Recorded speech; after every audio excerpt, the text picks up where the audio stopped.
Oh man.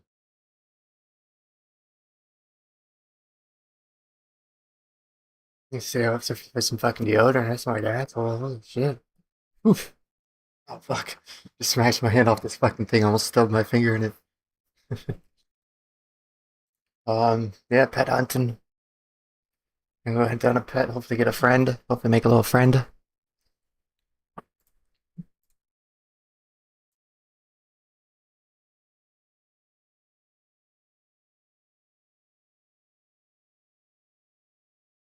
Okay. Oh, really? Oh yeah, check out my thing. My Firefox thing. I get rid of Brave because it's made by Google, so it Roberts has uses successfully so much joined the background channel. resources. Oh, hold on a sec. Let me fix the screens. I should fuck it. Yeah, see this now? I set up my thumbnail. Man, that was actually pretty fun doing that chill stream earlier. Like, people actually came in and talked to me, man. Fuck, like, that's so cool, man. Such low effort content, but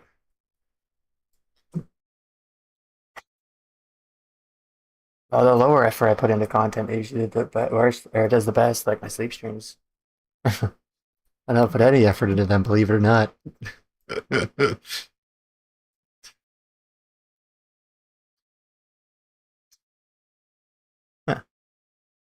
It's okay. Oh, cut that out.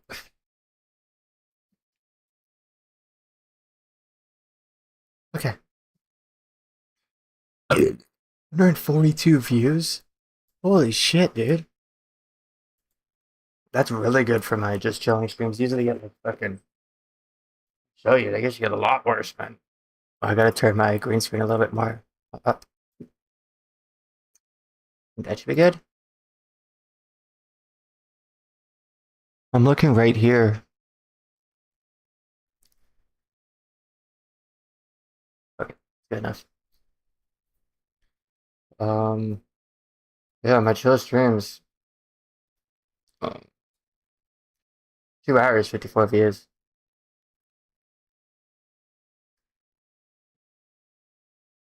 As long as I get copyright. Thank God I don't get a copyright takedown. Yep, that's cool. The owner allows you to use the content, but you can't monetize your video. That's cool, man. I have no problem with that, man. Yeah, it's your video, man. I shouldn't be making money off of your video. I completely agree with that, man.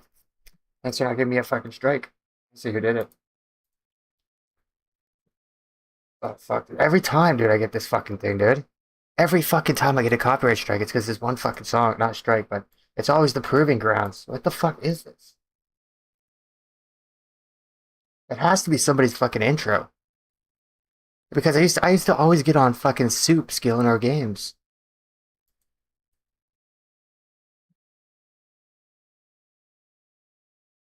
Wait, where is it, dude? Oh, right here. Um, pause. Oh, I think it's a RuneScape song. Hold on a sec. Is it? Oh, fuck off. I f***ed up, dude. I don't have overload, so my magic is like fuck.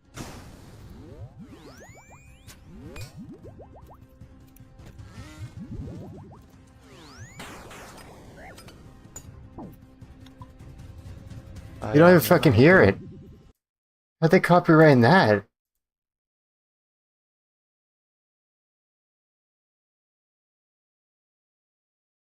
Oh, here now. I gotta mute it so I don't. They copyright me for I this? don't think he was stream sniping. He was there think it's, before I went there, and he wasn't like waiting on me when I went there. On the other side of the map, Mutz has a run-in with the It's still Dawn copyrighting me. Why's he still going? It's always on Behemoth videos it copyrights me. Something called the Proving Ground, but there's no fucking music going on at all. I think this is a fake copyright claim. I can't fucking dispute it because if they fucking win, then I fucking get a strike and I can't stream for fucking a week. Oh wait. Okay. Due to claim if you had no spare rights to the content, otherwise or valid reasons. I don't really care because I don't make much money off it, but I think someone just copyrighting all the fucking videos. That's weird. It's always fucking Behemoth. I always get copyright every time I watch Behemoth.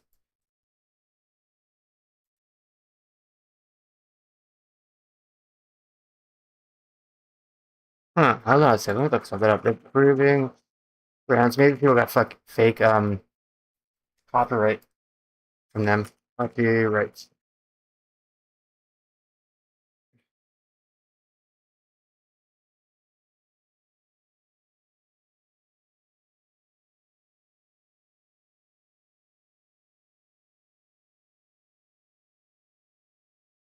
Huh.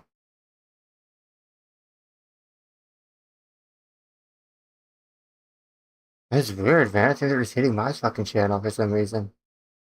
Heavy Metal Pizza song? What the fuck? Death Metal Pizza? Fuck, I kinda wanna listen to that. Yeah, fuck it. I'll be fucking in a loophole. That's fun. I might do a Twitch and kick stream today and stream some Chappelle show stand up comedy. I might just stream every Chappelle show episode because that shit used to be a classic back in the fucking day. The Chappelle show? Or the Chappelle, yeah, that's it, the Chappelle show. Alright, come on, make that thumbnail here. My Chad thumbnail. Yeah, most trained skills, strength. Not biggest login streak, 69 days, not on purpose either. I was completely accidental. Like, I didn't even fucking know they did this stupid fucking year in review thing. That's a Chad fucking year in review. I was a Chad last year. Chad, man. Let's do as a Chad, man. Let me get my ruiner set up here. Blurp. Paul Blurp. Molcott. No, it's Paul Blurp. That's a classic. There's so many classic fucking things I want to watch on fucking so many classic videos I want to fucking watch. I sit up for like a week and just watch fucking videos. I'm switching Kick because YouTube will ban me.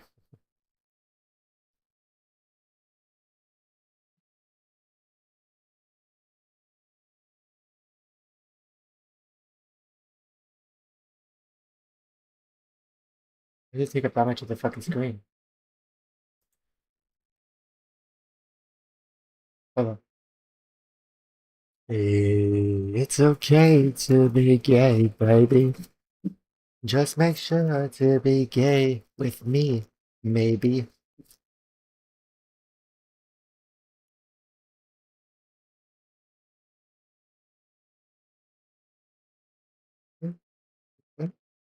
Bodyguard right there. Bit freezer burnt, but that's okay. It's actually extremely freezer burnt. Take a shot, good check.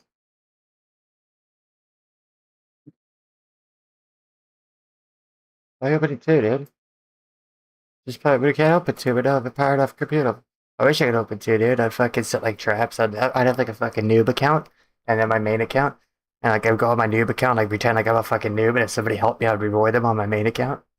That's a segment I want to fucking do, but I'm not sure this computer could run two clients and stream at 720 60 FPS.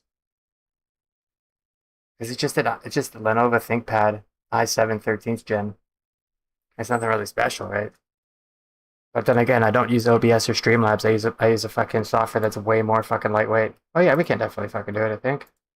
I'll do it some other time. Yeah, because Streamlabs and OBS are fucking shit.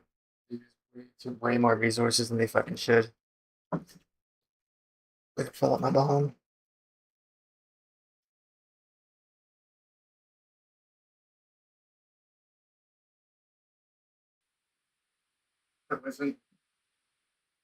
If it wasn't for this software, oh shit! I turn off the light.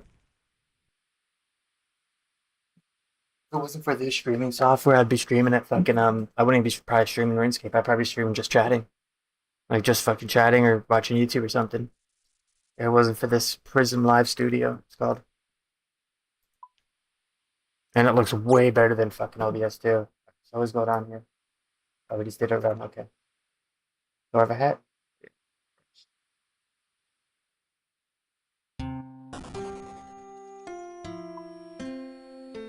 The Castle Wars. It's right there. You can't ignore that.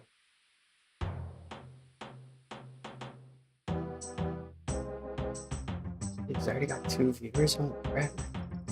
Let's go, dude. Oh yeah, I'll make it full screen for you guys. You have to see my little chat box here. And now look at my wife. So you guys are probably edging right now. Rude.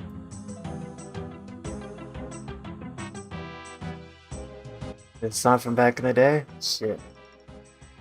This used to be my fucking ringtone back in the day. Just getting back, we didn't have cell phones fucking back when RuneScape was out. And only some like rich kids did, but not the fucking poor kids like me.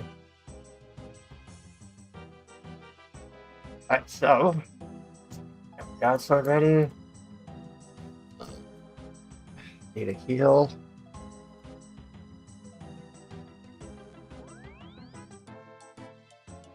Grab one.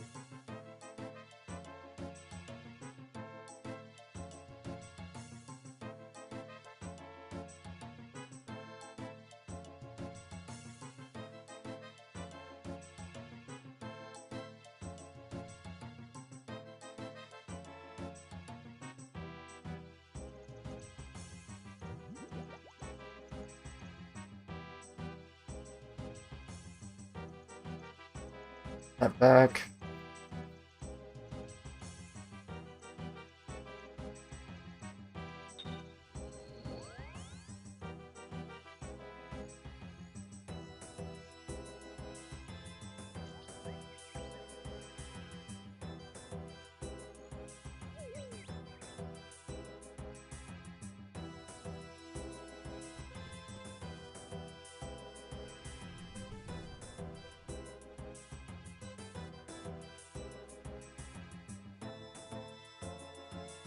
Yeah.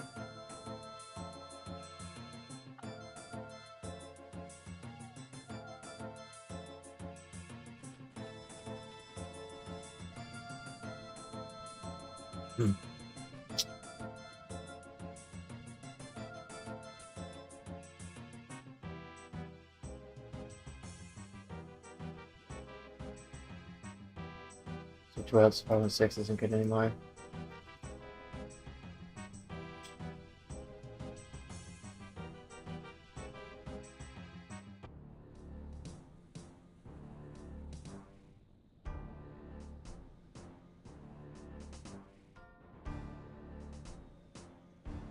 Oh, supply pack, huh? Supply pack's online. It's my favorite RuneScape YouTuber, but he doesn't make RuneScape videos anymore. He's like a very small creator, but he makes the funniest fucking videos ever. Like, he has like less than 1,000 subscribers, and he makes the funniest fucking videos ever.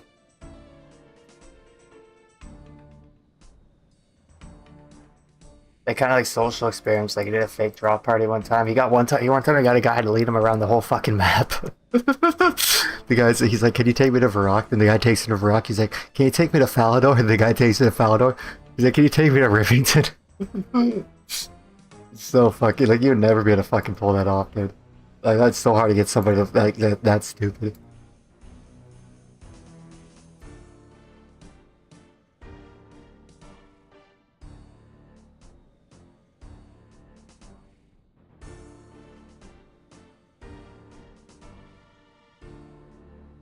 Yeah, everything I need.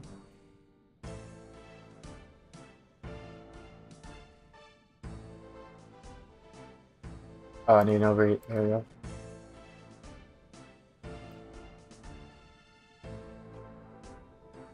See if I'm stuck more and more each day.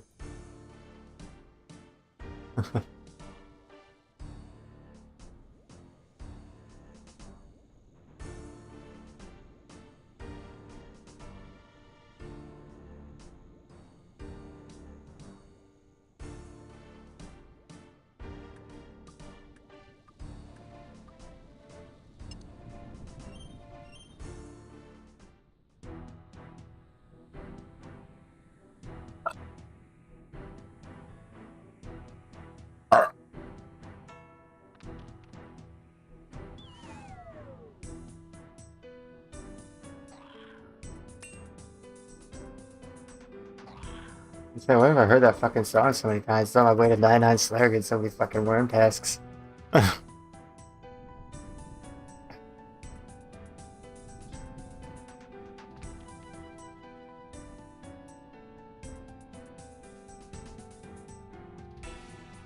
Drink coffees for breakfast. Give a shotgun for breakfast. Because I don't drive. I'm too scared to drive. I have a fear, extreme fear of driving. It's not even just a fear of driving, it's like an extreme fear. Like, I can't even be in a fucking passenger seat when I'm in a car. I have to be in the fucking back.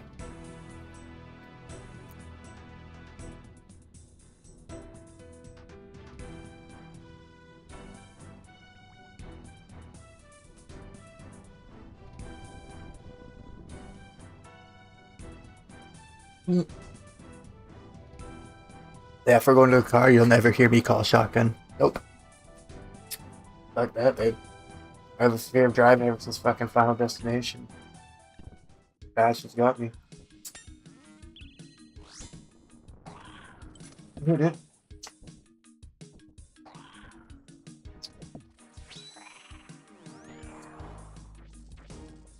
Brother.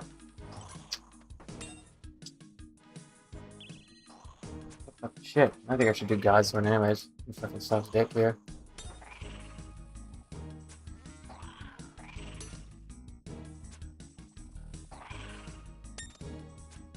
Man, this is his music?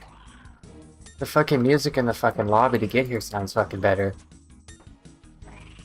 This is his fucking music? How the fuck is this a boss fucking music? It's just fucking... way too low. That's why I'm wearing exactly the same thing I'm wearing. All it out.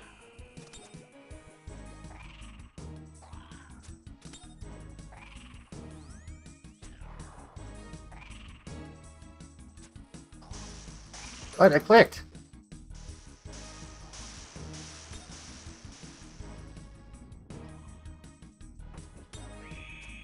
Oh. A no bomber.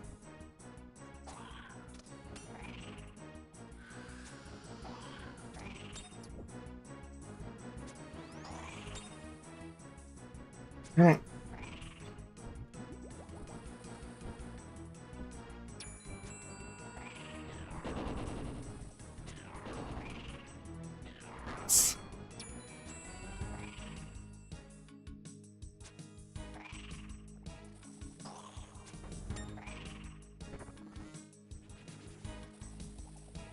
The fourth one's Venom. 1, 2, 3.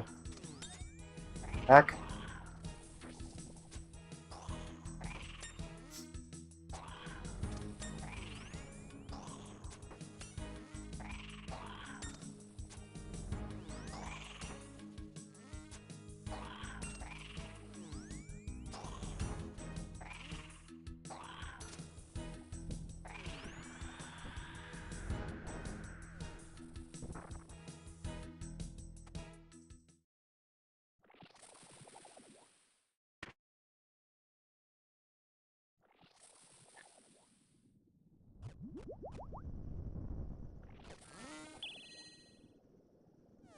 Ten seconds spawn. Okay, I guess the music's over every time you kill him.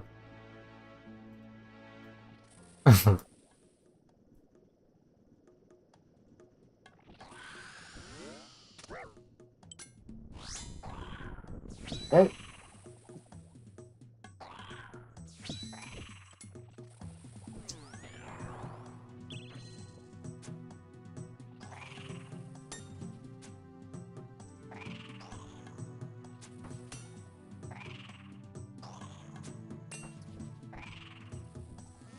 GL. Hey, Stub. Stubby.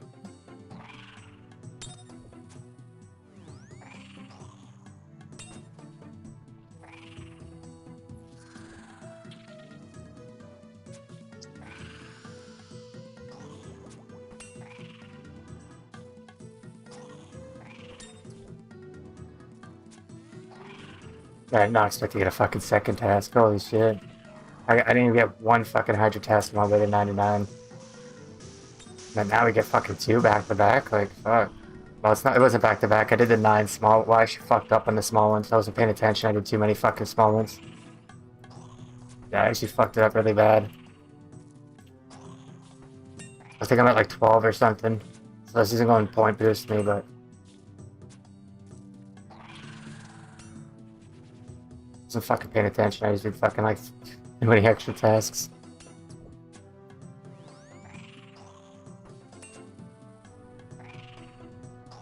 This guy's not even in. Yeah. We got him. I start bringing the God Sword here. I don't really think it's doing much.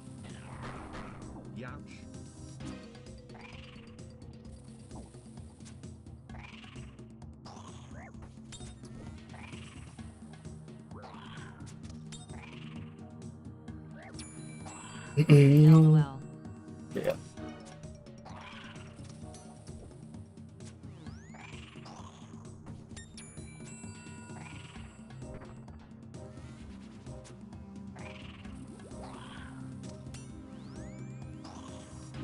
Three. Oh, we gotta step back.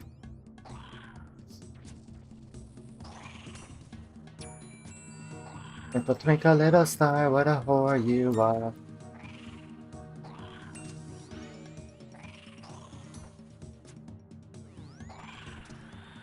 Oh yeah, we got that on just in time. Fuck yeah. So it's all about chat preventing the counts. Look at Amy Radar. It's like they know. It's like they know that I'm smoking weed and fucking playing.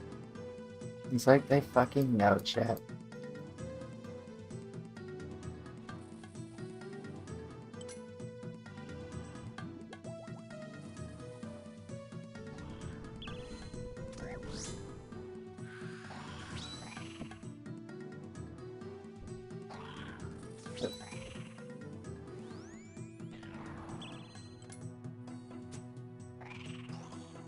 I have to get used to I have to keep switching. I can't just fight him with no fucking switch. So I'll get bad at fucking switching if I stay here fucking do 2 tasks with 3 tasks.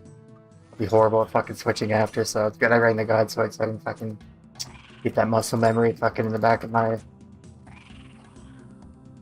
mind or muscle or...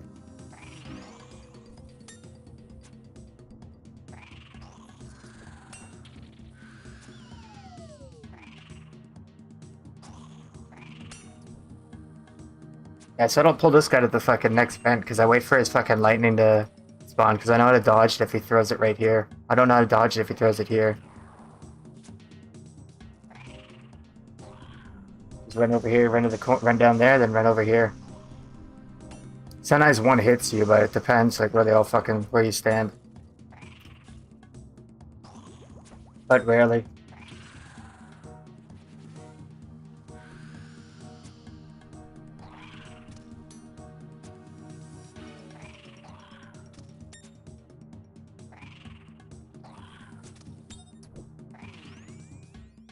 I might do a Chappelle Show stream fucking later tonight or something.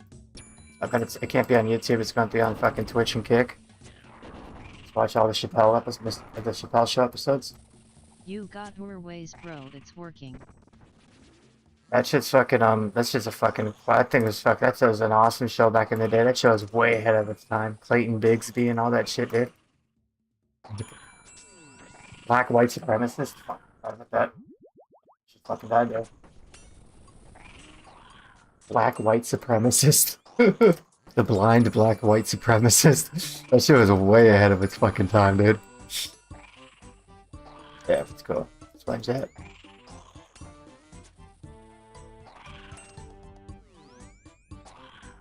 I call this a No Monkey song because every time I hear this shit, it reminds me of No Monkey. I don't know why. It's because he's always cheerful and shit. I don't know why. The song reminds me of No Monkey so fucking much. I don't know why. Every time I fucking hear it, I just think of him.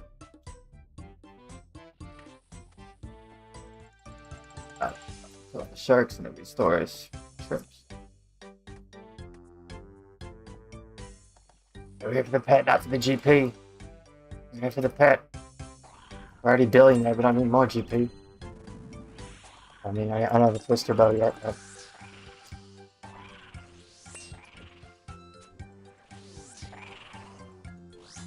Probably I'm fucking... So hard to fucking navigate. Massive fucking inventory. Okay. Where you going, dude? I hate this guy's fucking hitbox so fucking much.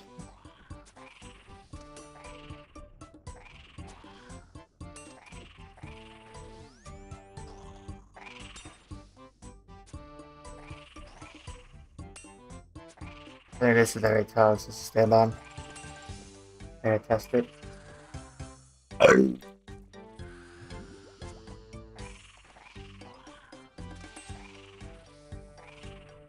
Yeah, I think I was only feeling sick this morning. I think it's not depression. I think it's just stress, dude. Just because I'm fucking behind on rent again. Yeah, and it didn't fucking work. What the fuck? Why did you pull out the fucking sword, dude? I didn't say do that. Fuck it. I think it's just stress induced. Like, I don't think anything's wrong with my health. I think it's just fucking stress. Because I noticed, like, if I noticed I have way more gray hairs. Because I always get gray hairs at the front of my hair. Like, one hair out of like 100 of them are gray. I usually rip it out when I see it, but now I got like 5 of them there, so it's like, fuck, dude.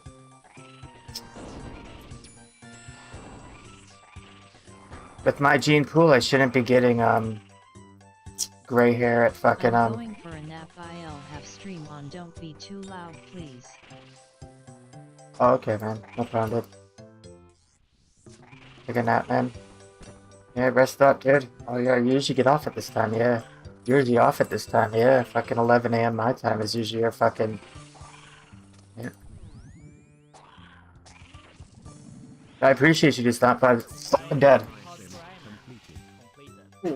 Fucking always forget it's the fucking 4th one every fucking time. I'm putting fucking 30 fucking towels in that fucking room. I don't give a fuck anymore. Every fucking time I forget, dude. It's so hard when you got one brain cell and it fucking doesn't have enough memory to remember fucking a lot of things. It's just always overwriting itself. It's like a fucking 8 megabyte fucking PlayStation 2 memory card. My brain, basically. Like you always have to overwrite if you want to add something to it.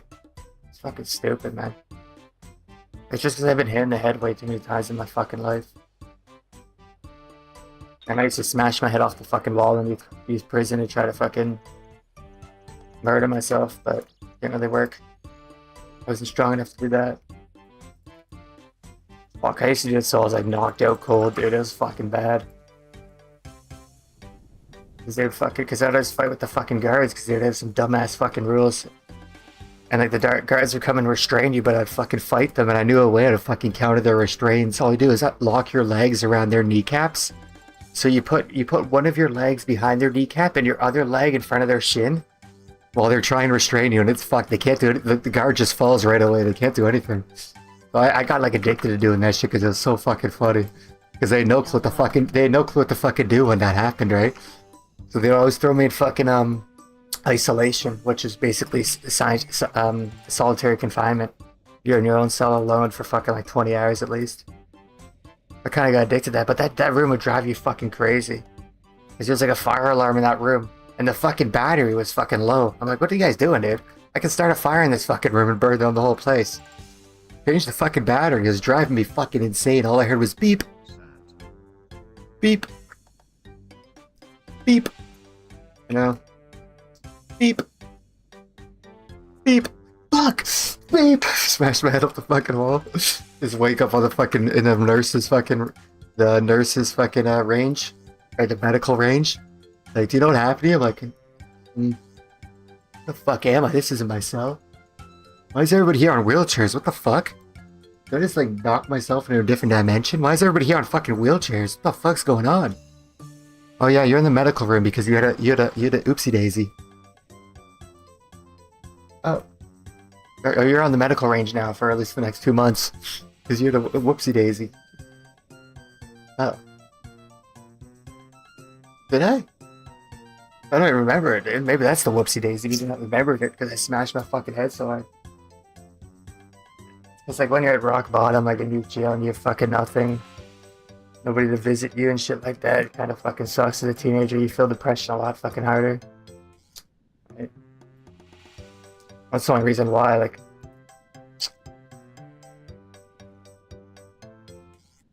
I didn't want to harm myself. It's just like it felt like it was the only way fucking out.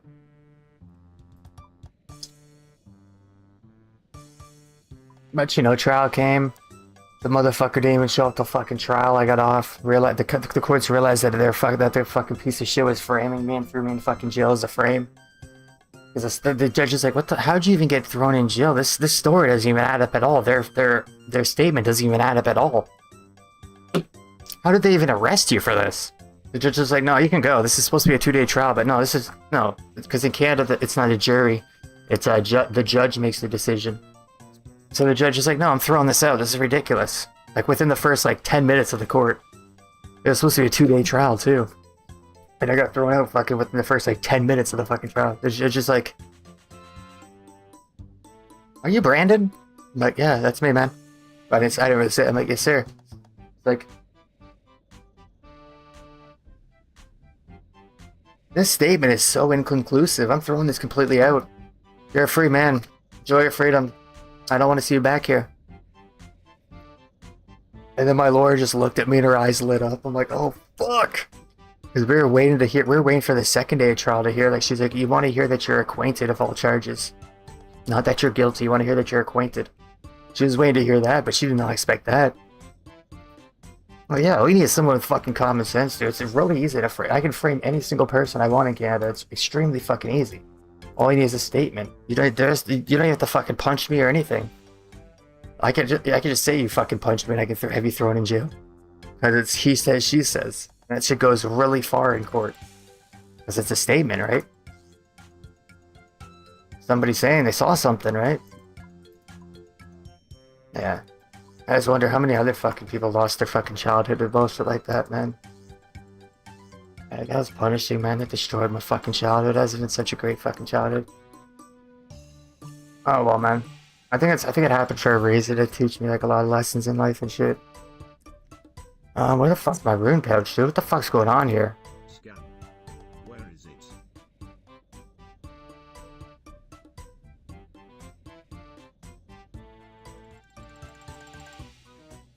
I glitched it. Get clipped. There.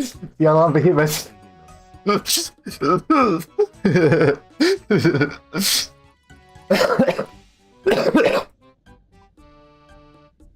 Yellow behemoth. Where the fuck's my rune pouch? Oh yeah, I died. Fuck. I gotta get that shit back before I forget. Fuck. Oh my god, I got fucking too distracted. Oh my god, please have my shit there still.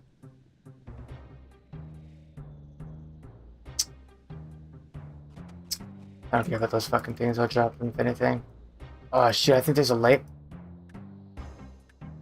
Did you see the fucking bird? If you're zoomed out like this and that bird comes, the fucking the Quetzal whistle, if you're zoomed out like this, it fucking looks like zooms past your screen. It just zooms right past, dude. That's crazy, man. Oh shit, I hope my shit's still there. Fuck. I kind of waited a bit long. Fuck, I got too involved in the story. It's hard when you only got fucking one attention span. That's why I can't watch fucking TikTok. I think it'll destroy my mind completely. Like, it'll fuck up my attention span completely. That he got a horrible attention. Oh, it's not. Shit, please. Thank fucking god. Please do not steal my fuck. Do I have my Slayer helm? Thank fucking god he didn't steal it this time. I think he only stole the last one because it was the black Slayer helm. And it took a lot of work to fucking get. I think that's why he stole the last one.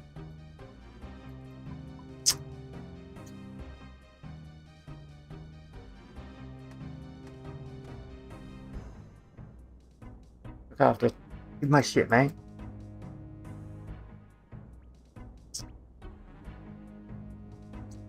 Oh yeah, I gotta fucking, I'll put that down next time. I gotta remember to put down a lot of fucking tags so I remember fourth one is Venom.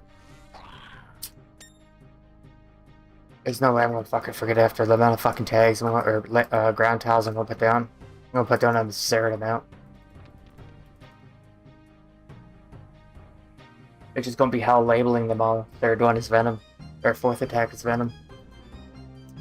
But it's the only way they'll help me fucking remember, man.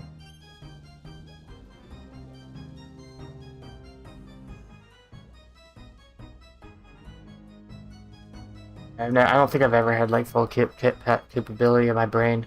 Like back when I was in like grade, like fucking like high school, they said I was reading at like a grade 3 level. Like, yeah, fucking right. Like, you're reading and writing at a grade 3 level and you're in grade 11. Like, yeah, right. I'm not that stupid. I mean, I know I'm stupid, but I'm not that stupid, you asshole. Like, you're reading it and writing at a grade 3 level? Please, dude, I know way bigger words in grade 3s. So the teacher's just trying to be an asshole.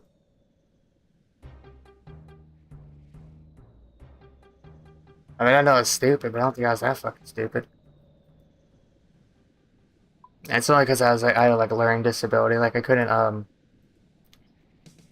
like learn in like a class setting and had to be one-on-one.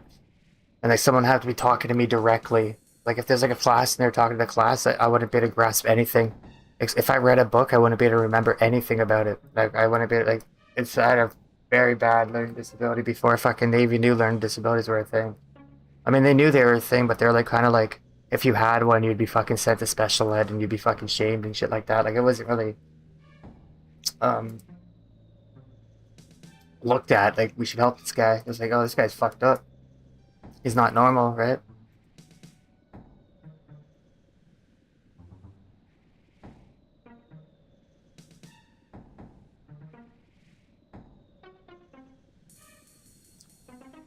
Okay, we're gonna do last time chance. Can't lose the bucklet. This is on borrow. Remember when you could fucking rent shit or borrow shit in fucking RuneScape, dude? I remember that shit, dude. Fuck, I borrowed somebody's party hat. And I went to go fucking like, I think I went to go like wrist fight somebody for the party hat. I fucking scammed them or something like that. I died anyway, so I didn't fucking, yeah. I remember when you could fucking lend items, dude. Something like that happened. I did some fucking crazy ass scheme.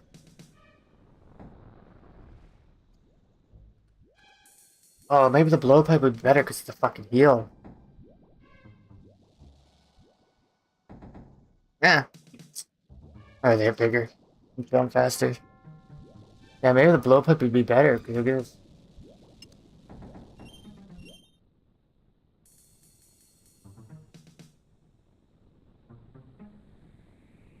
These shanks. 7872. We set up a fucking absurd amount of tiles here.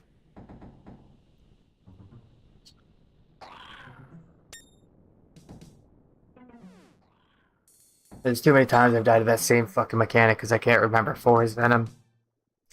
So we want to set up a fucking absurd amount of fucking tiles here. Just until I can fucking remember. It's gonna take a long time fucking labeling them all, but... Alright, we're gonna do different colors too. Mark tile. Color tile pick. We'll go red. This. Label tile. Fourth tech is venom. We need a lot more than this. Label tile, fourth attack is venom. They more up here with him, more actually on him too, where he's gonna be. I'm gonna change the color of that. Maybe pink's graspy. Yeah, pink's a good color. Fourth attack is venom. So what you have to make this many fucking tiles. So I remember this is what happens when you've been in too many. The crane. That's what happens. You've been hit too many times in the head in your life. I'll make like 3 more, I think. Oh. Active. Mark tile. Label tile. Fourth attack is venom. Where's another good place? We'll do one right. Mark tile. Label tile. Fourth attack is venom. Yeah, I'm already a fucking Alzheimer's, I think, dude. Like, I'm already fucking feeling the effects of being a senior citizen. Oh, nice, you got his fire cape, dude. Nice, dude. The Caper of Fires. Nice, dude. A clan, he got his fire cape. That's cute, eh, chat?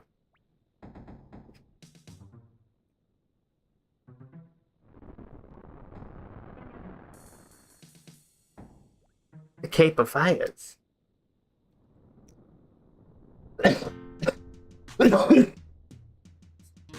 know what level he got it at, man? 123, yeah. Oh fuck, you got it at max almost? I'd have waited till I had 97 range to fucking get it. Because I wouldn't hit anything on Jad.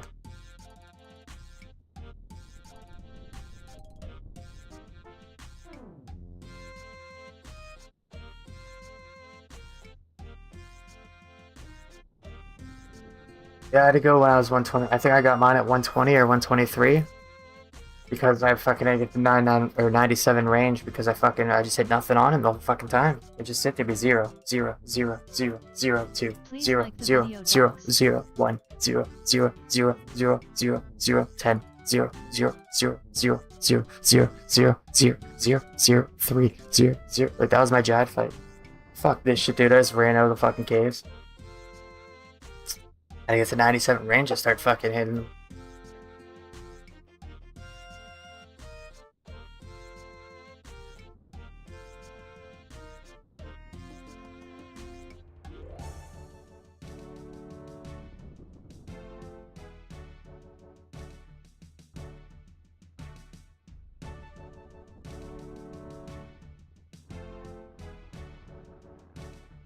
Oh, he did on Dead Man mode, okay. I'm saying hit that too high.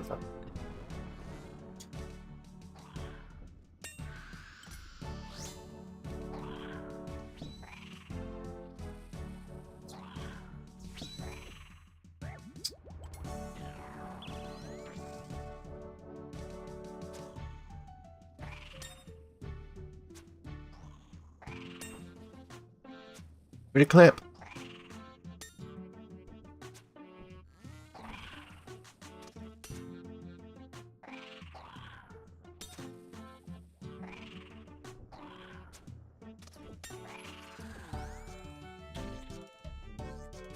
I'm gonna mark this cow.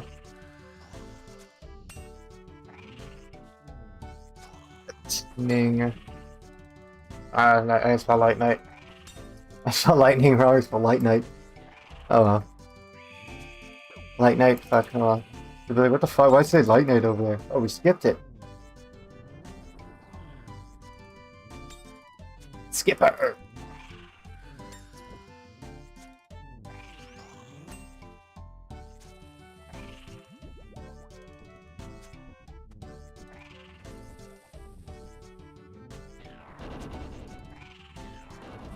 Yeah.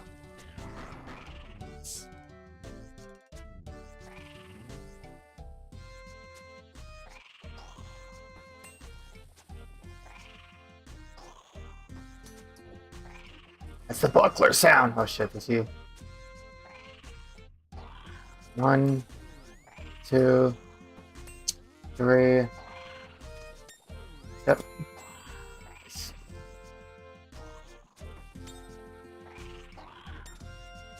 Sponge that? Okay.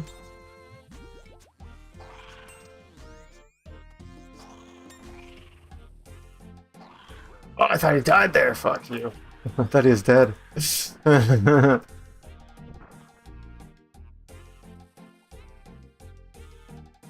Okay, 46k on tax and the G's double tax fuckery.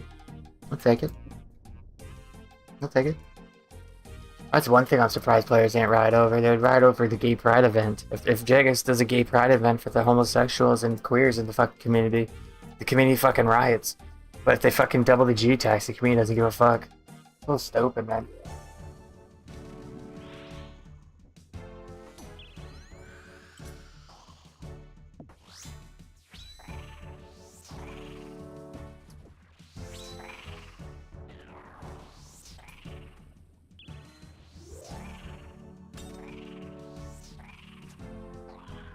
Oh, good, dude. They should start banning those fucking players that protest that, dude. It's fucking discrimination. You know, they don't care. There's probably too many of them. No gay advocate for RUNESCAPE. Oh, you got the dragon pickaxe. Nice, dude. Holy shit, dude. This guy's getting everything. Got the fire kit and the dragon pickaxe.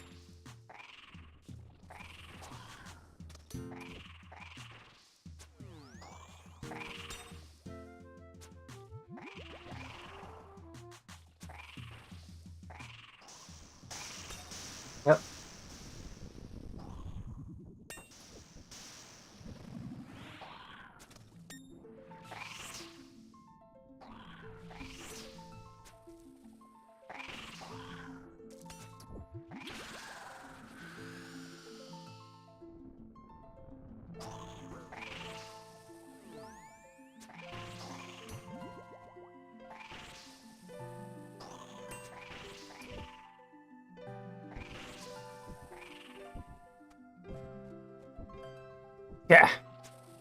Let's get it on. Come on. Okay.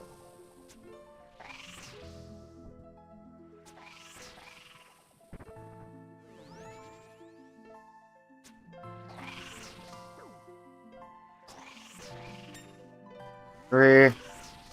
Fourth is Venom. Yep. Nice.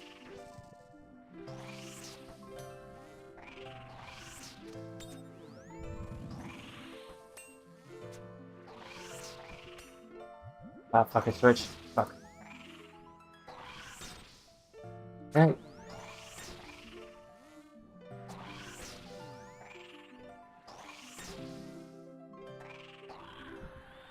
Yeah.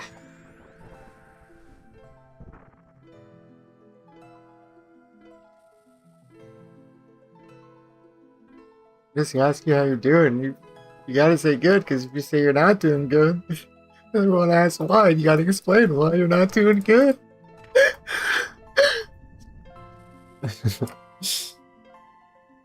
Then they ask, why aren't you doing good? And you gotta explain the horrors you've been through.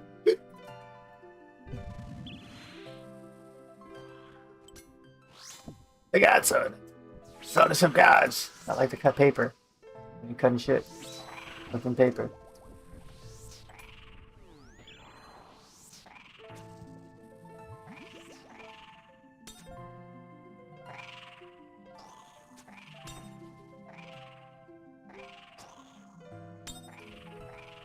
Bite his dick off. Bite his dick off.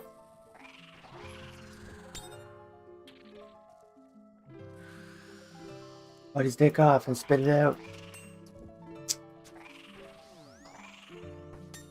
Lightning. Light night.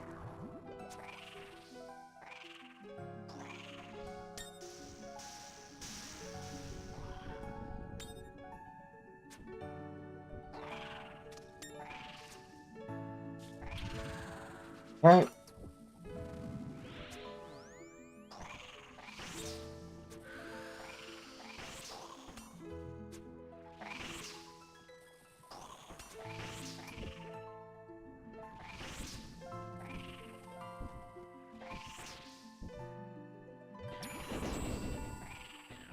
Go twinkle little star, what a gangster you are.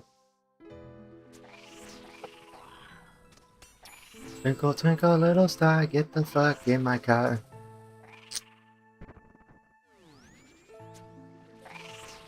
One, two, three. Venom.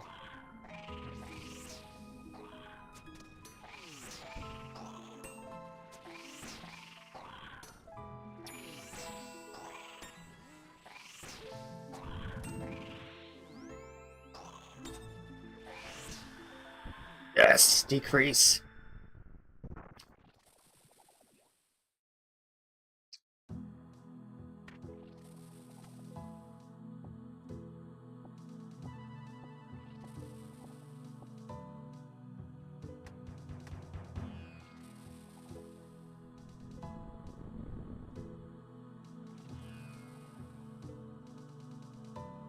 Gonna be my 200th kill.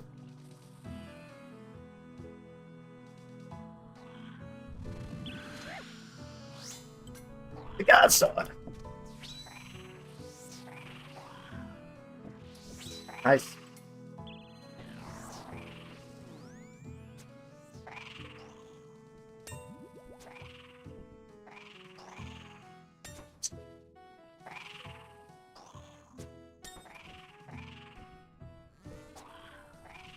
Shit.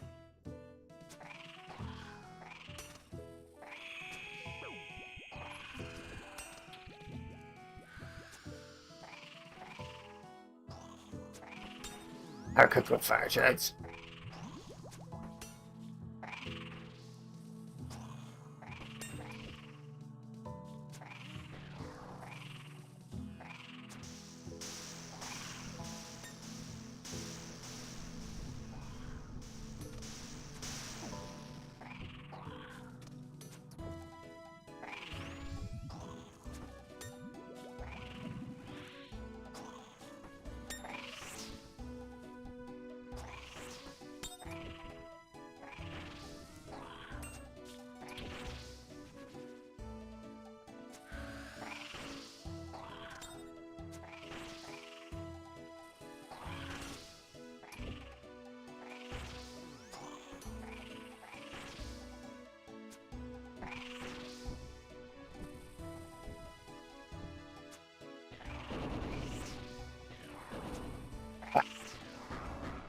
The skipper!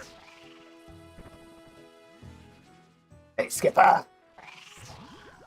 1, 2, 3. Okay, move.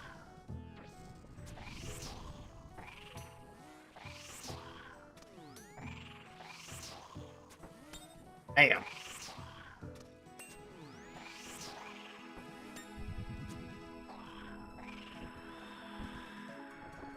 I'll do the little dog.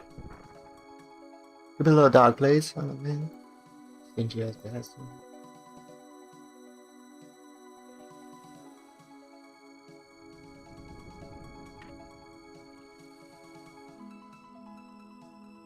Okay, it's mine. I paid my taxes. Why are you guys still being assholes? I paid my taxes.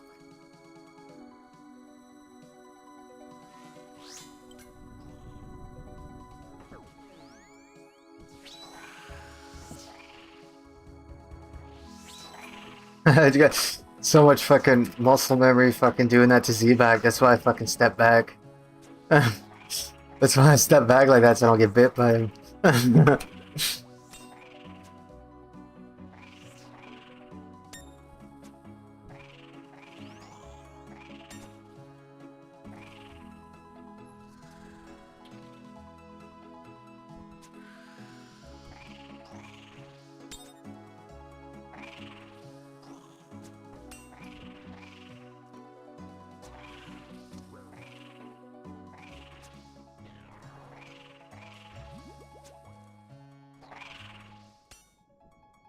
Yeah.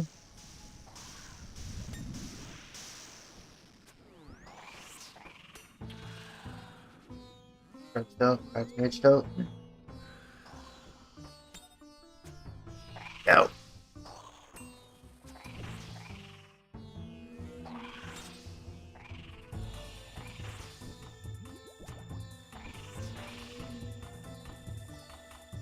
Hey. Go.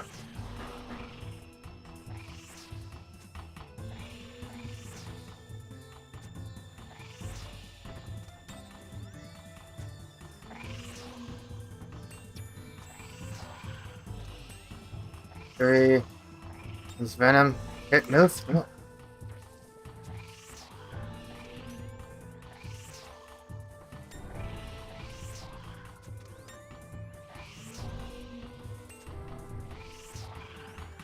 Let's pick off, putting it on.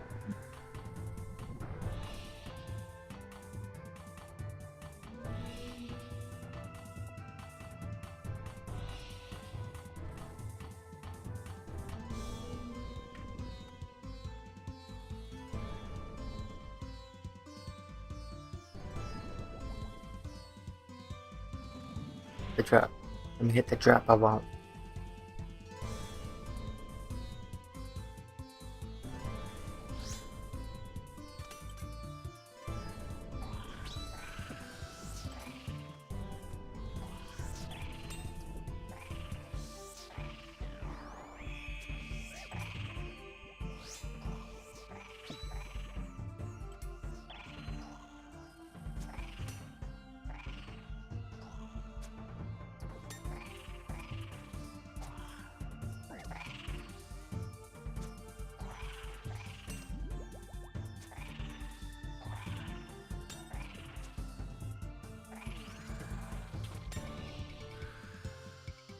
Come in.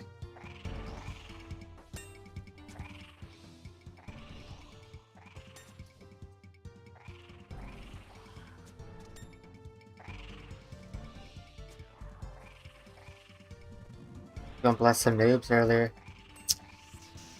Do that when I get bored of pet hunting.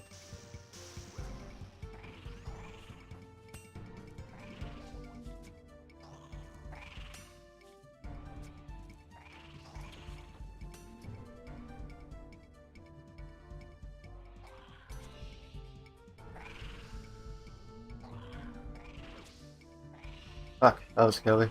That was not too much of a beast, dude.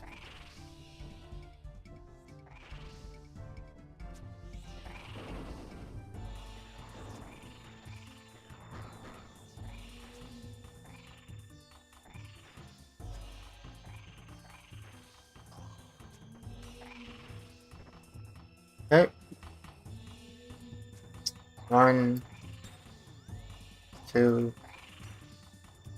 3. Back. Hit.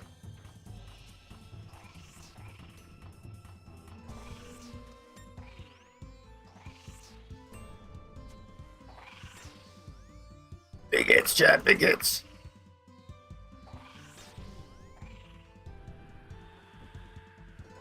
Oh yeah, we got decreased there. Nice. Did you want chat? Gather all this shit. Go bank.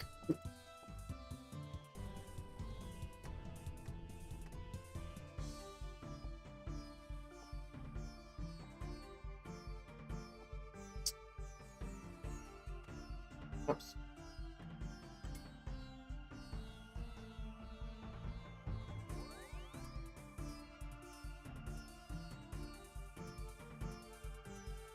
Reload.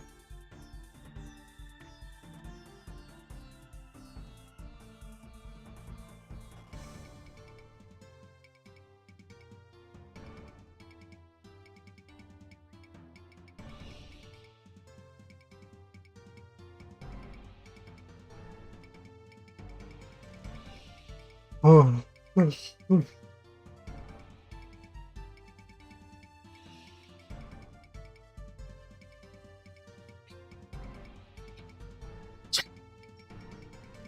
Oh, it doesn't even pick up my whisper.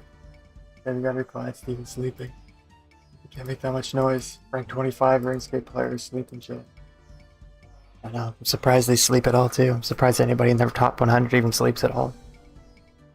I know, chat. Really surprised. I didn't think they sleep at all. I think they just like have a month-long fucking Adderall binges. And they just wake up in the hospital and just get revived each time.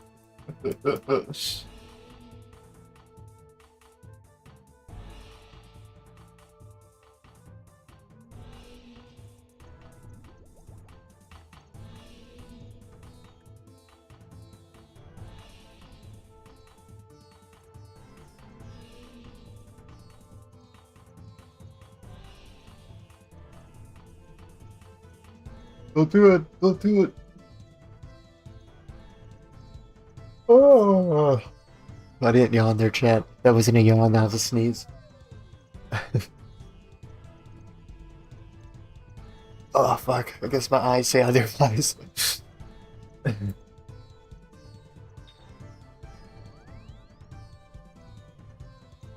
like my Torva hat. Does it look cool, dude? Yeah, cool with it on.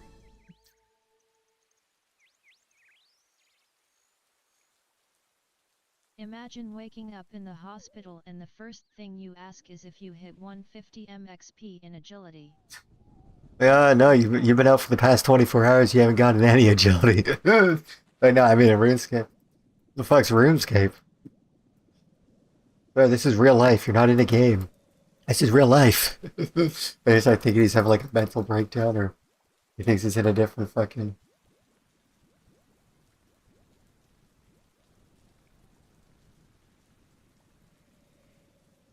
A different,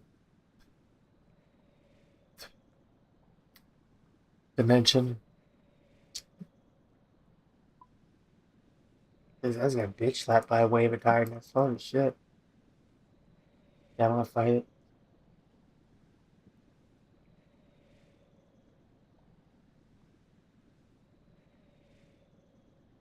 It's not a job and I go have to fucking apply at McDonald's. Be working at fucking McDonald's in my 30s.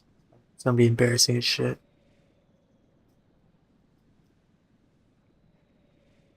Oh well, at least I'll get fucking a discount.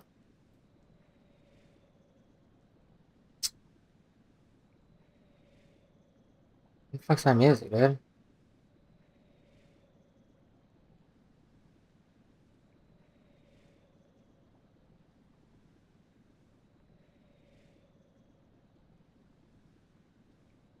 What the fuck is going on?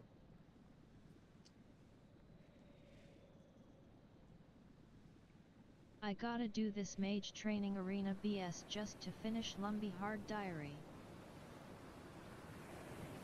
Oh, it's in isn't it, would it be wilderness, dude? Is it in the fucking wilderness?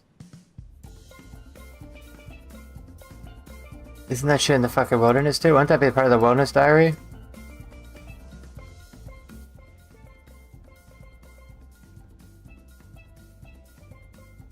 Yeah, I did it for the fucking magic cape. The Saradomin cape. This guy. Huge Saradomin cape. Oh, long time ago, I'm surprised that he... Oh, I knew he killed me when I was doing it because he got on screen. Nah, not arena, the one where you get infinity. Oh, Bones to Peaches. Peaches. Oh. I don't think I got that.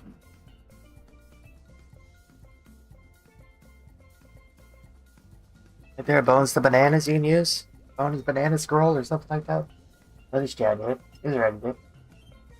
He's got jumping jacks there, getting ready. Just stretching out, letting the blood flow. Letting the blood flow to come.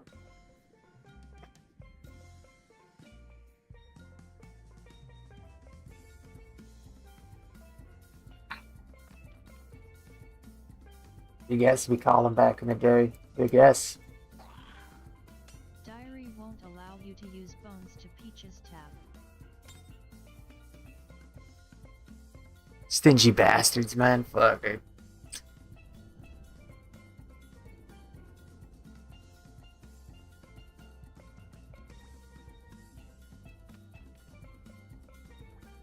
Just like they're, it's just like you getting circumcised. You're like, oh, we're gonna cut off more than we usually do. Why, dude?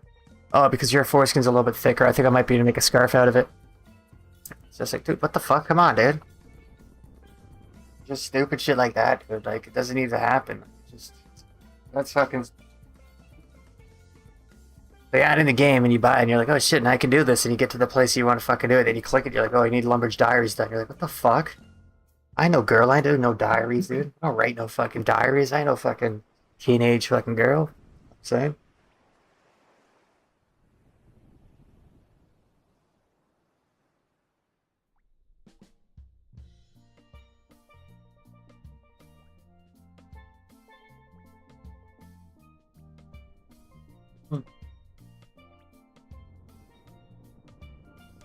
Ideal for mechanic, I forget. Fourth attack is venom, fourth attack is venom, fourth attack is venom. Just write the mechanic over and over and a fucking... What's going on with this rogue hair? Why is it not staying with the rest of my hair? It's not. The fuck?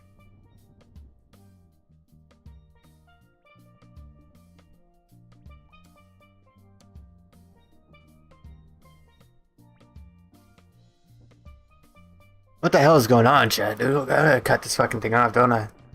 Look at that bald spot. Oh, it's my scalp. There we go. It was annoying me every time I looked back. I saw it going.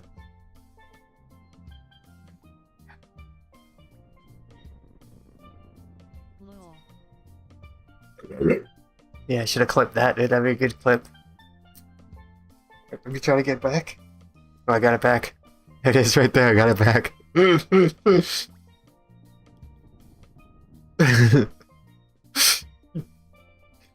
Yeah. Got cool hairs, dude. Got some cool hairs, dude. I should fucking sell my hair, dude. Should sell my hair to fucking Odablock or Tasty Life. Odablock, remember the last time you got a hair transplant and looked like somebody just drew fucking dots on your head? Yeah, I could sell you some hair, man. Fuck, I got more than enough. We would probably sell your whole family hair if they got fucking... If it runs in the family, if they're all bald, right? Got enough hair for your whole family, buddy.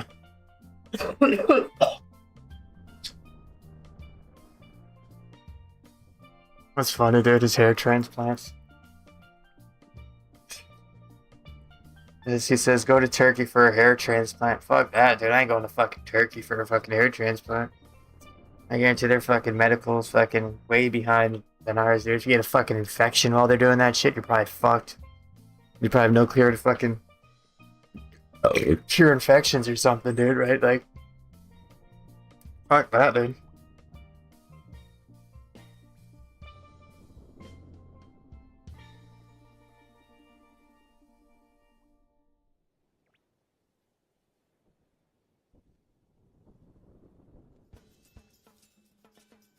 I'd probably just get Rogaine. Start boofing Rogaine or something.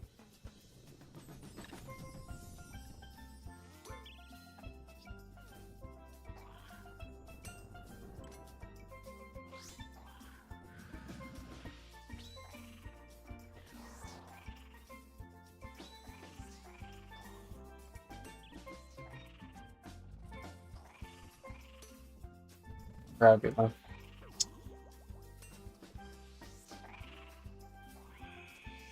Paka!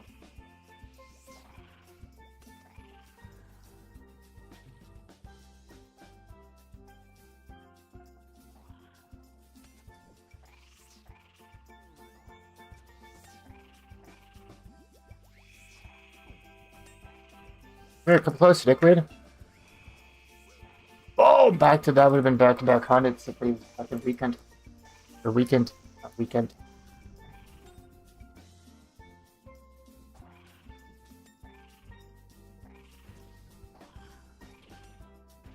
Oh, that's it. Oh yeah, dude switch, huh? You see the animation pop up.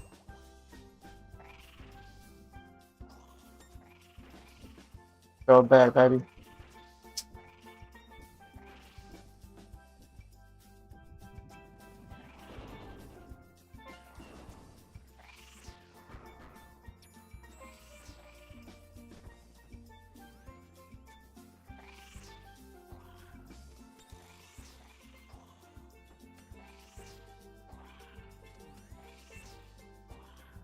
Oh fuck, I forgot to fort the fucking gen.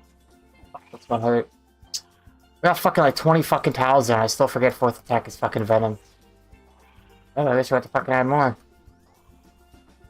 It's just I can't fucking see them because you're all underneath the fire, that's why.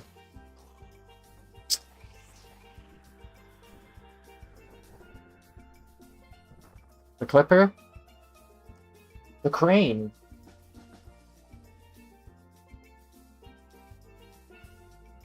The goddamn crane.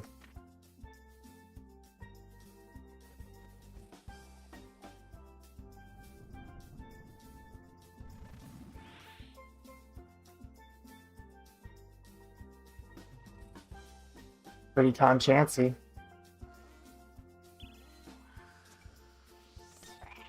One more.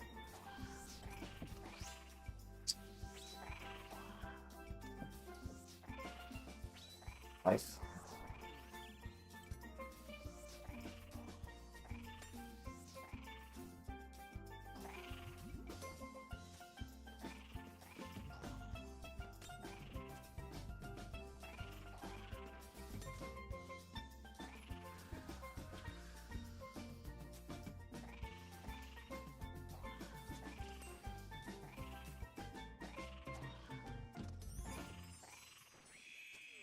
Caw!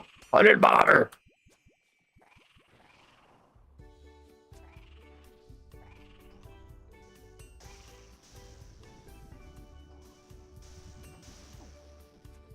I love it too early.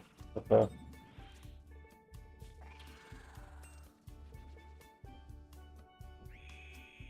Oh, that's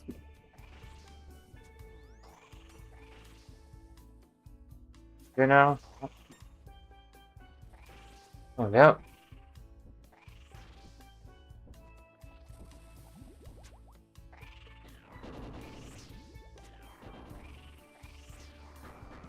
Oof. Just missed that. Oh, where you going, nigga?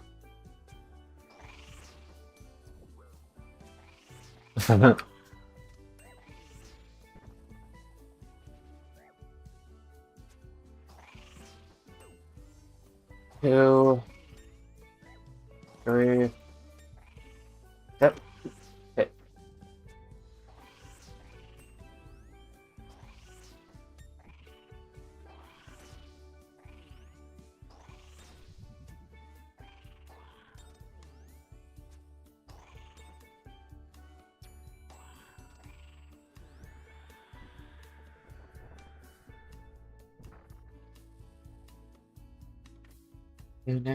Sweet.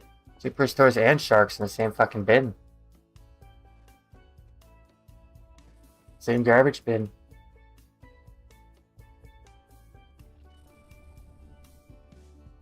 overeat. I'm surprised RuneScape isn't made by Americans, the fact that you can fucking overeat. I'm surprised it's not made by fucking Americans, dude. The fact that they allow you to fucking overeat. Just joking, dude. Canada needs America, dude. I can't make fun of America, dude. They're going to invade Canada. Talk too much shit.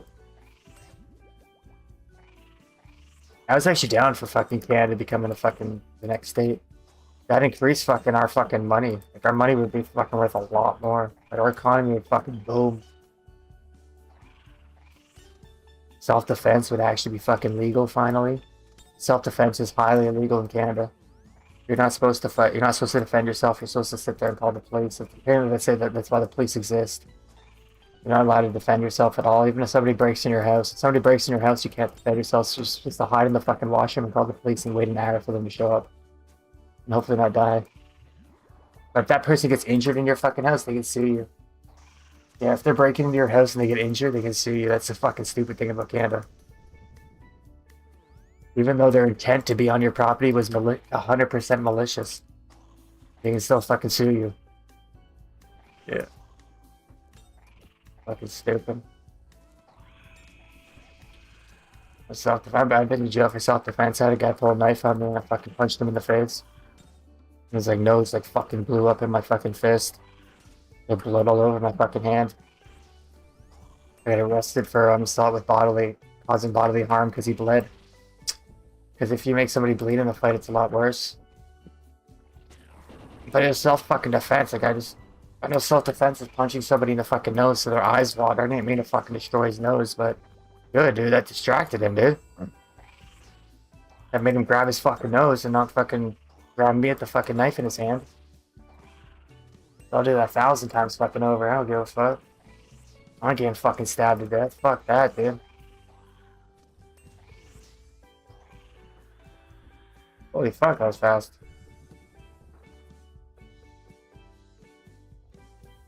Right. Fucking change the stream name. Nobody's coming in here.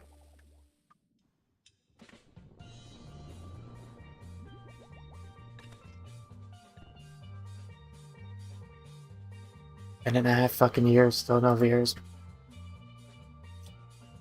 I can't wait until I get a graphics card. If you guys see me disappear, it's because I didn't die. It's because I got a graphics card and I become a fucking girl influencer, an AI influencer.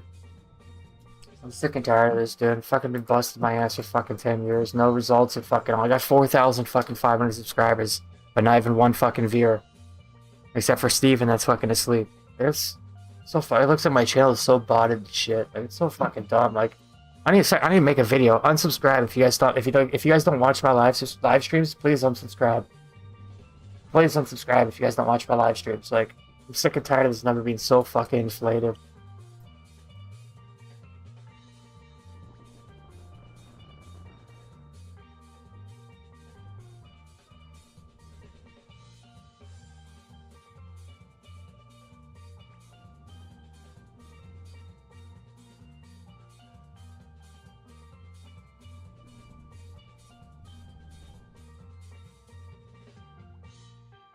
Does anyone have an extra job laying? Oh, fuck.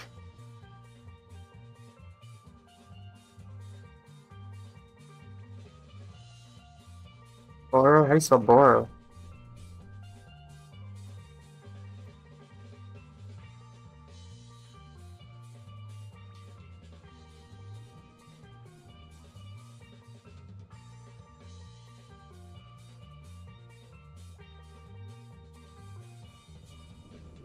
I'm gonna pick this 10.5 years because those are viewers. Come on, dude. I wonder if we're gonna make it to fucking June 18th. That's my 11th year anniversary. That's gonna suck, dude. That's gonna be really fucking sad, dude. If I'm like, hey guys, June 18th is my fucking 11th year and nobody comes. It's gonna be so fucking sad. I think people will come though. I mean, nobody came to my fucking 50 mil birthday drop party except for 2 people. And they didn't even fucking play old school RuneScape.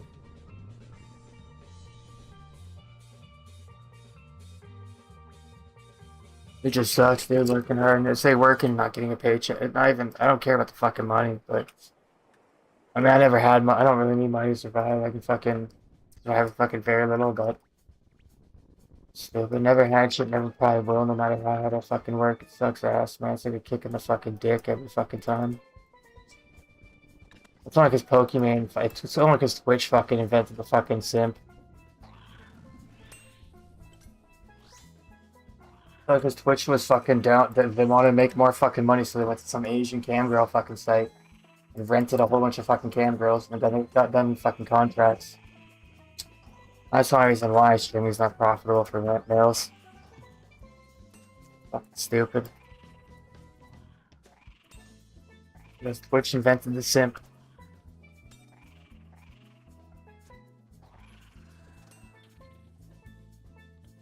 Can't wait till I get a GP and can become a fucking AI influencer. Oh man, he's making so much fucking money. He's so many fucking views and shit. Finally! Once I get massive, I'm probably gonna make a video like, I was a guy the whole time, you simps. Yeah, it's me, Mr. 10 years. Still no viewers. Made this fake girl influencer account just to fucking test and see how fucking farther I can get in 1 year than I can get in a male. So the farther a girl can get in 1 year than a guy can get in fucking 10 years, or almost 11 years. It's gonna be a sick fucking experiment.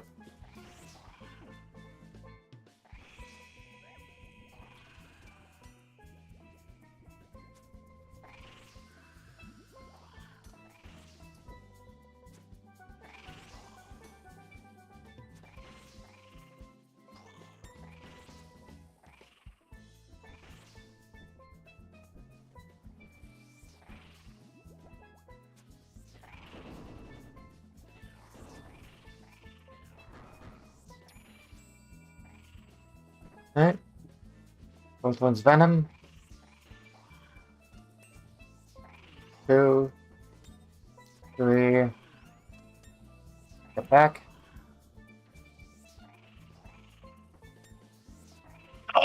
That's my black dick, nigga. Don't fucking run in there. Shitty ass fucking hitbox. It sucks so bad.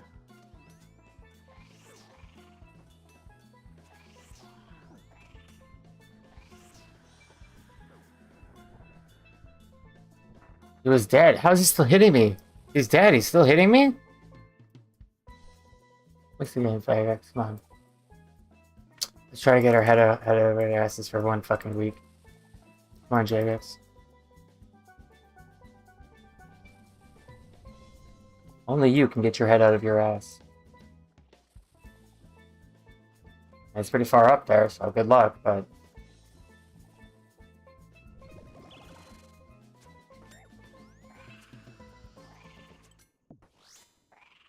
I moved that shit, dude. What the fuck?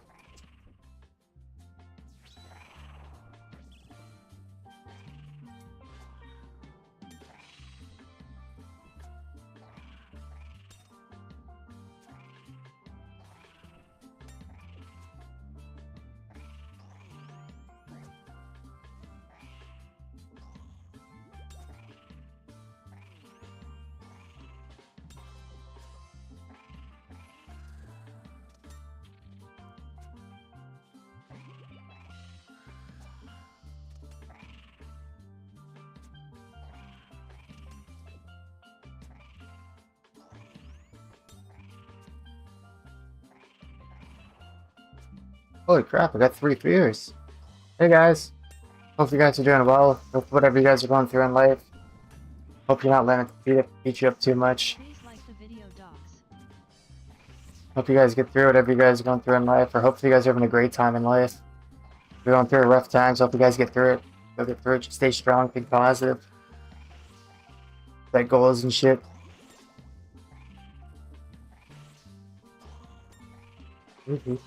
Crap.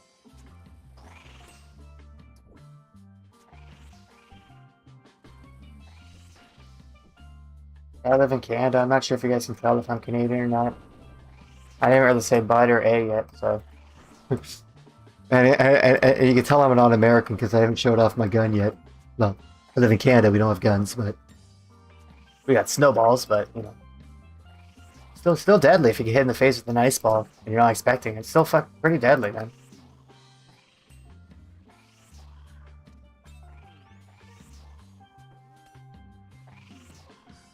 I didn't smack that. I've been knocked unconscious by getting hit in the fucking face with a snowball, dude. Well, not knocked unconscious, but almost, dude. Like, my nose is fucking bleeding and shit.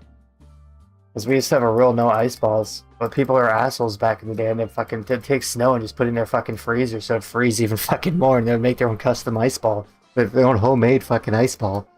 They just fucking break your fucking face or whatever they hit with it, they're fucking at least bruising. And some people are fucking assholes in snowball fights. It's because there's no written rules for snowball fights, right? That's why. And so Canadians settle beef. We throw snowballs at each other. We don't throw bolts at each other. We throw snow at each other. Or we go tobogganing and have a race down the hill or something like that, right?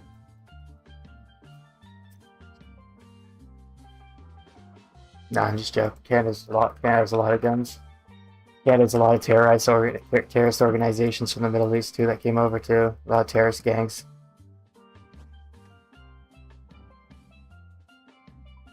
Yeah, we have gangs from fucking India now in fucking Canada. We have gangs from Pakistan now in fucking Canada. Fuck, dude. It's like they just picked up shop and just fucking, they're like, fuck this land, dude. We fucked up this land. We barely even have fucking buildings anymore. Let's just go to another country and fuck it up.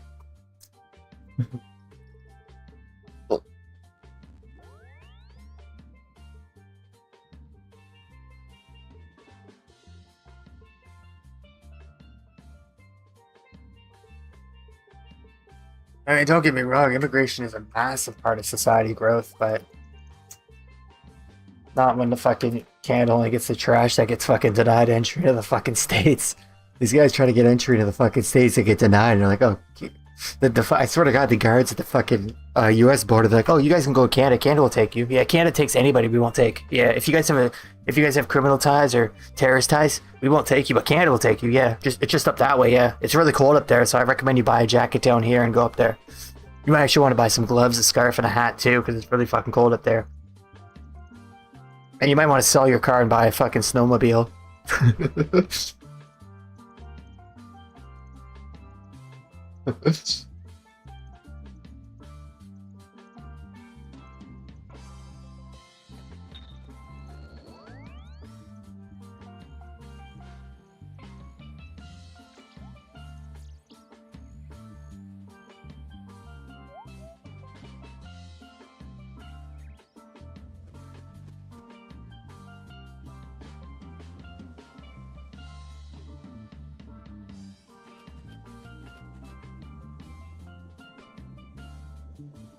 My depression keeps hitting me in fucking swings.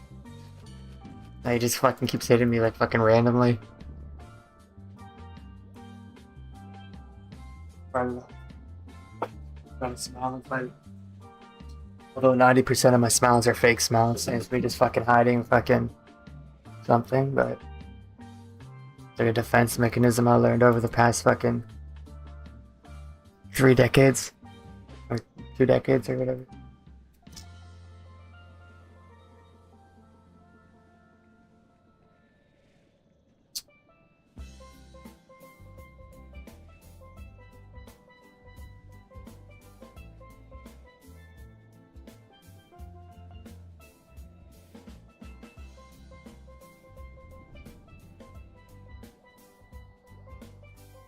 Oh, might as well drink my sodas away.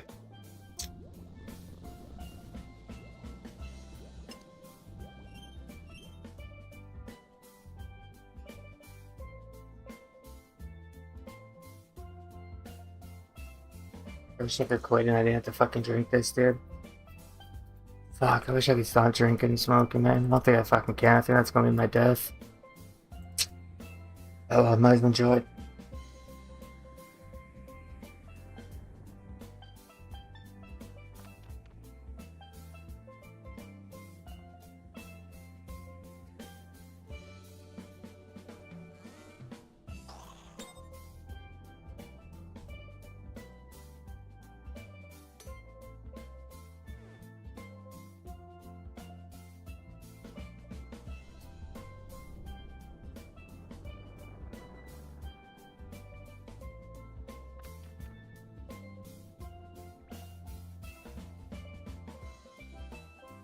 Is it weed?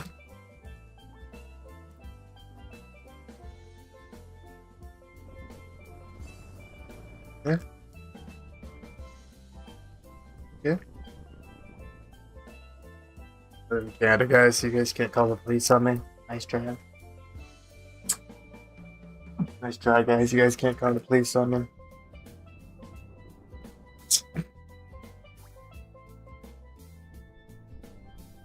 I'm actually surprised that fucking YouTube doesn't age restrict my streams because I smoke weed in all the fucking streams, and you have to be fucking over. Was it 19 in Canada? 19 to smoke weed, I think.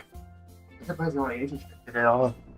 I think they know it's more recreational now they're in Canada, right? So it's like they know I'm a Canadian Caribbean, so it's like fucking I have to do it, or else I'll probably might like my heart might stop, right? Like it's part of my blood. My blood elements of my blood, I guess. Who's that? Fuck, man, I've been hallucinating like crazy recently just because of like so much fucking stress. I don't even know why it makes you hallucinate, dude, but I've been fucking hallucinating some weird ass fucking shit, dude.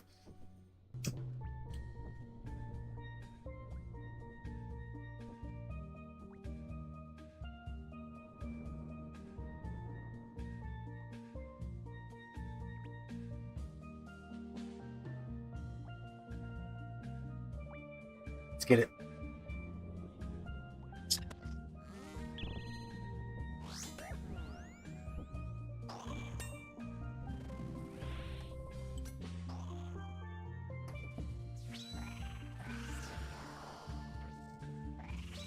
Okay. Cook them, please.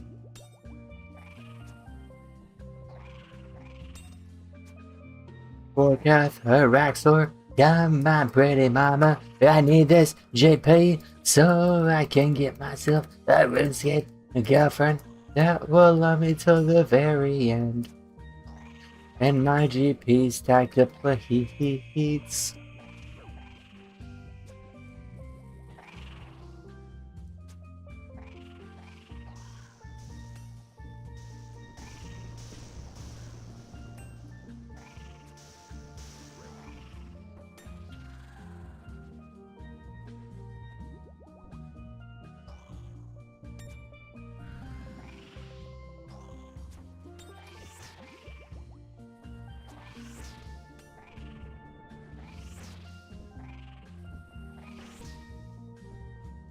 Yes, we got it. Okay, god damn, we did it.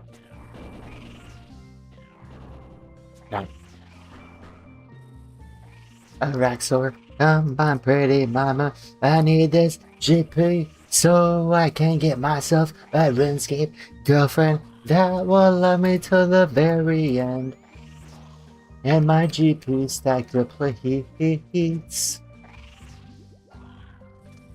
1, 2, 3. Back. Nice.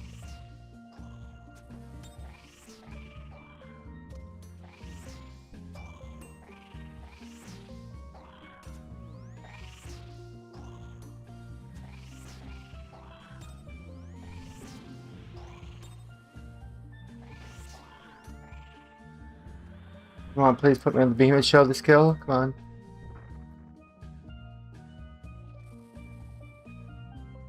I ask you how you're doing. You want to see you're doing great, but you're not doing great deep down inside. You know you're dying inside. And you can't say that to them because they won't ask you why. And then you gotta explain it all to them. You gotta explain it all to them exactly about what kind of hell you're going through. It just hurts you inside to explain to someone else. Because you know they're not going through anywhere near that hell you're going through.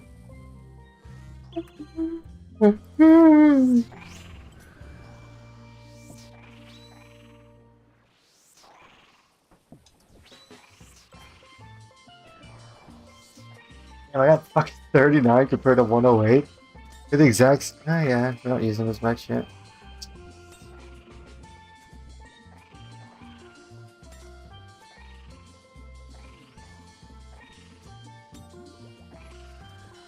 Okay, I'm gonna get to my lightning tile.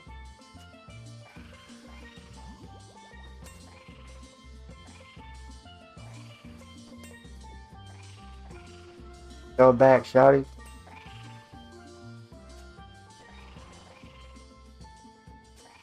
And now, over here.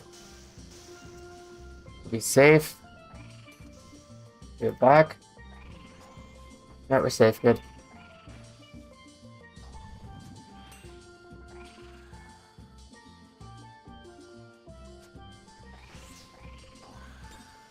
I think No Monkey's the only creator I really want to meet.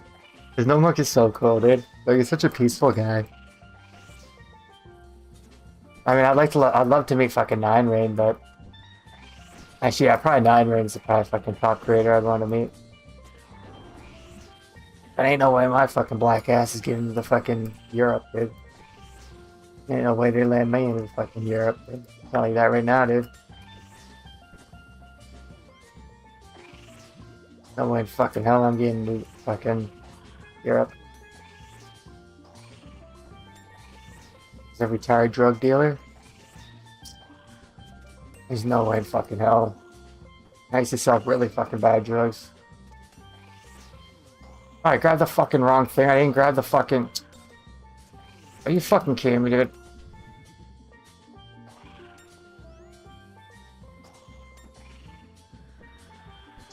What's that decrease for that kill? I grabbed the fucking super restore instead of a fucking sand few. I gotta go back or else I'm gonna be poisoned the whole fucking time.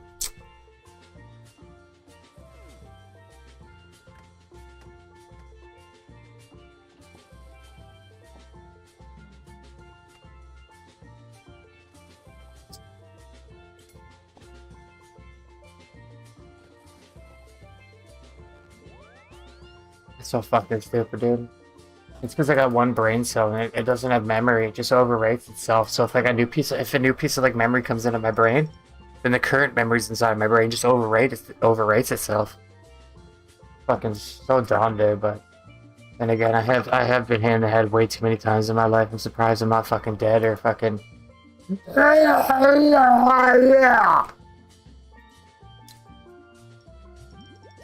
I'm not dead.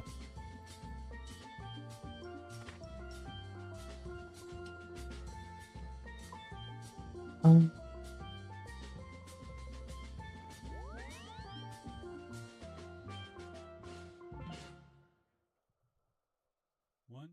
two, three, four.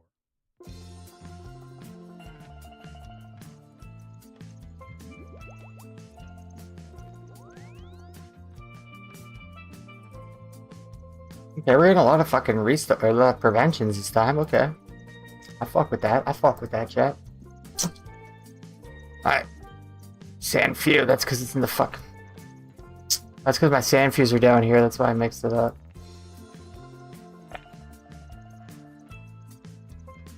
It's alright, man, at least we gotta skip that time. It's alright, you can't win every day, especially if you're gay. Well, in my case, half gay. I'm only half bisexual, I only like girls, I don't like guys. So I'm half bisexual.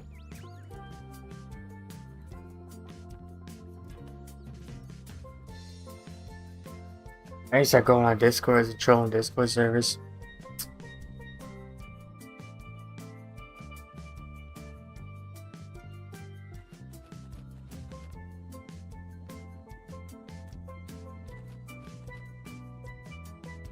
I sell fucking NFTs for them. Like, hey guys, I got 3 NFTs that I've been sitting on for about 3 years now. I was wondering if anybody wants to buy them. Like, fuck, dude. Oh, you're sitting on them because you're gonna fucking sell them? But nah, it's like it, right? So.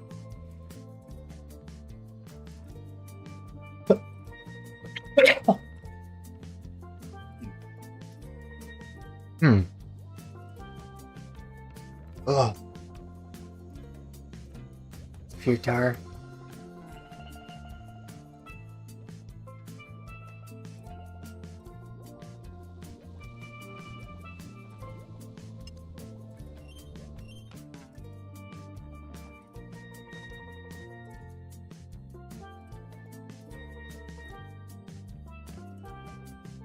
I know, good idea. I know, good idea. I know what we should name the stream to get people in here. Free TTS. That could backfire because we can get the IP2 fucking idiots in here, the Ice Poseidon fanboys in here. Or we can get a bunch of trolls in here, we can get fucking normal people in here, so it's kind of risky to put that.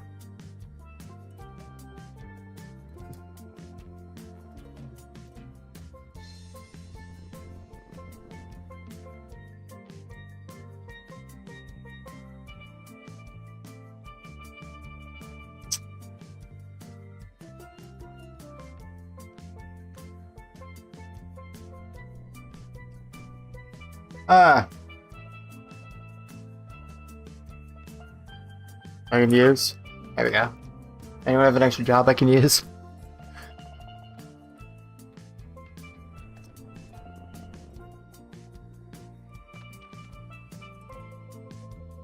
Zero viewers playing YouTube, playing RuneScape, man. I might just fucking just do a chill stream, put my feet up for the rest of the fucking day. These people don't like RuneScape anymore. These people only want to watch Dead Man. I just put my feet up and try to find a new good YouTube channel I haven't fucking watched yet.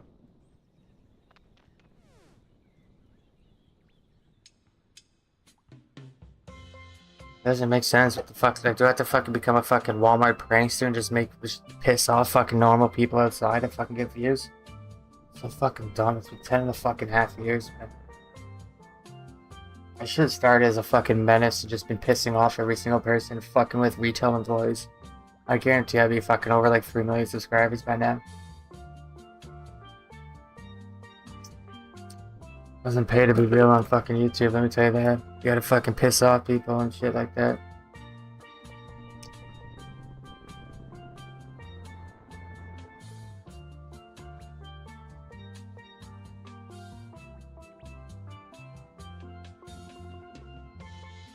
This stupid. I dedicated my life to this and fucking still see nothing out of it. Fucking hurts. Hurts and sucks, man.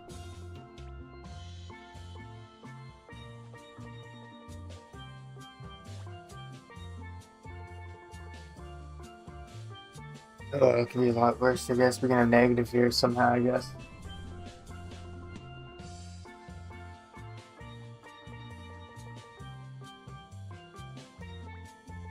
Yeah, I guess it could be worse, I guess, somehow. Oh, shit. We could have, negative views. I mean, I guess that's worse than fucking having 0 views, right? I should have did what Gideon did. I should have became a fucking, I should have just fucking harassed people in fucking real life and then pivoted to streaming. Fuck.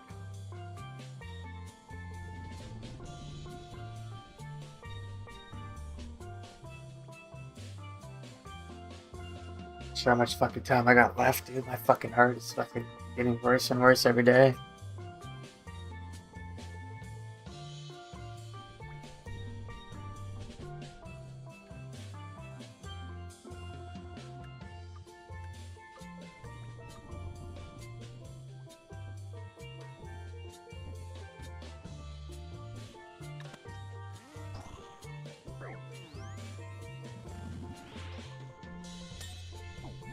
No, don't drop that, drop this.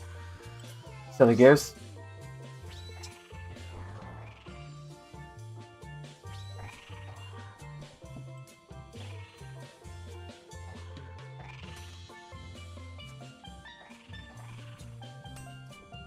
Go back, shouty. Go back to daddy.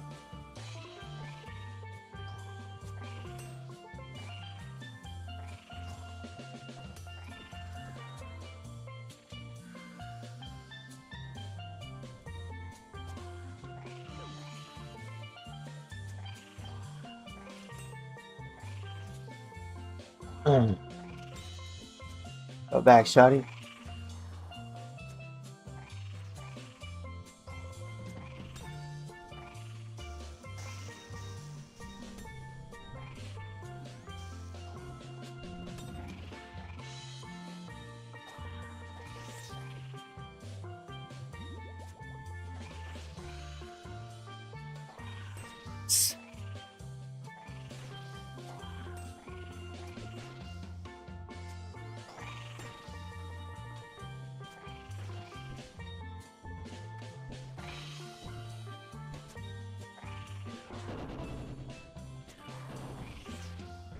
Oh! Nice. Speed runner, I'm running with speed. Speed runner, I got what you need. Speed runner, I put meth in my weed. That wasn't even fucking near me, dude.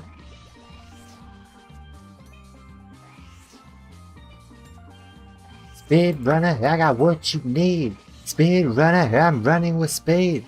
Speed runner, I put meth in my weed.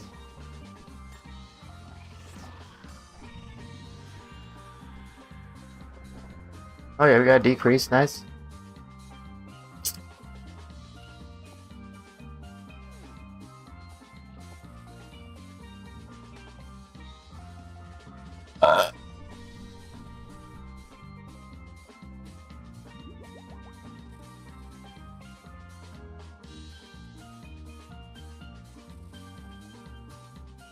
Oh, we're 210. Give me the fucking pet, you scammers. Our kills got 3,000 fucking times to get the fucking pet. Like, come the fuck on, Jagex, you lazy bastards. Give me the fucking pet, you lazy fuckers.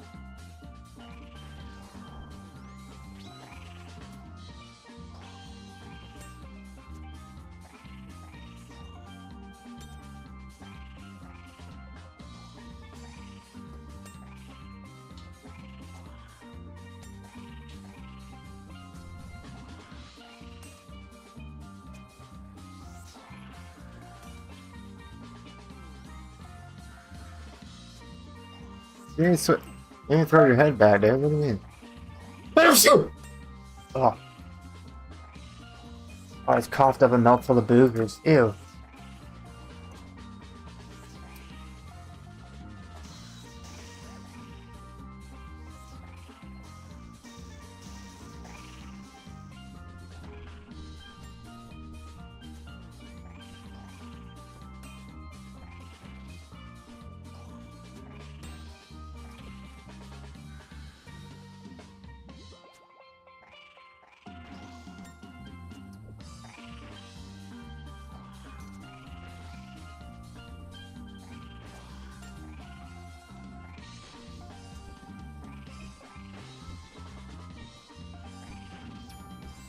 Damn, 7 tree right off the bat? Go.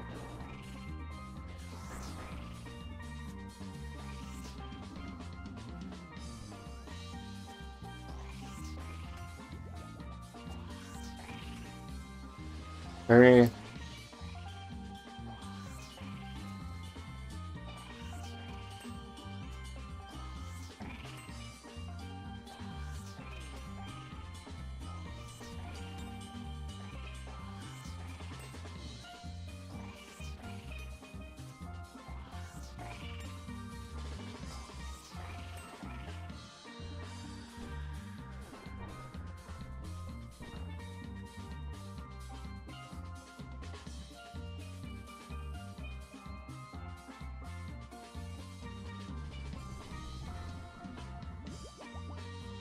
It's time to go! Can you kill some fire? Exclamation mark task.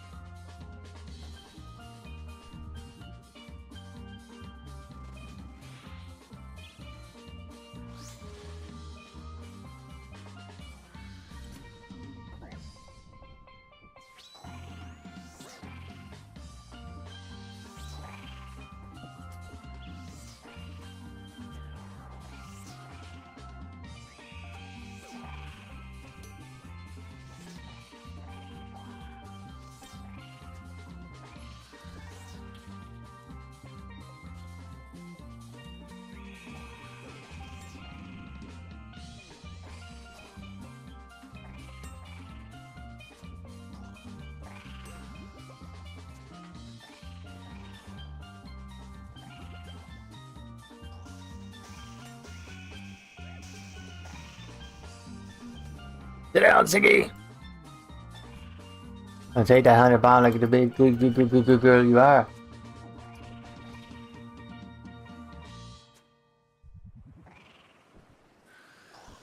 Fuck, where you going, dude? Like...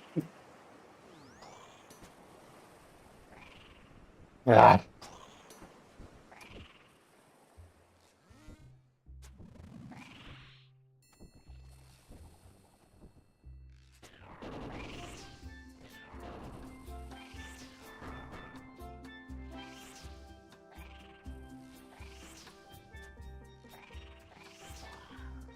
Die fucker! Die fucker!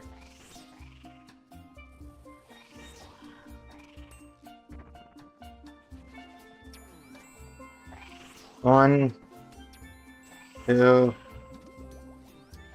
three. We're back. Nice.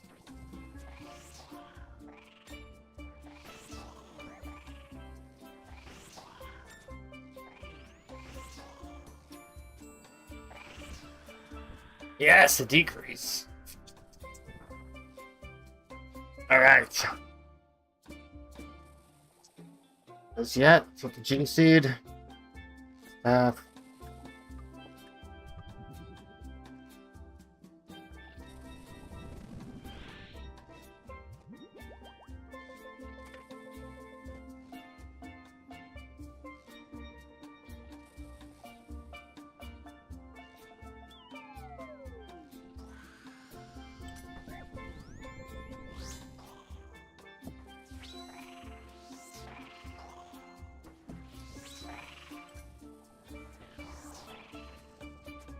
Okay.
Incarcerated and hated.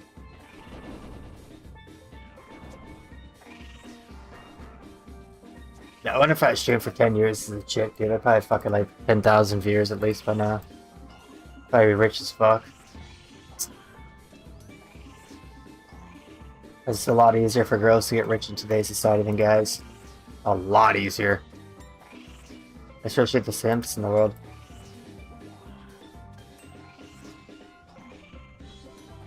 And a woman can have way less qualifications than a man, but get the job that the man wants. Just because of how she looks. Oh, we got 2 fucking skips in a row?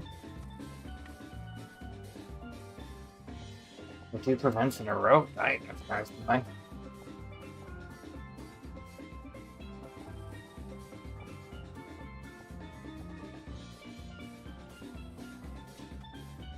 Here, please.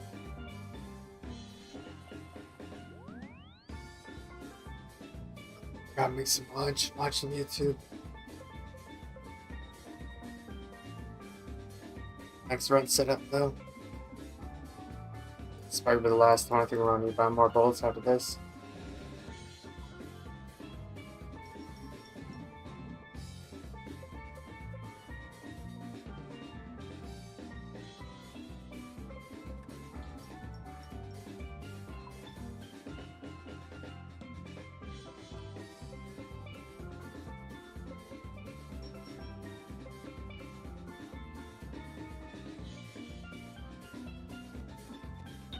Huh.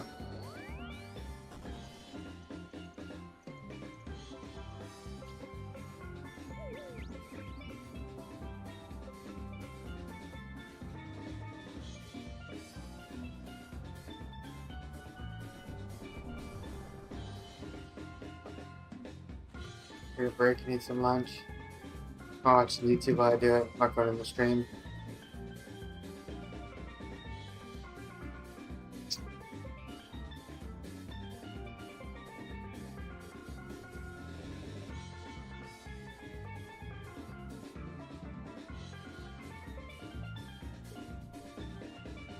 Ugh.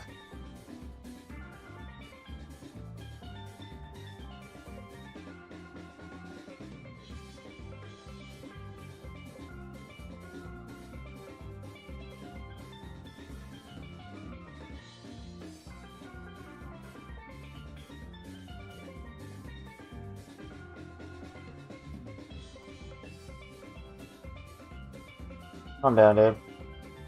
They're way too late, dude.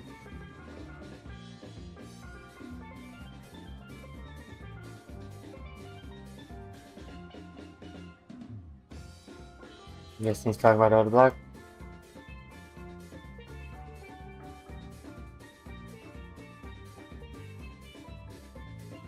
Bad boys.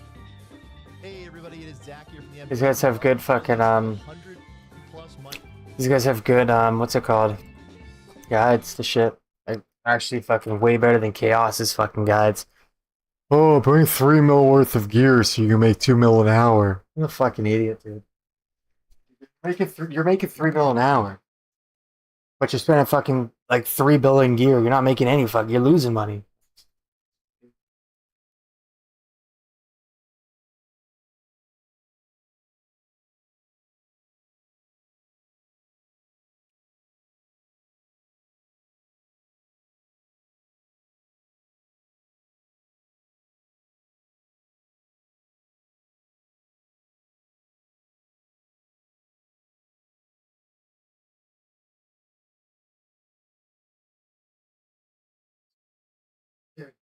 You got a snacky poo.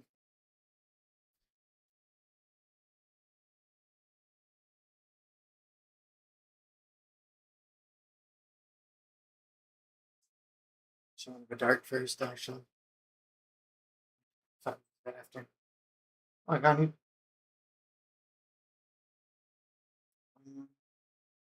How much money do I have in my fucking account? I have a bunch of near $2.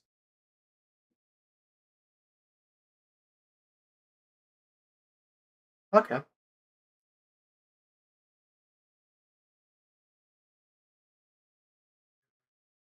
Snack. What it does.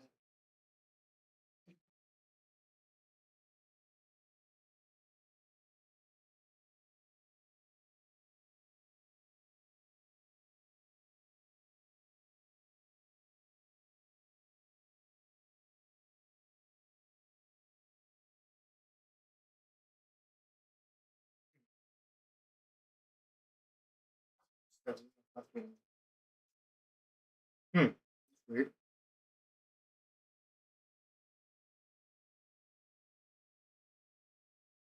Where the fuck's my ghost key, man?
Holy shit.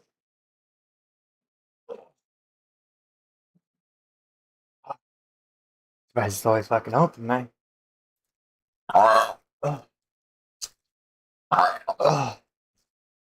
You have a little lunch break. I need to find a fucking container so I can make these fucking noodles in. Actually, I can probably just use this fucking cup right here, actually. Yeah, I can use this fucking cup.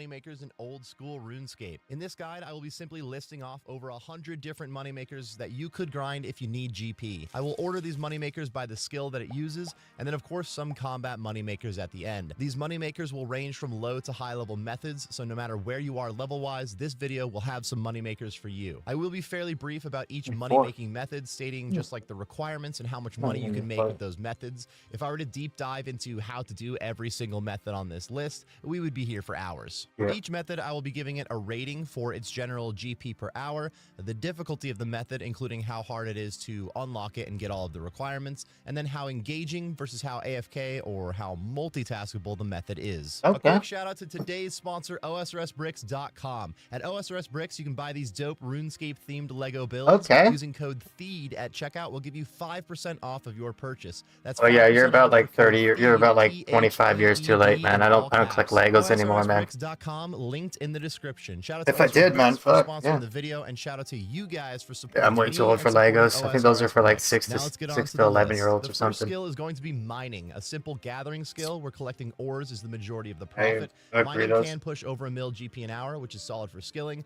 but the best GP per hour is of course going to come with higher level mining. Even if a method requires a low mining level, having a higher mining level will make that method faster. Yeah, This is a going lot to be the faster. case for any gathering skill. For our first method, we have the Motherload Mine, which requires 30 mining. You start Yep. making better money at 70 mining when you get Addy, and then 85 mining for the Rune ore. But Yep. even then, it doesn't max out at a lot of money, but it is easy to get started. really And this is where you can too. get your coal bag. At 40 mining, you can mine gem rocks. There's a few spots in the Oh, Shiloh shit. village, but if you complete the medium Karamja diaries, you'll unlock the ladder to the underground I'm a mines, grown a ass lot man. more I don't spots, fucking and do diaries. Yeah, I'm a fucking teenage girl. Fucking diaries.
Cooking.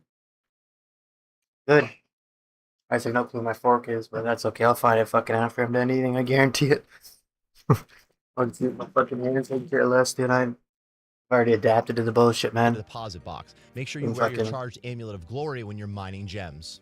Mining rune ore requires 85 mining. 1 rune ore is 10k, and because rune items are generally at alch price, the price of the ore won't be dropping anytime soon. There's a Yeah. few mining spots like the Wilderness, the Mining Guild, the Treherne Mine, even the Mor Ul Rek Mine, but most of them are crowded, maybe with a few bots. Amethyst requires 92 mining, and it is incredibly slow to mine. You're not going to max out at a bunch of GP an hour, but it's also extremely easy to multitask. Mining Basalt requires 72 mining, Basalt. and then completing the Making Friends with My Arm quest. These Yeah, actually fuck peak that. out a pretty solid GP an hour for a very simple skilling method. The Blast Mine is a pretty interesting mining activity where you can collect ores 10 levels prior to when you normally would have unlocked them, so you'll start getting rune ore at 75 mining. Damn. It's a pretty active mining method, it has good XP rates, and it doesn't profit a lot, but it does profit. Volcano is the mining skilling boss, unlocked when yeah. you complete the Song of the Elves quest, so you do need 70 mining and smithing amongst a few other skills to complete the quest. You can choose to get some good XP or some good loot for each Volcano kill,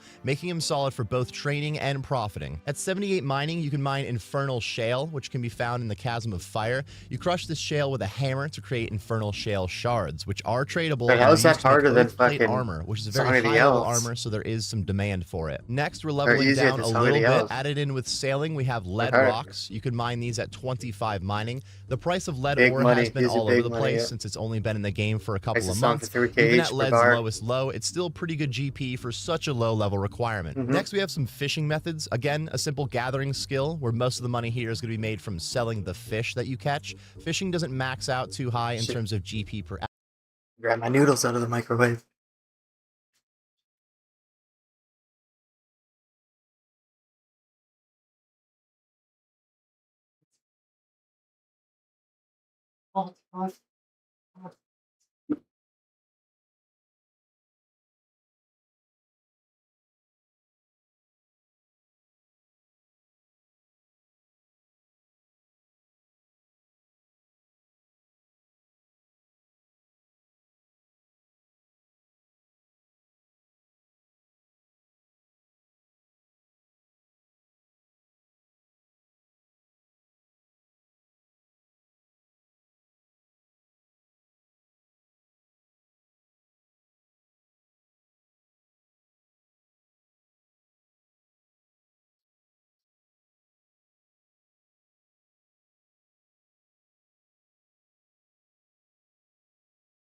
Yeah.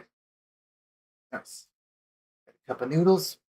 Couldn't find my fucking it's a green screen that makes it look weird. Couldn't find my fucking plate or my fucking fork, of course. I want to eat, but when I don't want to eat, it's always in my way. That's okay. I fucking learned to adapt. Learn to counter the bullshit, man. But it is very easy to Okay, do and 33 really years chill. and nothing Cannon but bullets. Wands You requires gotta learn some 65 defensive, fishing right? and then Shit. partial completion of the Taibu Wanai quest. It's very helpful to have your fairy rings unlocked as well, and then a fishing barrel from Temperos also makes this pretty AFK. Overall, it's fairly weak in the max GP per hour range. At 87 fishing, you can catch sacred eels using a regular fishing rod and bait. You do have to complete the Regicide quest up to the point where you access the Tyrus camp to be able to get to this area. If you use a knife on a sacred eel, it'll give you some Zulrah's scales. Now, the price of Zulrah's scales always fluctuates, making the GP per hour of this method also fluctuate, but it's not bad for being pretty AFK. At 52 fishing, you can start lantern harpooning and you'll get sword-tipped squid, and at 69 fishing, you'll start to get jumbo squid from these spots. These fish were added with sailing, and you need 47 sailing to dock at the Onyx Crest, which is the lowest level island that has a lantern fishing spot. The Buccaneers Haven also has a very good spot near a bank hotspot that you can build. At level 35 fishing, you can fight the Temperos. This is a fishing skilling boss. Grinding out this boss will give you reward pulls from the big pool near the bank. At 81 fishing, you can get the highest tier fish from that reward pool. This is also the place that you can get your fish barrel for your other fishing gains. Our next gathering skill is woodcutting. Unfortunately, woodcutting moneymakers are pretty weak, but it's very easy to get into, and there's a few of them. At level 60, you can chop yew logs, and at level 75, you can chop magic logs, which always have been some classic woodcutting moneymakers. Specifically, at 60 fucking woodcutting, horrible. when you unlock the woodcutting guild, that's not a bad time to chop these logs, since you get an invisible 7 level boost in the guild. They still don't max out at that much GP an hour. There were a few new trees added in sailing as well. The Camphor trees require 66 woodcutting and are located on the Great Conch, which you need 45 sailing to get there. There's ironwood logs at 80 woodcutting, located on Sunbleak Island, requiring 72 sailing to get there. And then rosewood logs are 92 woodcutting, located on Drumstick Isle, which requires 72 sailing. Finally, for woodcutting and kind of combat, we have Ents. These can be found in the wilderness or in the cave in the woodcutting guild. They're pretty weak monsters that only hit with melee attacks, and then once you kill them, you have 1 minute where you can chop logs from their body and receive noted logs. The Ents in the wilderness give twice as many logs, and then completing the medium wilderness diaries will increase the speed that you chop the wilderness Ents. Our next skill is Hunter, which is still gathering, I'm pretty sure. Like all of our skills so far, the tools and supplies required are all pretty cheap, and then you make your money by collecting some sort of supply and selling it on the Grand Exchange. We're going to start with the classic here, Chinchampas. There's gray, red, and black Chinchampas. Red and black chins are pretty good moneymakers at high Just wanna do levels, it, just since chill and stream. Chinchampas are Okay, used nobody for wants to watch range my training RuneScape. and some high level. Who just give a fuck about me when I'm sleeping? That's fucking it. So fucking stupid.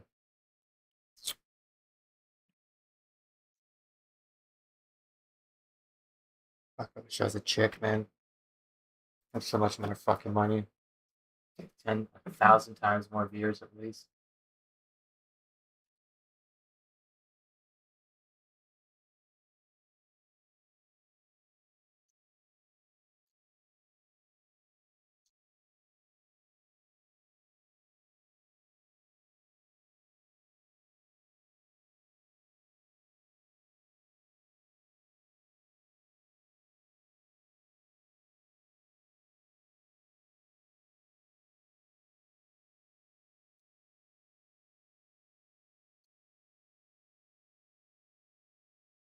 Yeah. range combat. With 42 sailing, you can also catch those red Chinchampas on Chinchampa Island now. Next, we have Implings. If you complete the Lost City quest, you can use the wheat field in Xanris to teleport to Puro Puro, where a ton of Implings live, and then you can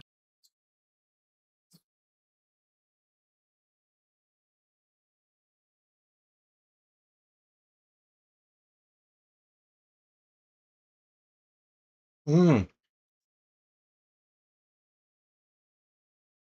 In today's world, becoming internet famous is a dream come true for many, and hell, some would happily accept being made into a living meme if it meant they got an ounce of popularity out of it. Yes, it's true that sometimes becoming attached to a meme has its benefits. There are countless stories of individuals becoming online celebrities thanks to quirky viral video appearances or one-off gimmicks blowing up on sites like TikTok. And sometimes these one-off viral hits can become monetarily lucrative. But while living memehood has worked out for some, for others, their abrupt run-in with online celebrity proved to have life-ruining consequences. From a living meme suing its creator for monetary damages, to a woman's career destroyed by a fake viral story, to a teenager being implicated as a deranged psychopath, these are the cases where internet memes ruined lives.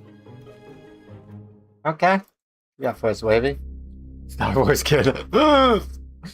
For most individuals that become living memes thanks to a viral video, the living meme is always a bit at fault for the creation of the meme itself. As almost every viral video either originates from a public setting or was a piece of content the would-be living meme actively chose to put out into the world. However, there are a few cases out there where an individual was essentially forced into memehood after bad faith actors leaked private videos to the internet. Which of course brings us to the age-old story of the Star Wars kid. In April of 2003, well before the advent of YouTube, a video called jackass_Star Wars_funny.wmv was uploaded to a popular peer-to-peer file-sharing website known as Kazaa. This video features a portly teenager wielding a metallic-looking rod, who was apparently attempting to mimic Darth Maul's lightsaber choreography from Star Wars: The Phantom Menace. The video is notable for a variety of reasons, but what you need to know is that this was intended to be a private recording, never to be shared or seen by anyone else. He's actually pretty good, man. I had a personal fuck with Star Wars because I lost my virginity when I was a fucking teenager. I still don't have my virginity in my 30s, so I don't give a fuck about Star Wars. From Quebec, Canada, named Ghislaine Raza. In late 2002, Ghislaine had filmed the video using a camcorder loaned out from his school. The scene being recorded to an 8mm cassette tape. So how does this embarrassing video make its way to the internet? Enter Ghislaine's classmate, Jerome Laflamme. Jerome would stumble upon this botched lightsaber choreography after Ghislaine had mistakenly left the cassette recording at school along with that shared camcorder. Apparently Ghislaine had forgotten to remove or delete this footage, and it was still just sitting on this camera that other classmates used. Finding the cassette's contents cringeworthy, Jerome and two of his other friends come up with an idea. They would upload Ghislaine's lightsaber video to the internet in an effort to prank and humiliate their classmate. In regard to why he uploaded the video, Jerome has been quoted as saying, "I thought it'd be an interesting prank. I wanted Ghislaine to know what I knew of him." Yeah, sue him for copyright, dude. You didn't give him permission to fucking post the video, you. Digitize it on the studio computer to pull a joke on Ghislaine. After that, I had nothing to do with it. And with that said, no one would have ever predicted just how viral this video would become. Upon viewing this video, many believe the flailing teenager featured in it to be someone who actually thought they were performing impressive choreography. And of course, most believe that it was the kid who uploaded this video to the internet in the first place. I mean, after all, how does a video get online without you uploading it, right? Under these assumptions, it becomes pretty reasonable to make fun of the guy, and hundreds of thousands would do exactly that. In a 2003 pre-YouTube internet, That impression's so the video was fucking shared strong to today. message boards, Holy into shit. video sites, He's like and Amy in through fucking email. waves. And Raza's video was one of the internet's first truly viral Everybody's video trying to get memes, literally spreading by word of mouth, no algorithms involved. This thing was all natty.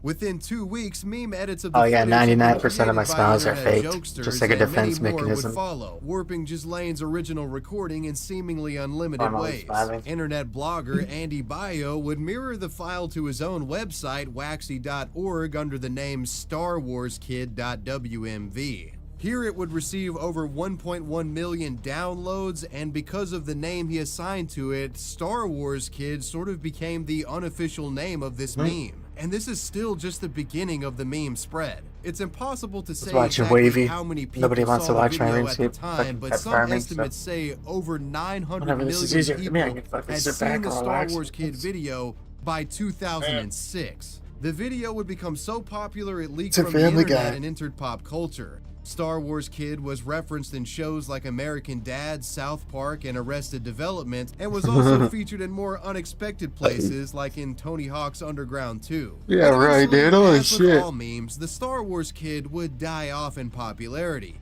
And when things simmered down, that's when people started asking the question, hey, you know this kid that we've been relentlessly bullying for like 6 years? I wonder what happened to him. I wonder how he's doing. This was a question that Andy Bio, the aforementioned blogger, had himself. And considering his relevance to the legacy of the Star Wars Kid, you know, being the guy that kind of gave the name to the meme and spread it to millions of people, he made it his quest to track down this guy and try to interview him.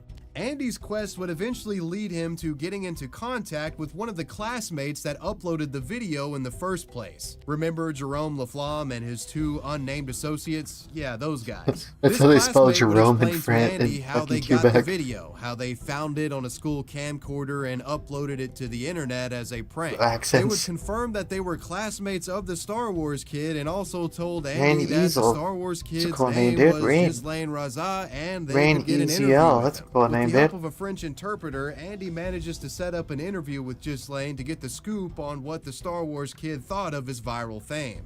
And surprisingly, in this interview, That's cool, 'cause my Ghislaine favorite, seems RuneScape surprisingly creator's name chill is about Nine the Rain. whole affair, even saying that he kind of liked some of the remixes of his video. Oh yeah, I had to Though, put a if 10-minute you read follower. between the lines a Time bit, around he to- does Twitch, 'cause appear a there's so many little bit fucking bots. frustrated about certain elements. Cody tries What's so your many cheap opinion of these views. videos?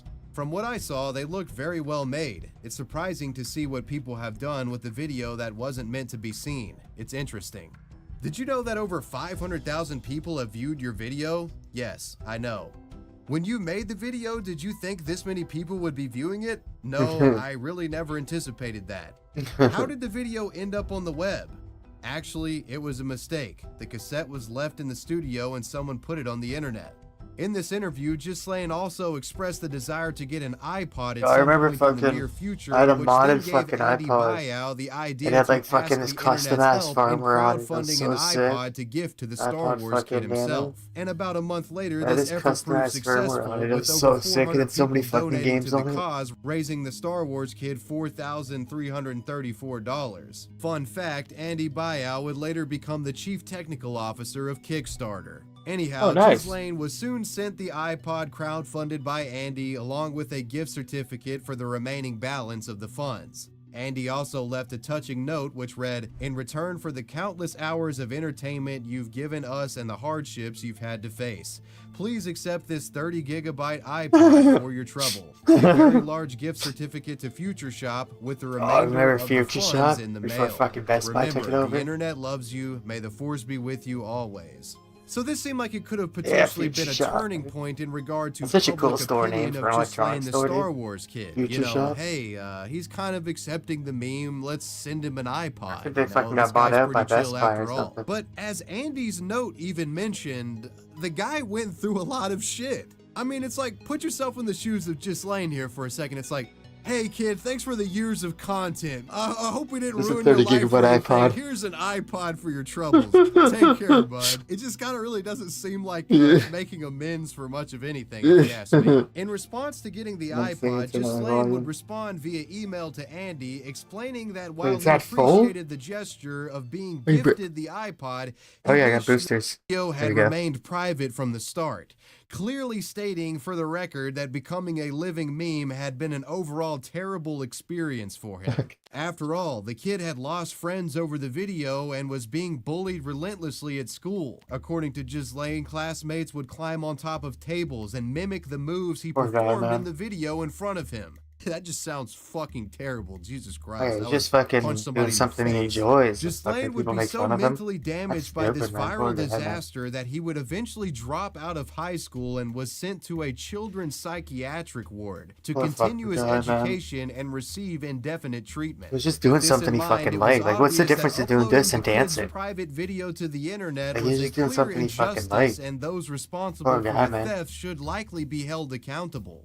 In late July of 2003, in light of the depressing developments surrounding Star Wars Kid's personal life, Ghislaine's parents filed a civil suit against the parents of the students who first leaked the private video to the internet, demanding over $250,000 in damages. Holy this fuck, lawsuit that's would retirement carry on money. for 3 years before eventually Jesus concluding Christ. out of court, with an unspecified amount of money changing hands between the families. Most on the internet had long moved on from Star Wars Kid at this point and didn't even realize these legal proceedings had happened. And fewer still knew about the hardships experienced by Ghislaine. Ghislaine would eventually leave the psychiatric facility and return to high school for his senior year.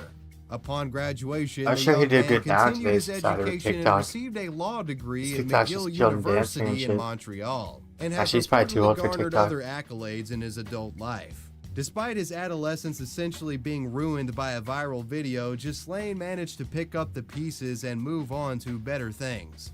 In May of 2013, just over 10 years after the original release of Star Wars Kid, Ghislaine would break his silence on the matter and give an interview for a Quebec magazine. He looks like a Star Wars adult. He looks like a Star Wars kid, a Star Wars adult. Quote, "You'll survive, you'll get through it, and you're not alone. You are surrounded by people who love you." And what was likely the first case of a living meme getting cyberbullied over a viral video, that was the story of the Star Wars Kid. God, man, fuck. Connie. I remember this too, Connie 2012, When an dude. aspiring filmmaker makes a I documentary remember this shit, dude. exposing This shit was Ugandan massive war criminal back in the Joseph fucking day. Kony, a worldwide effort to stop the man takes over. The humanitarian meme Kony 2012 is born. Yeah, I remember that Kony's shit, dude. creator never That shit was expected his massive back in the video day. to get as big as it did, and this popular documentary wound up turning into a meme that inadvertently ruined the man's life. This is the story of Kony 2012. On March 5th of 2012, a YouTube video was uploaded titled Kony 2012. It was a documentary detailing the story of a Ugandan warlord named Joseph Kony. At the time, Kony was relatively unknown to most of the world, but in Uganda, he was a feared leader of a Christian-based terrorist group known as the Lord's Resistance Army, or LRA. The main goal of the faction was to overthrow the Ugandan government. The LRA and Joseph Kony were responsible for committing some of the most heinous crimes imaginable. From Which more mass proof do you need murder that to Catholic is a employing fucking child scam? soldiers and employing child sex slaves. Yep, The that's what the creator of Catholics Kony do. 2012, Jason They love Russell, children. had in fact witnessed some of these atrocities firsthand That's what during the a Catholics do. research They love fucking filmmaking taking trip he advantage of took to children. the area They're in weak as fuck people and they 2003. can't take Russell advantage had of been someone their own attempting to raise size. public awareness regarding Take Joseph advantage Kony of ever fucking innocent since, child. and had created many failed video I don't fuck with the campaigns in an Catholics or the effort to do Christians so. because a lot But of them are something about rapists. Kony 2012 was different. Or they This support documentary rape, was at the culmination of Jason Russell's life's work. Its purpose was twofold in that it wanted to raise public awareness regarding why you'll never catch who me at a Joseph fucking Kony church unless I'm was burning and it the to the fucking atrocities that ground. he's committed, And of course, it wanted to raise a bunch of money to, I do not I support guess, fucking stop child Joseph crimes. I think it's Kony fucking and disgusting how help they fucking treat Ugandans. They children. were admittedly pretty They're vague in the innocent and fucking documentary weak. about You can't fight exactly what back. they wanted to do, but that's Disgusting. the gist of the project. You'd never The catch end me at a of the church. Kony 2012 Never. YouTube video detailed ways viewers could help, which included signing a pledge of support and contributing money by way of the purchase of a $30 I don't know, I just think action taking kit. advantage of These children is action fucking kits contained a disgusting. Kony Although 2012 shirt and Kony posters. Catholic and Christian The people selling don't point at of all, the so kits were linked to an event dubbed by the Kony creator as Cover the Night. The think it's event fucking plan disgusting. being that on April 20th, Whatever. 420, everyone who purchased action kits would go out at night and canvas, plastering Kony materials around their local area in mass protest of the warlord. This documentary was polished, at least in regard to YouTube standards, and the call to action against Kony resonated with those online. Kony 2012 would crack just over 75 million views in a week, and Invisible Children, the charity that Jason Russell had co-founded, would raise over $10 million in this short period of time. If you were an active internet user in 2012, you know just how inescapable the phrase Kony 2012 had become. The entire campaign to overthrow Joseph Kony essentially becoming one of the biggest internet memes in internet history. Kony 2012 was being discussed by YouTubers both big and small. The mainstream media was obsessing over the story, the entire world fixating and donating massive sums of money to stopping a dictator they didn't even know existed until about 7 days prior. But as is the case with many stories that I discuss on this channel, the moment that a large sum of money gets involved, that's when some fuckery is afoot. Yeah, Naturally, straight with up the immense fuckery. success of Kony 2012 and large sums of money Fuckery. now involved, folks began asking the question, all right, so we like raise all this money and yeah, like we hate Joseph Kony, but That's what we but say in how? Canada. What exactly that's was bare Invisible fuckery. Children, more importantly Jason Russell, going to It means do like about that's lots of Joseph bullshit, Kony and and his that's victims? bullshit. With no clear immediate action being Bare taken by fuckery. the organization, skeptics would become vocal, and a certain sect of the internet actively began prying into the affairs of Russell and his charity. The first blemish, donation ratios. After doing a bit of digging, critics discovered prior year financial statements from the Invisible Children charity. These documents revealed that only 32% of the organization's expenditures went towards direct humanitarian services, while the lion's share of 68% went back into the operating costs of the charity. With almost everyone assuming that all of the I donated think about money was starting my own going towards charity. toppling Kony, you can Streamers imagine Without some Borders, people were because I got pissed off Doctors about Without that. Borders, so I might start Additionally, Streamers Without some would Borders. unearth old photos of Jason Russell wherein he's flexing Just to with get money, guns in just get like a Uganda. pool of money so I And can they give it to shared like these small photos, streamers. citing the images It's like as not an have to work all the indication time. that They're like kind of like Russell laid was back. more of an Like they can't really unprofessional advance their grifter streaming than a career because they work too much. humanitarian hero. Others found So maybe give embarrassing them like old fucking like videos a month created pay by and they can just take a month off Russell, of work apparently and grow coming their from channel a prior bit. failed efforts at starting a viral Kony Yeah, campaign. Streamers Without Borders, I won't call it. I'm not really trying to register a charity though. I don't think it's cheap. It needs attention and a dance to make it sparkle and shine. We gotta shake it up and break it up, let the war without a gun. Financials and unprofessionalism They look like a boy aside, band, but they some sing like people it's like just rock. had issue with the entire premise of the campaign and felt that Russell had focused far too much on Joseph Kony in the documentary and didn't talk about the victims enough, essentially claiming that the documentary didn't help anyone's situation and only made Joseph Kony a celebrity in the West. Turned people's problems into their businesses.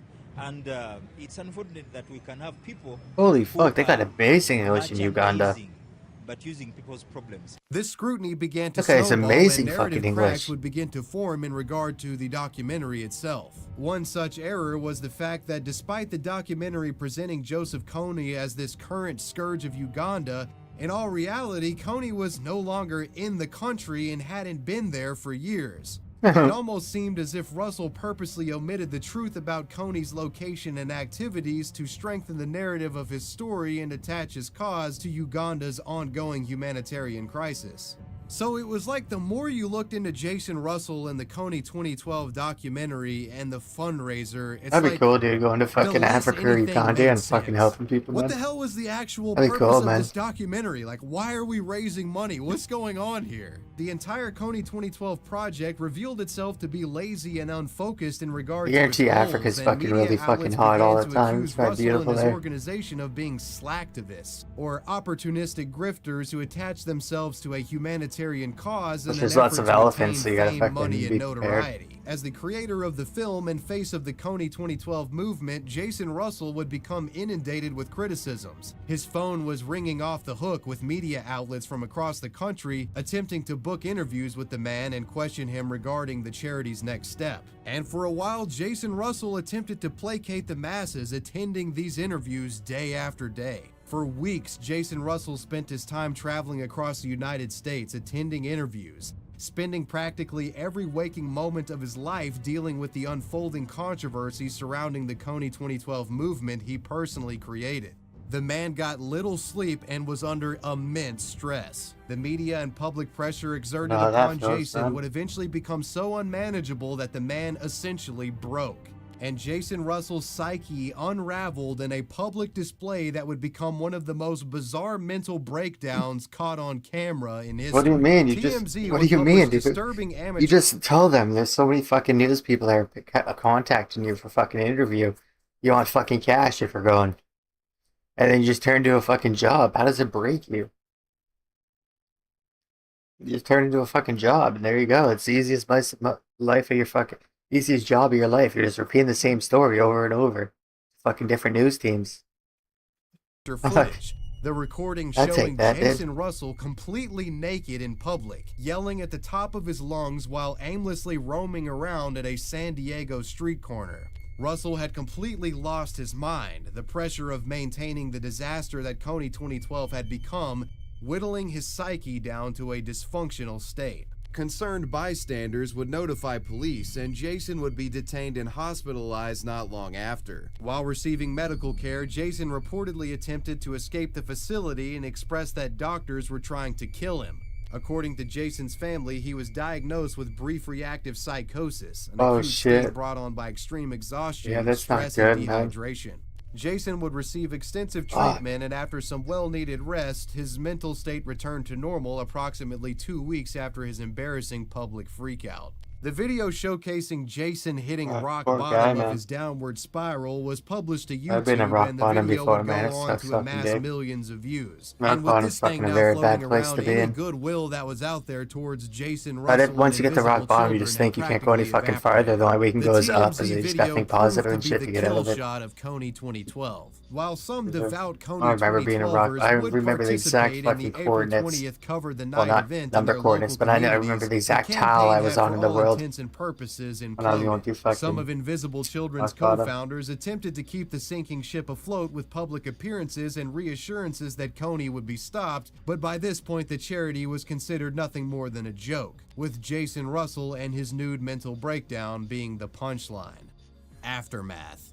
Today, Invisible Children has all but disbanded. In regard to the money raised during the Coney 2012 campaign, well, despite the misleading documentary, the campaign was never determined to be fraudulent, and the money raised found its way to a series of small Ugandan charity projects. Oh, nice. So at least money ended up Yeah, in there you Uganda. go. I guess that's a W, right? Yeah, And there in we case go, you're man. wondering, That's sweet. no, they didn't stop Joseph Coney. In fact, the man is still alive, but his health is on the downslope, so who knows how long he'll be around. And as for Jason himself, he would leave Invisible Children, but continues his activism in other ways to this day. It's impossible to say how much this affected him in the long term. I mean, at least there hasn't been any more public breakdowns. I'd be willing to say Jason Russell learned his lesson in regard to biting off more than you can chew in regard to fundraising projects. I find it hard to come away from this story really hating Jason Russell, as I don't really think he was a malicious actor. I just think he was a guy that really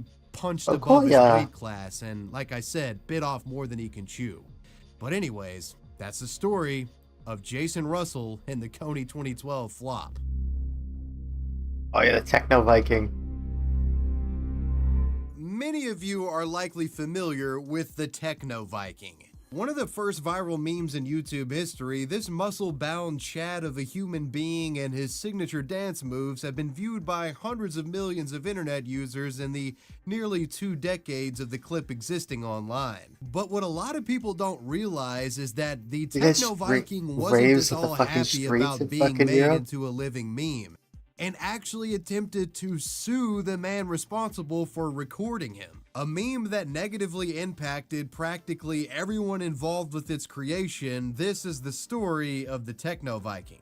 It's just because you took it negative, you should have took it positive. You became like a singer after that or something. He like fucking media art student Matthias. Oh yeah, it's of course it's in German. Germany is fucking tons of fucking raves all over the place. I want to go to Germany, man. They got lots of fucking raves out on the streets and fucking all over the place, man. Fritsch was Fuck Parade 2000 held in Love Parade. Germany. Not Fuck Parade, it's Love Parade. Grassroots demonstration held in the city to celebrate music. It's not Fuck Parade, it's the Love Parade. Protesting commercialism, essentially like Woodstock, but in a city, and it's like a loosely organized. Yeah, I want to go to Love Parade in fucking Berlin. Fritsch would capture a great deal of footage on this day, but the most notable recording involved this particular scene, which begins with a blue-haired girl dancing to techno music. In this now iconic shot, the dancing girl appears to be grabbed by a disorderly man in the crowd.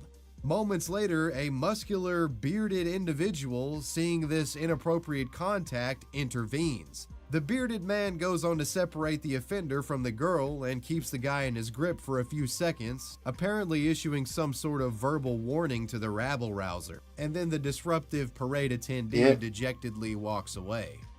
This series of events by themselves is already a great catch by Fritsch, but what happens next makes the footage legendary.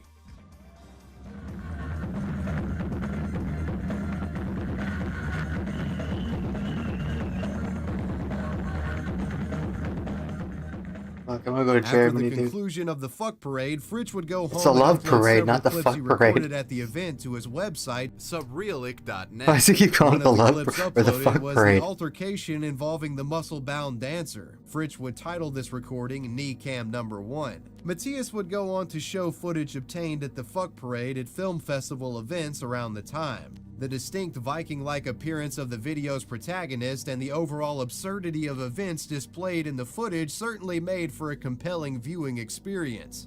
But considering the inaccessible nature of early internet video, few would actually see Knee Cam when it was published, and the video would essentially sit in a state of online purgatory for the next few years. But then a site called YouTube comes along. In 2006, Matthias Fritsch creates a YouTube channel for his subrealic content, and in October he uploads a copy of Knee Cam Number 1 to his channel.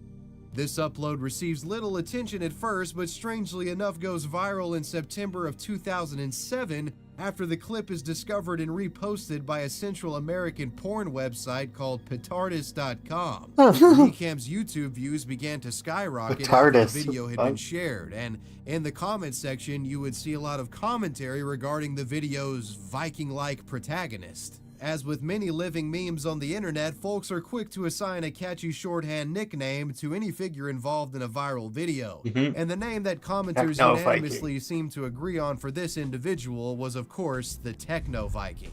In 2007, Techno Viking would become an inescapable online presence. The man became a phenomenon, with fans of the meme and video uploading recreations of the dance and parodying the video in a variety of ways. The internet built up the legend of the Techno Viking as this righteous and mighty figure, an individual that strikes fear into the hearts of Fuck Parade girl grabbers and stuns all with his impressive dance moves. He was beloved by all online, and needless to say, the popularity of the Techno Viking was a good thing for the guy who recorded the video, Matthias Fritsch, essentially the creator of the meme.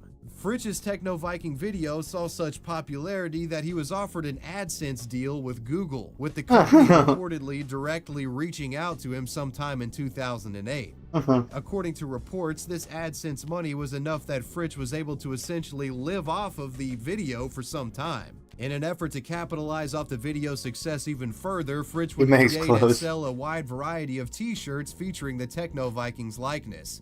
These shirts were advertised in the video's description box. Through ads, merchandising, and 2 TV licenses, Fritsch managed to rake in close to $15,000 in the months following the viral explosion of the Viking. And for any small-time independent video creator, this was a dream come true. Fritsch was able to monetize something he recorded and basically live off of his own work. The meme he had inadvertently created being beloved and being watched daily by millions of people. It was beginning to look like Matthias might be able to convert this techno-Viking thing into a long-term career of sorts. But just as things begin to get good for Matthias Fritsch, that's when he's hit with a life-changing reality check. That reality check coming in the form of a cease and desist letter in his mailbox. In December of 2009, Matthias Fritsch was sent a letter from a lawyer representing the techno-Viking himself. The Viking, who remained anonymous, was demanding Fritsch remove all content featuring his likeness from the internet, including the famous video and any merchandise associated with it. A segment from the cease and desist reads as follows. My client has hired us to take care of his legal interests. I guess he's wanted, that's why he's want to be on videos. The use of our client's image, especially for commercial reasons, is a violation of his personality rights, especially the right to images of one's likeness. So apparently the man behind the techno-Viking had issue with this online silliness surrounding his image and also didn't care for the fact that Matthias was making money off of this thing. Fritsch would issue a measured response to this cease and desist letter. Cognizant of the internet's unanimous affection for the Viking, you just tell like the guy defends a girl right in front of the fucking camera. Like, yeah, everyone would want to fucking show that on camera, dude. That's how you can tell it's fucking, reason with the man and even offered he's to on work protective together custody, to or he's monetize fucking, the Viking video in a way that would be beneficial for both him and the disgruntled he's wanted man. by police. You know, Matthias was likely thinking, dude, the internet loves you. Like, this isn't a bad thing. There's a way that we can make this a mutually good thing for the both of us. However, the Viking nor his lawyer never took up this proposition, and as a result of the threat, Fritsch found it prudent to remove all merchandise associated with the techno-Viking from his social media. He also turned off the monetization of the techno-Viking video. He would keep the video up, but placed a large annotation over the content which blocked the visuals, the annotation informing viewers that ongoing legal issues surrounded the techno-Viking video. Matthias was taking the matter seriously and appeared to respect the wishes of the techno-Viking, even if he may not have agreed with the guy's analysis of the situation. Wie hast du darauf reagiert zunächst? Ich habe ihm als erstes einen Brief geschrieben, im Gedanken, dass es super ist, dass er sich jetzt endlich meldet, dass wir eine Möglichkeit haben, miteinander zu reden. Habe ihm auch versichert, dass es mir jetzt nicht daran liegt, da seine Rechte zu verletzen. Habe ihm auch angeboten. Oh yeah, I forgot. If you go to Germany, I learned German. If you go to Germany, I learned German. Diese Berühmtheit der Kunstfigur, die da entstanden ist, vielleicht wirklich lohnenswert zu vermarkten. But despite Matthias Fritsch's compliance, the techno-Viking and his lawyers wanted the man to pay for using the anonymous individual's likeness, even if Matthias Fritsch made this guy an internet legend. In January of 2013, it was revealed that the anonymous techno-Viking had officially filed a lawsuit against Fritsch under the grounds of violating his privacy, damaging his character, and profiting off of his image without necessary permission or compensation. The Vikings' lawyers were demanding Fritsch to pay at least 40,000 euros for the damages. The anonymous man's team would present a case that not only attempted to hold Fritsch accountable for publishing the original video, but also attempted to make Fritsch responsible for the thousands of re-uploads that had populated YouTube around the time. It's also been reported that an additional 10,000 euros were requested for the Viking because of, quote, pain and suffering, unquote, that he suffered due to the video's spread. Custody. After a series of trials in the early months of 2013, the case concluded on June 11th, with the judge ruling in favor of the techno-Viking and asserting that his personality rights had indeed been violated. Matthias Fritsch was required to pay all royalties he generated from the video's ads and merchandise sales in addition to a majority share of the court costs. The pain and suffering request was thrown out, however. As a result of this lawsuit, Matthias Fritsch owed a lot of money and could no longer publish any imagery showing the techno-Viking unless it was obscured to the point where you couldn't even tell it was the guy. And it's important to note that this court order only applied to Matthias Fritsch. It didn't affect any of the re-uploads that were out there uploaded by the thousands of other random people on the internet. If the lawsuit's intention was to stop the spread of the Techno Viking meme, it failed miserably. But what it didn't fail at was transplanting about 15,000 euros of Matthias Fritsch's money into the pocket of the Techno Viking and his lawyers. The loss of this income essentially ruining Fritsch's life for a period of time and putting him on the verge of bankruptcy. During the trial, Techno Viking's lawyers claimed that Techno was getting unwanted approaches by right-wing groups and lost jobs as a result of the meme. What the fuck? I mean, I guess that does kind of suck. Lost jobs for defending a girl and dancing. dancing. Nobody wants to lose their job fuck? over a meme. Whatever the case, becoming a meme didn't set well with the Techno Viking, and he especially didn't like that Matthias Fritsch was making money off of it. Probably one of the most bizarre elements of this story is that even after a lawsuit, the identity of the Techno Viking is still unknown to this day. Yeah, because he's in protective custody, that's why. Rights and privacy, the Techno Viking's name was never publicly revealed. Of course, you can't reveal it. Involved in that trial know the man's identity, including Matthias Fritsch, and it's safe to say that Fritsch won't be revealing that name for obvious reasons. Yeah, over the years, many have made false claims of being the Techno Viking, with articles citing a plethora of bearded gentlemen as candidates for the Viking's identity. All such claims have been debunked, and the man's identity remains a mystery to this day. A viral video that cursed both the living meme figure in it and its creator, that was the story of the Techno Viking.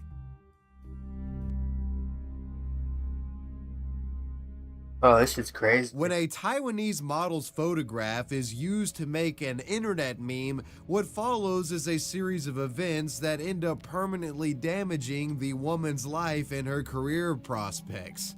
This is the story of the plastic surgery hoax. To begin, we need to become familiar with an old internet story that was being reported almost 20 years ago. In June of 2004, a bizarre news article was published online claiming that a Chinese man known as Jian Feng divorced his wife after he suspected that she cheated on him. And what was his reasoning for having this suspicion? Well, it was because his pregnant wife gave birth to ugly babies. And apparently the man, feeling as if he was a good-looking guy and thought he had a beautiful wife, he thought this to be impossible. The only Asian explanation was that his wife had cheated on him. Such fucking strict laws. That a DNA test later confirmed that the baby was actually his and that the woman didn't cheat. So the man is confused. You know, how is it possible that we have these ugly babies?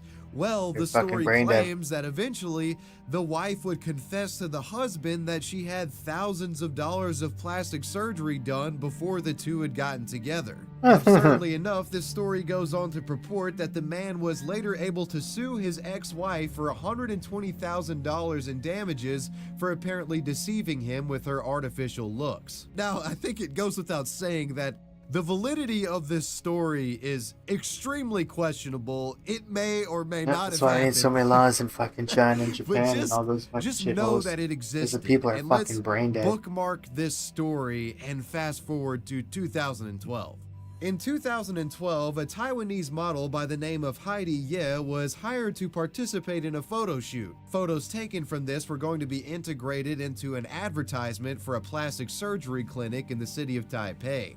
The ad was intended to be humorous, and it took the form of a family photo, with members of the family being portrayed by Heidi and other actors. In post-production, edits were applied to the image to give the children featured an unsightly appearance, each sporting small eyes and flat noses, while the adults in the image were left normal. The suggestion here being that the adults had had plastic surgery, but that couldn't hide their, bad genetics, hence the ugly babies or whatever. It's inherently a strange angle for an ad to take, but the joke is pretty obvious. The caption associated with this print ad, translated to English, read, "The only thing you have to worry about after plastic surgery is the explaining you'll have to do to your children." So what does that 2004 Chinese couple divorce story have to do with this plastic surgery ad? Well, on October 31st of 2013, the Irish Examiner wrote an article discussing the 2004 story and included a supposed picture of the mother in question and her before and after images after receiving plastic surgery. This prompted the old story to go minorly viral again, and other outlets would discuss it. However, when publications attempted to dig up and expand upon the reporting, that's when trouble arose, as some would begin erroneously associating the old Chinese divorce story with Heidi Ye's Taiwanese plastic surgery ad, misidentifying the woman as the Chinese wife featured in the infamous report. The result of this was a popular meme format which showed Heidi's photo shoot with the text below stating "plastic surgery,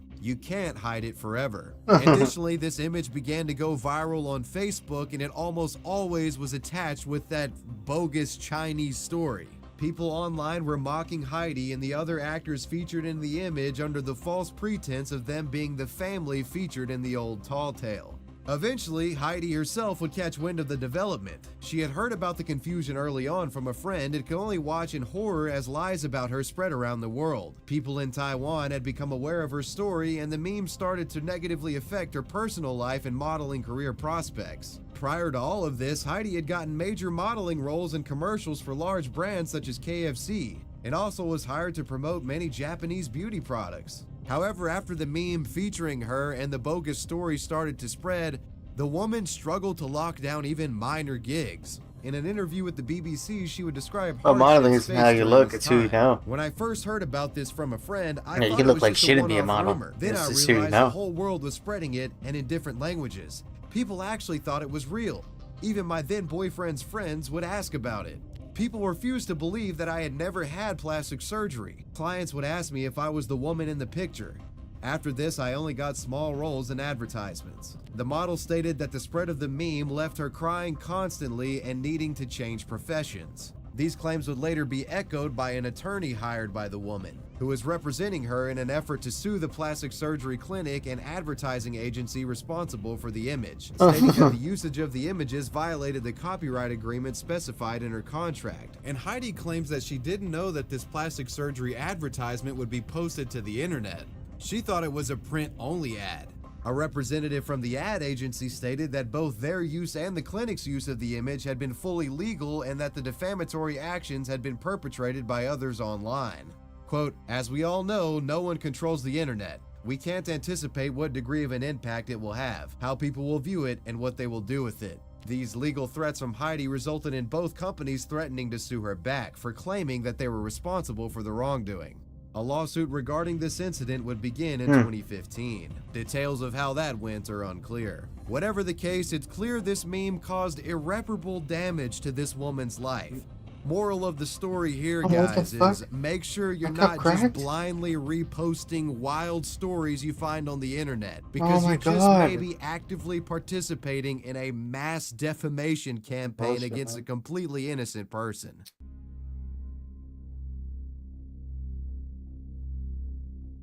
One of the most infamous early internet viral videos is that of the angry German kid, aka... So if you have hot water in a cup and you add colder water to it, it expands and cracks the glass that it's in? Huh, I never experienced that before. I think I just invented something, dude.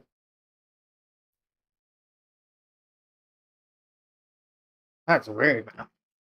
Oh, my fucking elbow. Fuck! The fucking microphone's always in the fucking way, man. Fuck.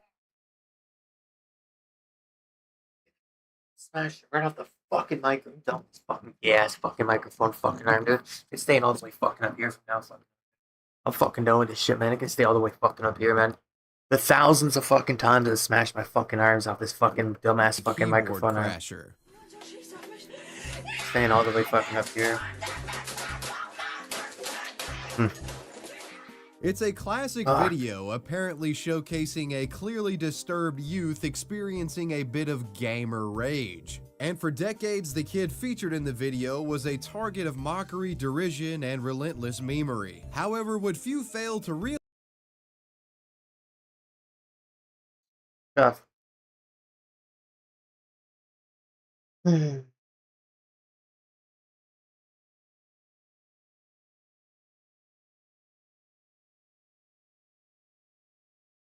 Oh, squatters.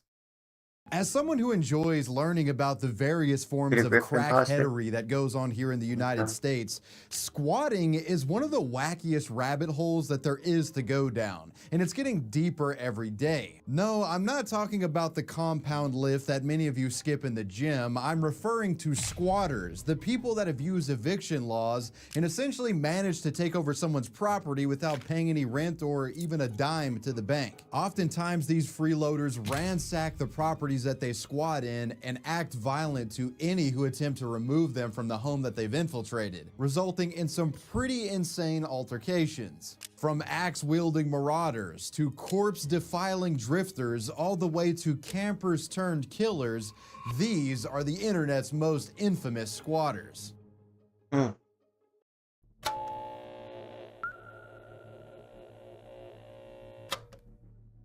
This first case takes us to a luxurious log cabin on Nonaville Road in Mount Juliet, Tennessee. In 2012, the house went into foreclosure, after which it was transferred from bank to bank, from JP Morgan to Bank of America to Nation Star Mortgage, and during this state of limbo, it was completely uninhabited and unmaintained. In 2014, there was an attempt to buy the home made by a family, but the deal fell through for unknown reasons. Now here's where a man by the name of Jude Pischke enters the picture.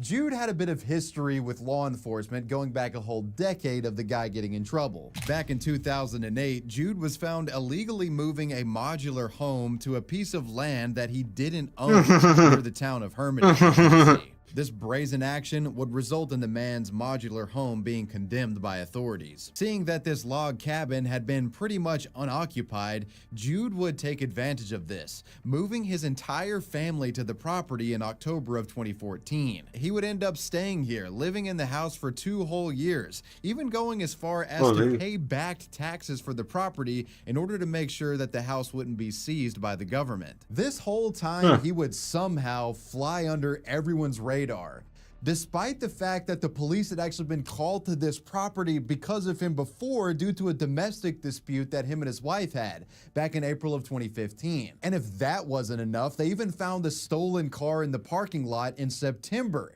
And when they looked into him, they couldn't find any connection between him and the house, so he was just let be. In April of 2017, News Channel 5 released an explosive report on Jude, detailing the whole history of the property and how it had found itself into the hands of the man. More importantly for us, though, they also sent out a crew to interview the man himself. And this interaction is exactly why the case would become so infamous. Bank you don't have a I don't give a Bank says you don't have a right to You know what I got to say? When did you move in? Don't matter. None of your business. Throughout this interview, Jude acts like he pretty much has full reign over the property. Like, yeah, the bank has so many fucking abandoned houses in the fucking cities, and there's so many fucking trying to pry into housing crises. Eventually, the news crews would get I go home under with some Jude fucking taking over an Pischke's abandoned house, so straight up. much that, well, he pretty much void I'm rages sleeping on the out and fucking phone, tries to taking over hack the one house. of them up with the fucking axe. But as we discovered, getting Pischke to leave may not be easy. This is not your property. The bank says you have no right to be here. As Pischke walked to his truck, we didn't realize what was about to happen. Let me see here. I was just, what was you guys against you with? Get the out of here. All right. Go, God. We're backing up. No, leave, God. We're leaving right now. Don't hit. We're leaving right now. The news station would end up filing a police report, which would lead to Jude being arrested for aggravated assault. He paid the news is $6,000 fucking harassing in bond to him. get out of jail. At which point They he better was leave him released alone. and What do you allowed mean? to go back to the house. But he soon found his way back to jail again on May 2nd, spending another 17 days there, as this aggravated assault arrest had put him in violation of probation that he was already on. He pled guilty to 1 charge of aggravated assault, getting 2 years probation for his trouble. The bank that owned the property, Nation Star, had been notified by News Channel 5, which assured the news station that they would take steps to evict the alleged squatter in order to sell the property off. The story still doesn't quite end here, however.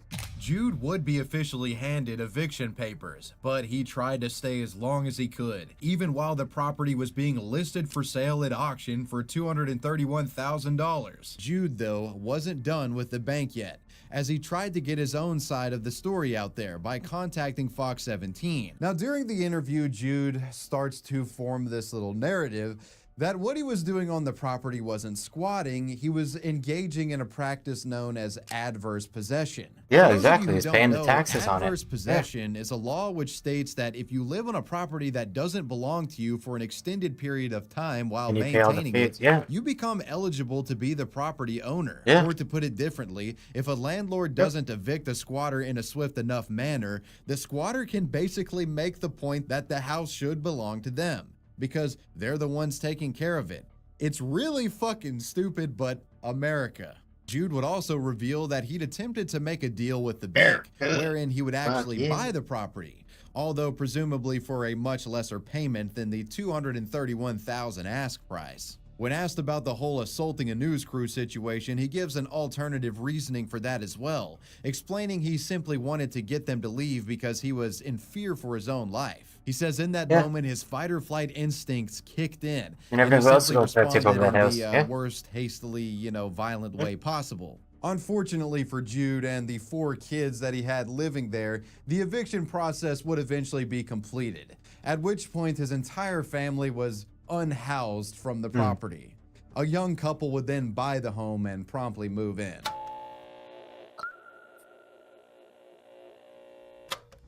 This second case takes us to Detroit, Michigan. In October of 2014, a woman by the name of Sarah Hamilton bought a house in the city and had plans to flip this property as an investment. However, not long after she had purchased it, a woman by the name of Lynn Williams decided to squat on the property and was refusing to leave. That ain't a woman, dude. That's a man. That ain't a fucking woman, dude. You ain't fooling me. It's a grown-ass fucking man, dude. That ain't no woman.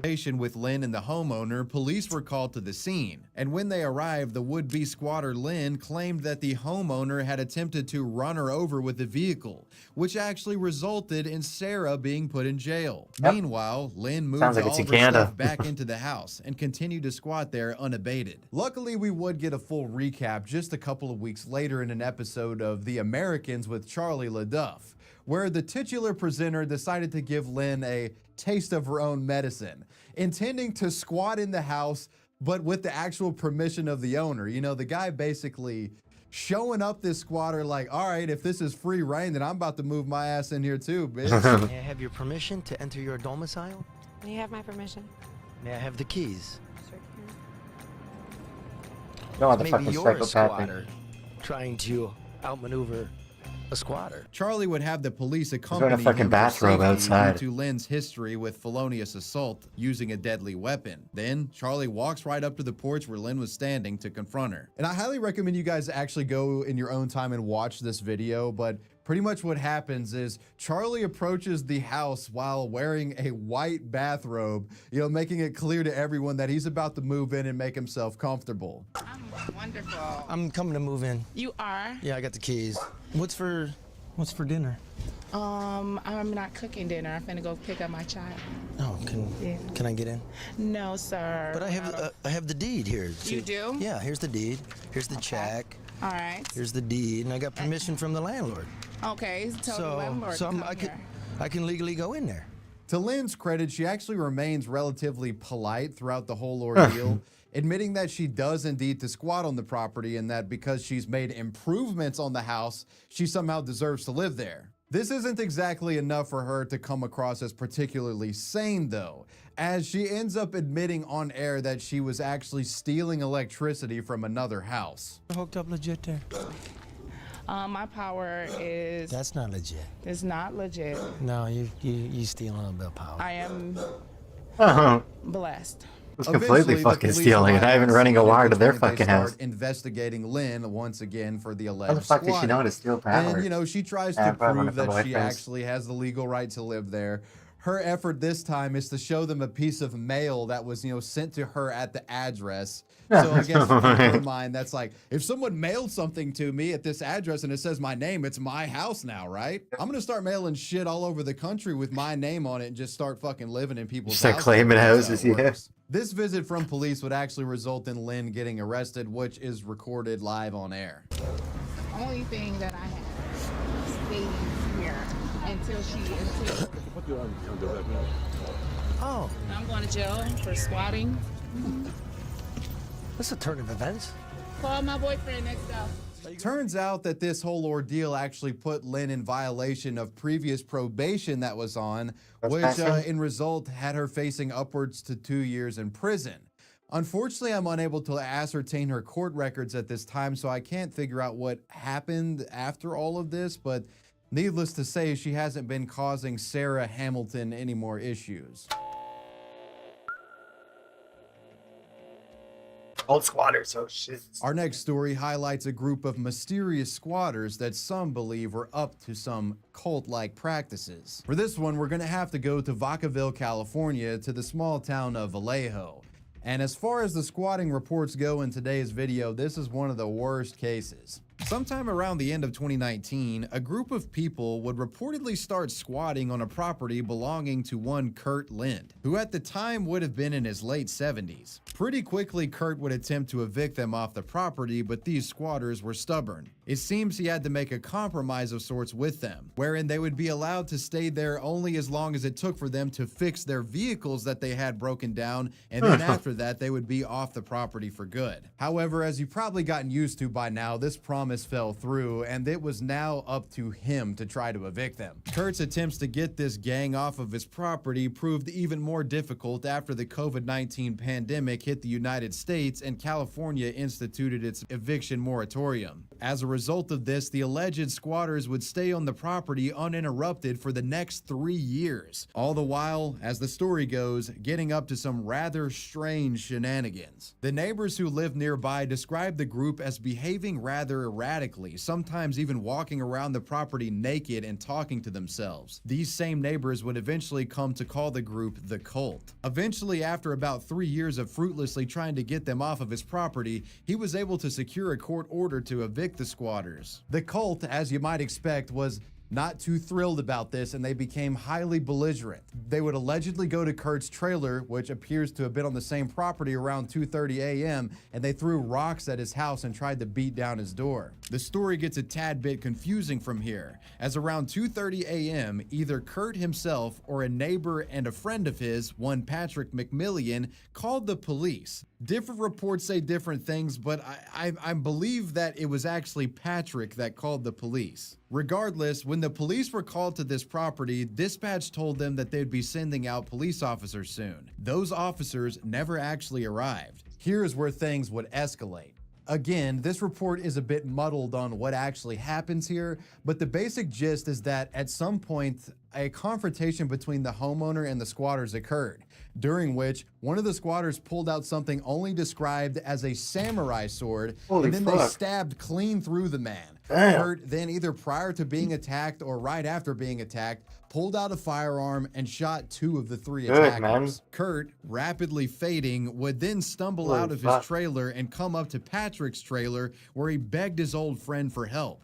Quickly, Patrick called the police, who did actually arrive this time instead of just ignoring the call like they had done previously. The EMTs would also arrive as well with the KTVU news crew, who would do an interview with some of the people present at the time, among which was Macmillan himself, who gave a rather sordid description of the incident. I heard banging on the door, and I went to, and it was Kurt, and he says, "I'm dying," and I saw him with this samurai sword sticking through his back and came out of his chest about here, and a flap of his face cut off. Holy fuck. Blood. As per KTVU's latest report, one of the 2 suspects who had been shot, a 31-year-old woman who wouldn't ever be named, had died on the scene. The other 2 suspects, 21-year-old Suri Dow and 27-year-old Alexander Jeffrey Leatham, would both be charged with her murder. As for Kurt, he miraculously ended up surviving the attack, even though he had quite literally a samurai sword sticking through his back and heavy lacerations to his face. Sadly, it seems his right eye would be a complete write-off, not to mention that he racked up a lot in medical bills due to hospitalization. In order to help him with recovery, his son made a GoFundMe for Kurt. The goal was set at $60,000. It would end up raising about $18,000. Since then, I can't find any news on the situation, although I assume the area has probably been cleared out at this point in time. I also couldn't find any obituaries either, suggesting that Kurt is still alive to this day. It's Vegas ghouls. Squatters are known to invade and raid homes, but what about when someone's home is technically a grave?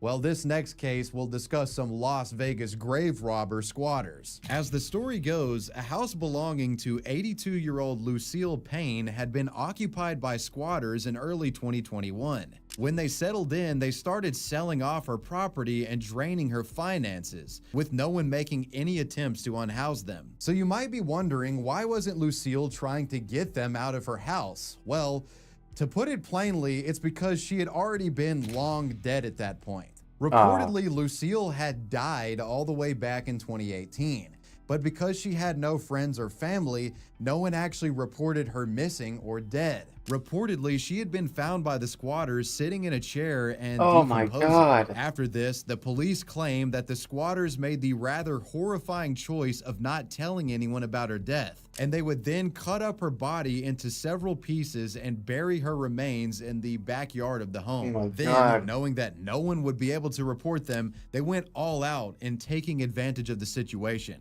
robbing the house blind and selling off the woman's personal belongings. It wasn't until months later that people finally grew suspicious and the police would receive an anonymous tip that there was probably a dead body on the property. So at that point, a cop goes to the residence. Reportedly, he had spotted a patch of disturbed dirt. Upon closer examination, he found the remains of Lucille, who had obviously been long deceased by then. In a later statement from Homicide Lieutenant Ray Spencer, we'd find out that the body had been buried in a very shallow grave. The alleged squatters, none of whom seemed to be named anywhere in the press, were promptly arrested after one of them had admitted to the whole thing. Unfortunately, I can't figure out if they were ever convicted for taking the stolen goods and the improper burial, but you would fucking hope so, right? The house would later go on sale for around $435,000. I don't know if I'm going to be copping that one, guys.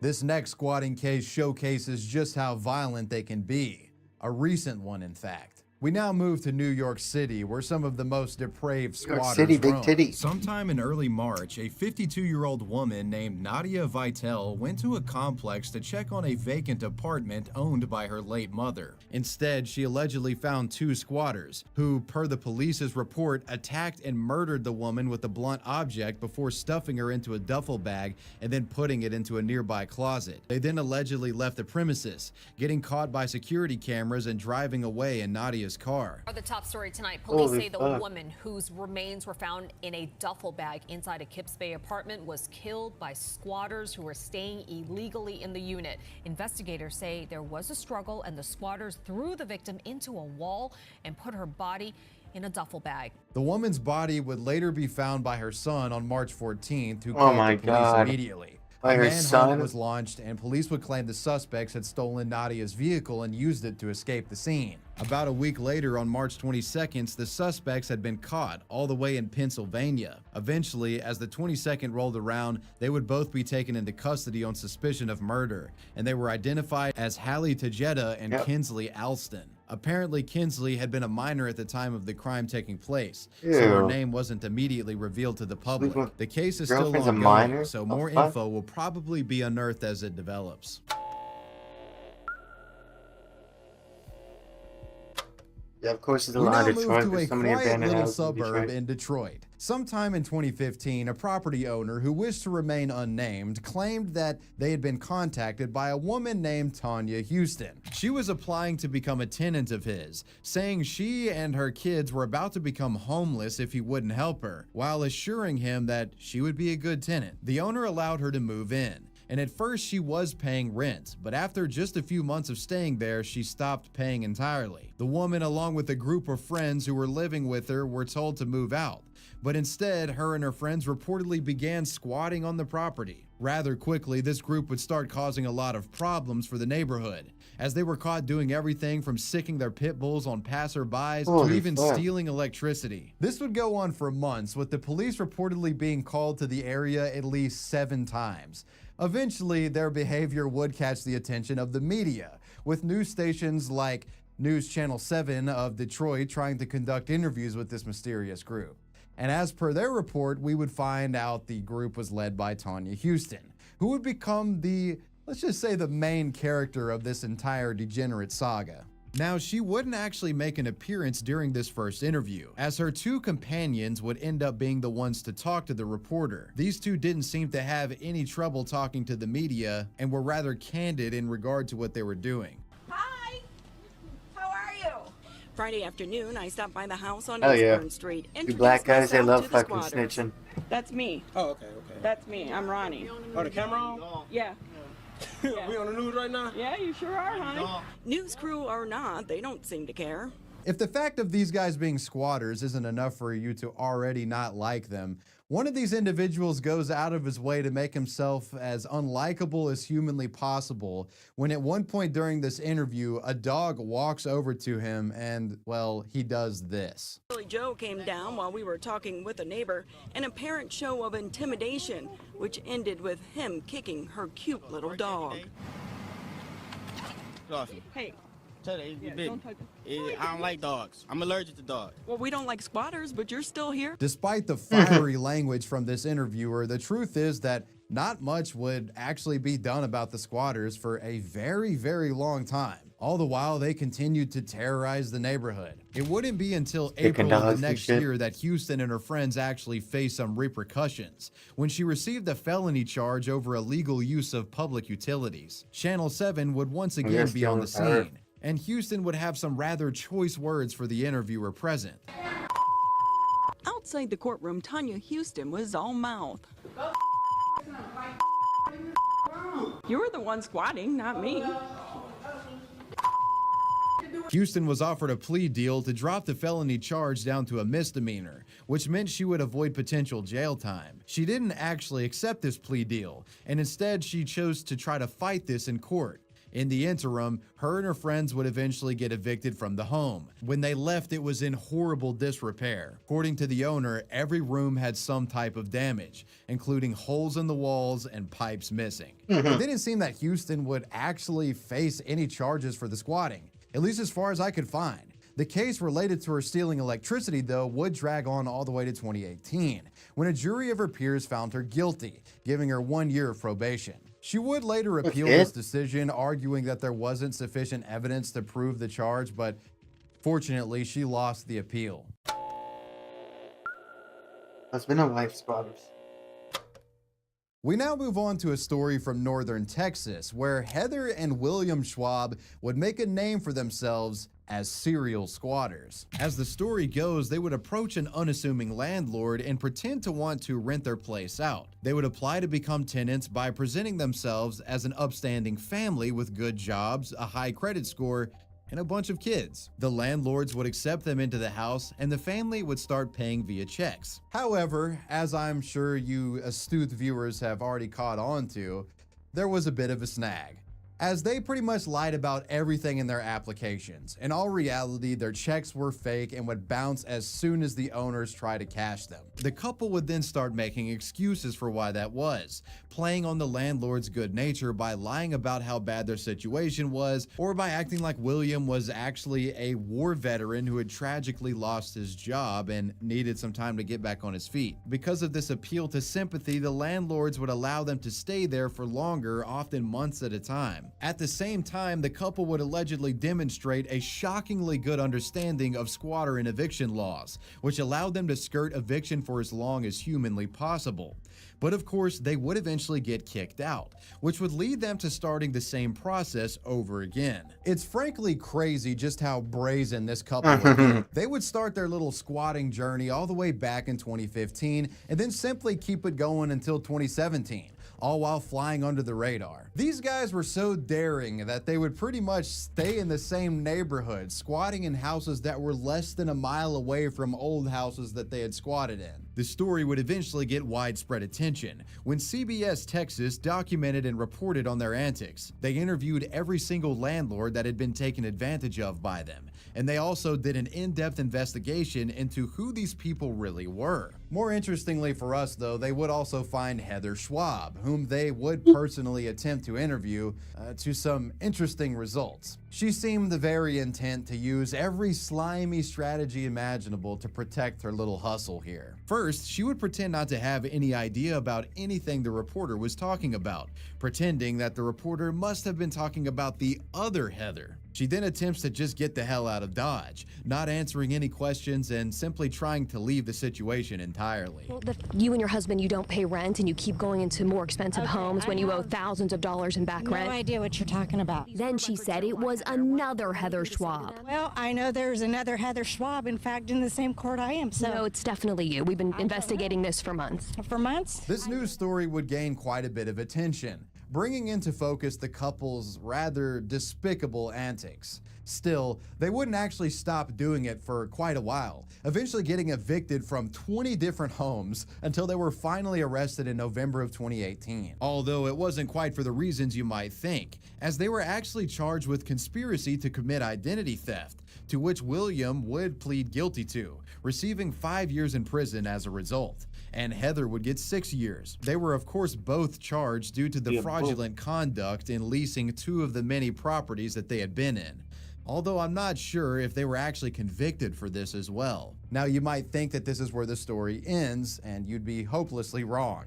In 2020, after only 16 months of serving her sentence, Heather was released from prison for seemingly good behavior. However, she would quickly prove that she hadn't actually changed at all, as she was right back to doing the same old squatting tricks. And we're not talking about the booty shorts in the gym type maneuvers, you know what I'm sizzling? She allegedly sent a message to the potential landlords under her own name, but then explained that she was using her friend's Zillow account, and that her real name was Ray's Ruble. With this fake cover story, it seems she was able to convince the landlord couple, one Colin and Jessica Davis, to allow her to move in with her then 17-year-old son, who was apparently autistic. To no one's surprise, she reportedly never paid any actual rent, and every check she gave to the family would bounce, and then she would make excuses for why that was the case. The couple would reportedly attempt to start the eviction process, but police refused to do anything about Heather, claiming it was because this was a civil matter and didn't involve them.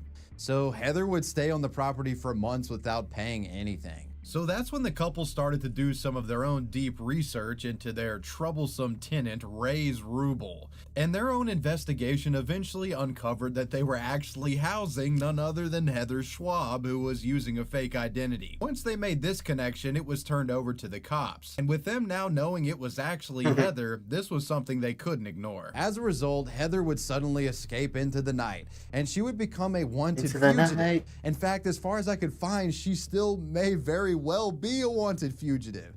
I can't find anything about her getting caught or arrested, so you better lock your fucking doors, because this crazy ass woman could very well break into your home next. As for the house that she had squatted in, it was left in complete squalor. According to the New York Post, the inside smelled like a mixture of cigarettes and pee. There was trash and half-eaten food everywhere. So basically, it was like my bedroom back in 2008 when World of Warcraft I was gonna say Wrath of the Lich RuneScape. King launched. That is gonna say fucking RuneScape, dude. Now we move to the sunny state of California in Riverside. Wait, that's In California?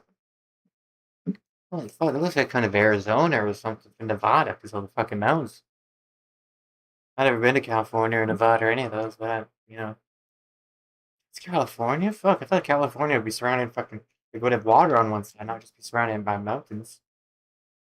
Huh. I thought there was an ocean right beside California. February of 2020, a young couple by the names of Tracy and Miles Albert finalized the deal on a large family home with the previous owners of the property, Sam Bachter and his wife, Miriam Khalil. However, when they attempted to move in, they found the house completely barricaded. Why?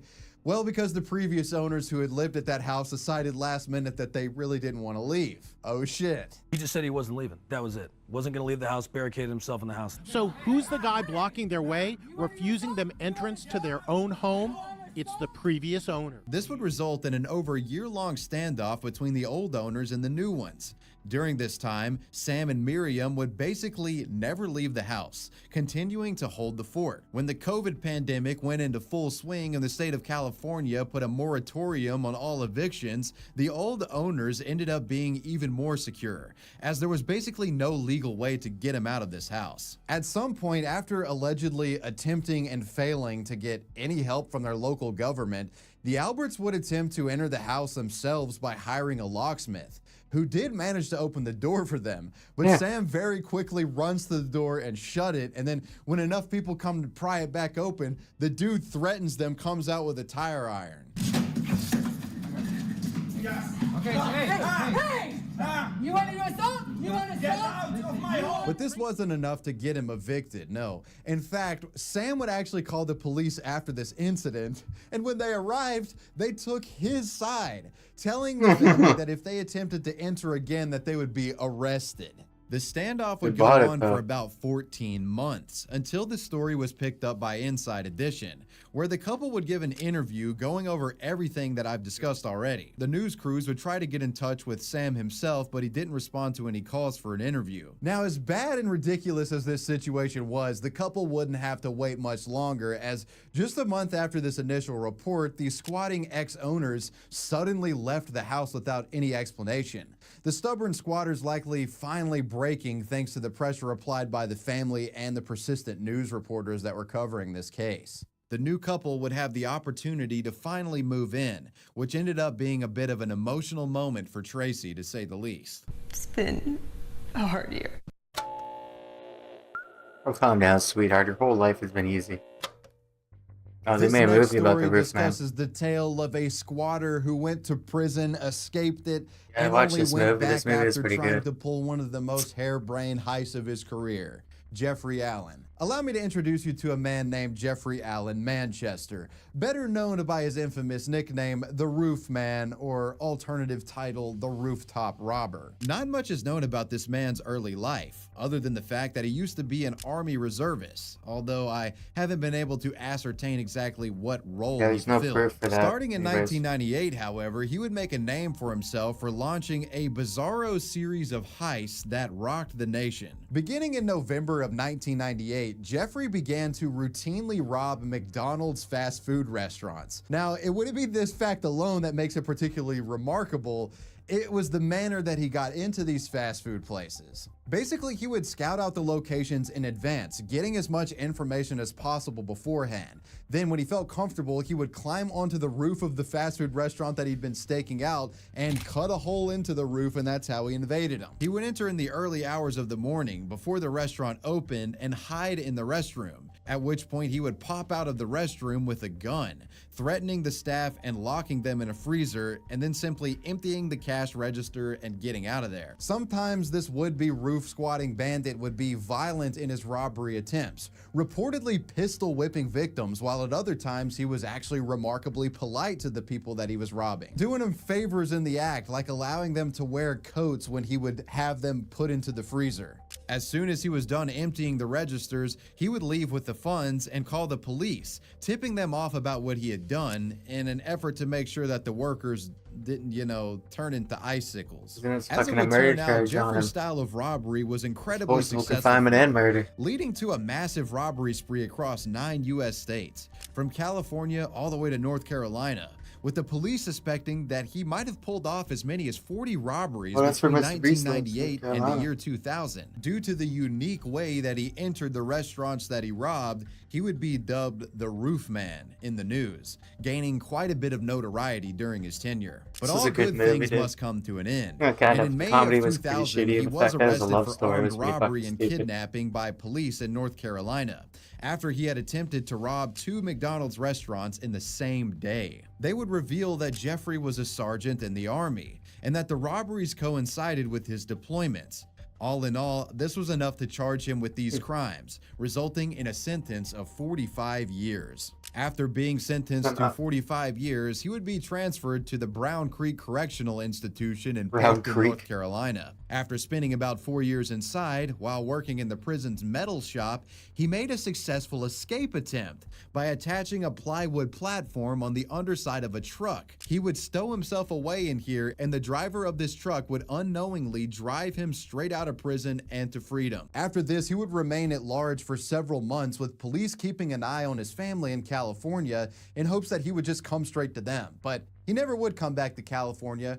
Rather, he found a new residence. So how did he manage to elude authorities for so long as a fugitive? Well, given what this video is about, I'm sure none of you are surprised to learn that he ended up squatting on someone else's property. Specifically, he ended up making shelter in a retail store, the Toys R Us located in Charlotte, North Carolina. To quote the Daily Beast, he had made a quasi-apartment disguised behind a bicycle display in the walls of Toys R Us, burrowing so deep that he had actually dug his way into an abandoned Circuit City, where he made an even more elaborate home for himself. Now, you might think that living permanently in a retail store like this would get a bit dull, but you dig through the fucking ground of one store and get to a fucking Circuit City. He would steal baby food to feed himself. He'd ride a bike around the empty aisles at night in an effort to keep himself fit.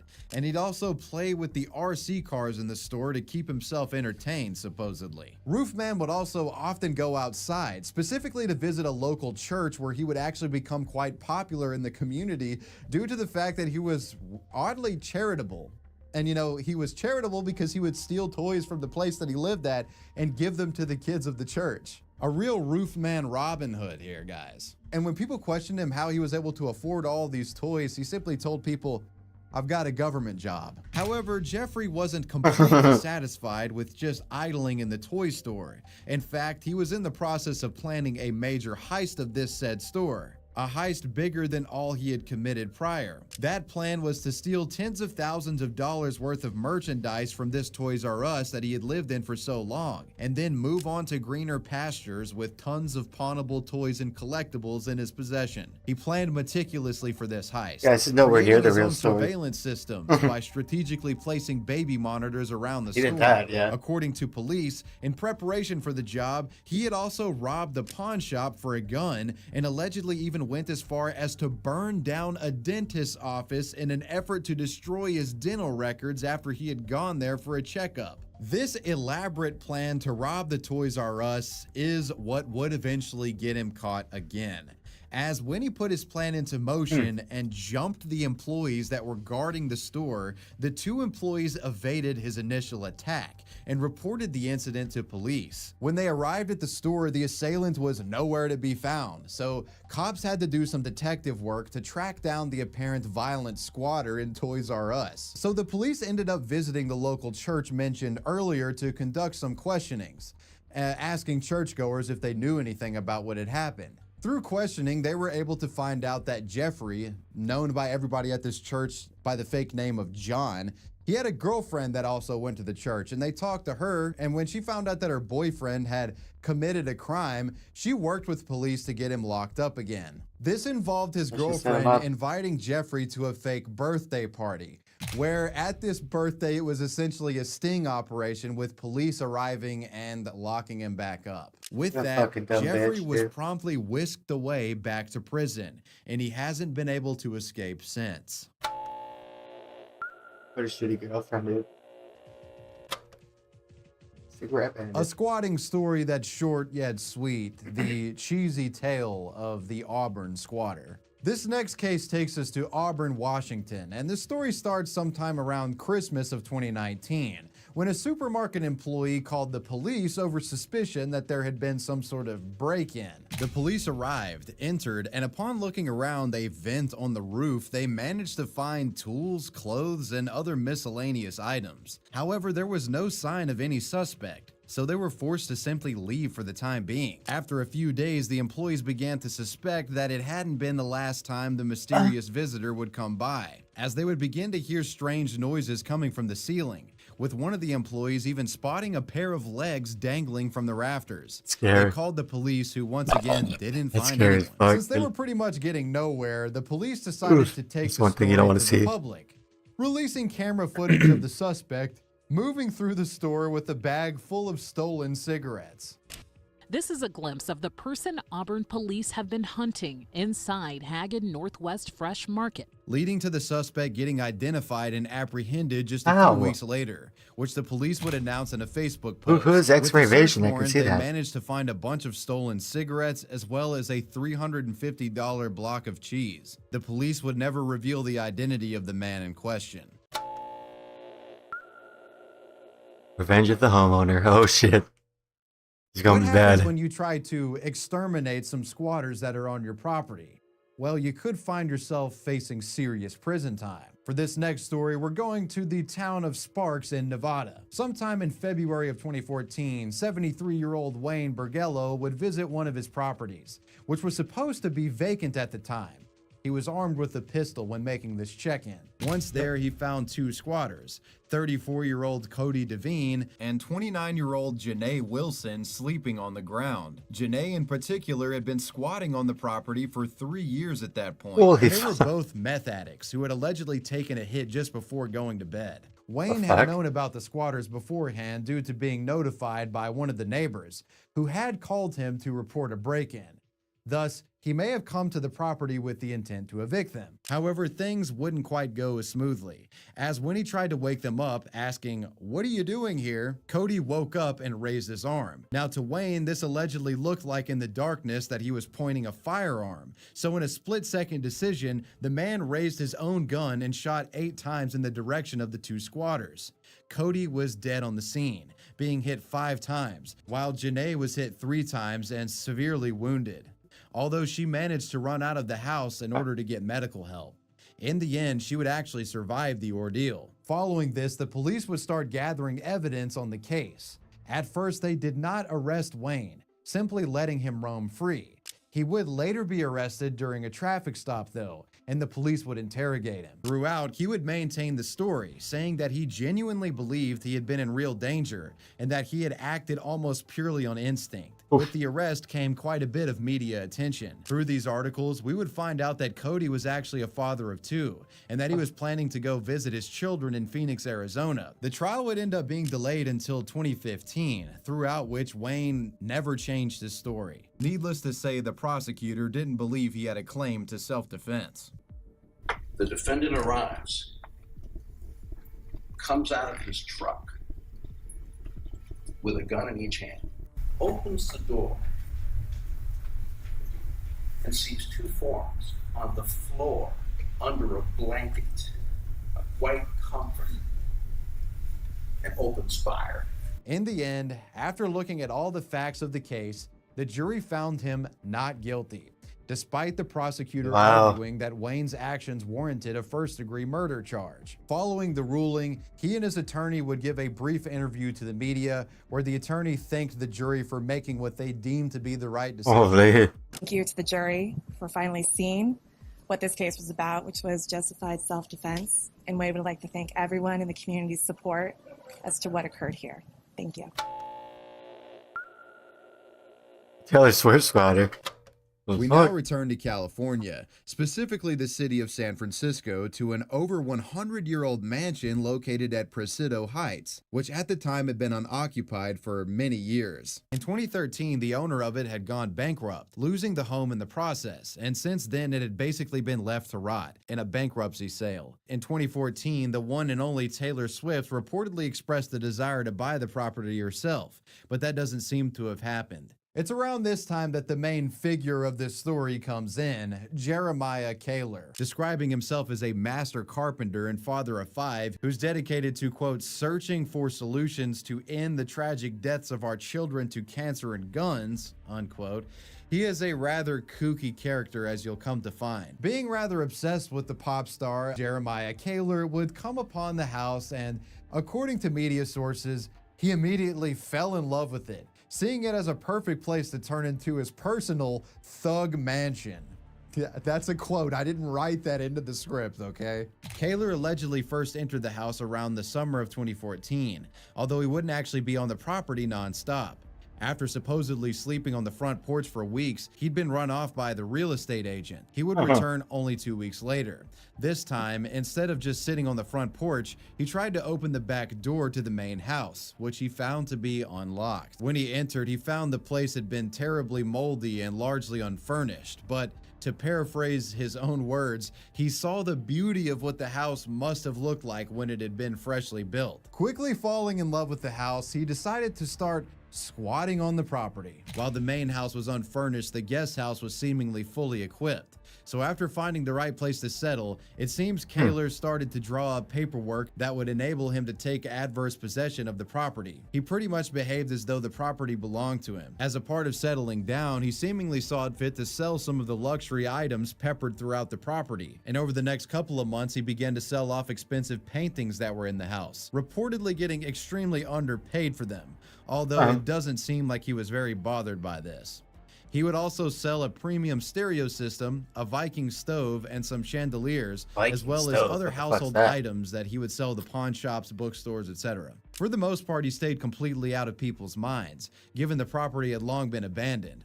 He would spend almost a year in the mansion before someone finally took notice, seeing him load the 11th painting into a van. The police got in contact with Kaler, who explained to them that he was in the process of purchasing the property, producing the documents that were mentioned earlier. If it wasn't clear, these documents were definitely fraudulent and did not actually justify him taking ownership of the house in any way. Surprisingly though, unlike many other stories in today's video, the police would just arrest Kaler merely a day after he was discovered as being a squatter. It might have something to do with the fact that the property was valued at $17 million at the time, you know. Money talks. Once he was in custody, the police started a lengthy process of recovering the paintings Kaler had sold off, finding them across different pawn shops. In the end, they were able to recover all 11 of them.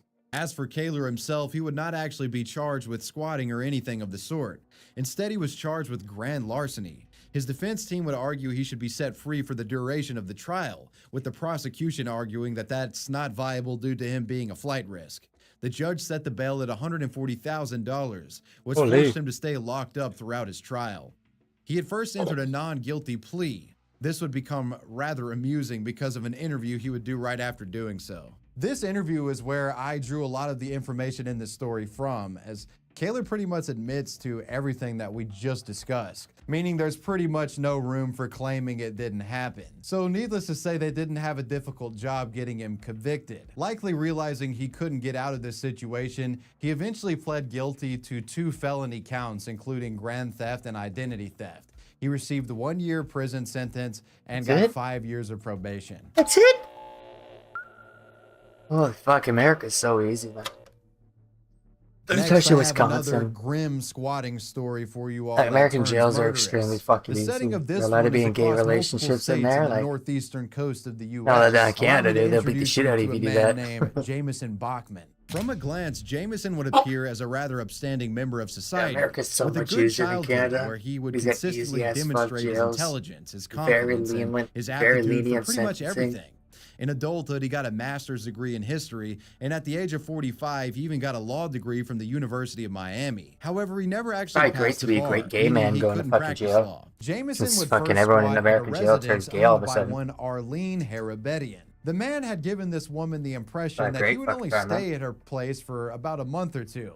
But this promise was almost immediately broken, and he would go on to stay there for over 4 years, out of which he had only paid for a single month of rent. He stayed there as a quasi-roommate for the rest of his time there. In 2010, after the 4 years had passed, Arlene finally got fed up with dealing with him, and she slapped him across the face, to which Jameson also responded violently by grabbing her throat. However, she ran away and went to the police before it escalated any further, filing an eviction notice instead. Now here's when Jameson's law degree experience really comes in. Instead of claiming squatters' rights or anything of the sort, he made a statement to the police that he'd been threatened with a knife. This led to Arlene getting arrested instead, allowing him to squat at her property. As soon as he had the house to himself, he put all of Arlene's pets in kill shelters. Again though, unlike most squatters, he didn't stay here for long, as he would eventually move out of the house. This would launch an almost 4-year stint of him hopping from house to house and squatting on various properties. He had developed a rather bulletproof method that would allow him to do so pretty much indefinitely. with roommates and owners being unable to actually do anything to counter him. His scheme involved him paying the first month of rent via check, and then never paying again, using all kinds of excuses and legal jargon to avoid coughing up money, highlighting things like dirty dishes and a general mess in the household to make the point that the owners weren't taking a good enough care of the place to warrant getting paid rent, and that the work that he was putting in to live there was enough to allow him to stay. There are many, many examples of him repeating this cycle, with over a dozen different households being affected by him. Every time he would come in and play to their own desperation and pity, and every time he would progressively try to push them out of their homes. Of these, there were a couple that stand out. In 2012, Jameson settled into a home owned by a woman named Melissa Frost. Following the same standard sob story formula, he came in pretending that he had lost his home in a hurricane and that he just needed a place to crash for a bit. I had only arranged to just meet him. I had not arranged to have someone with all of their worldly possessions showing up at my house. He was insisting, I stated multiple times, word for word, this is making me uncomfortable. I'm uncomfortable right now. You're gonna have to at least. You're a Mac user. Everything makes you uncomfortable. Despite feeling uneasy about it, she would eventually accept him in, and he would pay for the first month of rent without hassle. Things seemed fine at first, but then he started getting progressively worse to be around, complaining constantly about every little thing.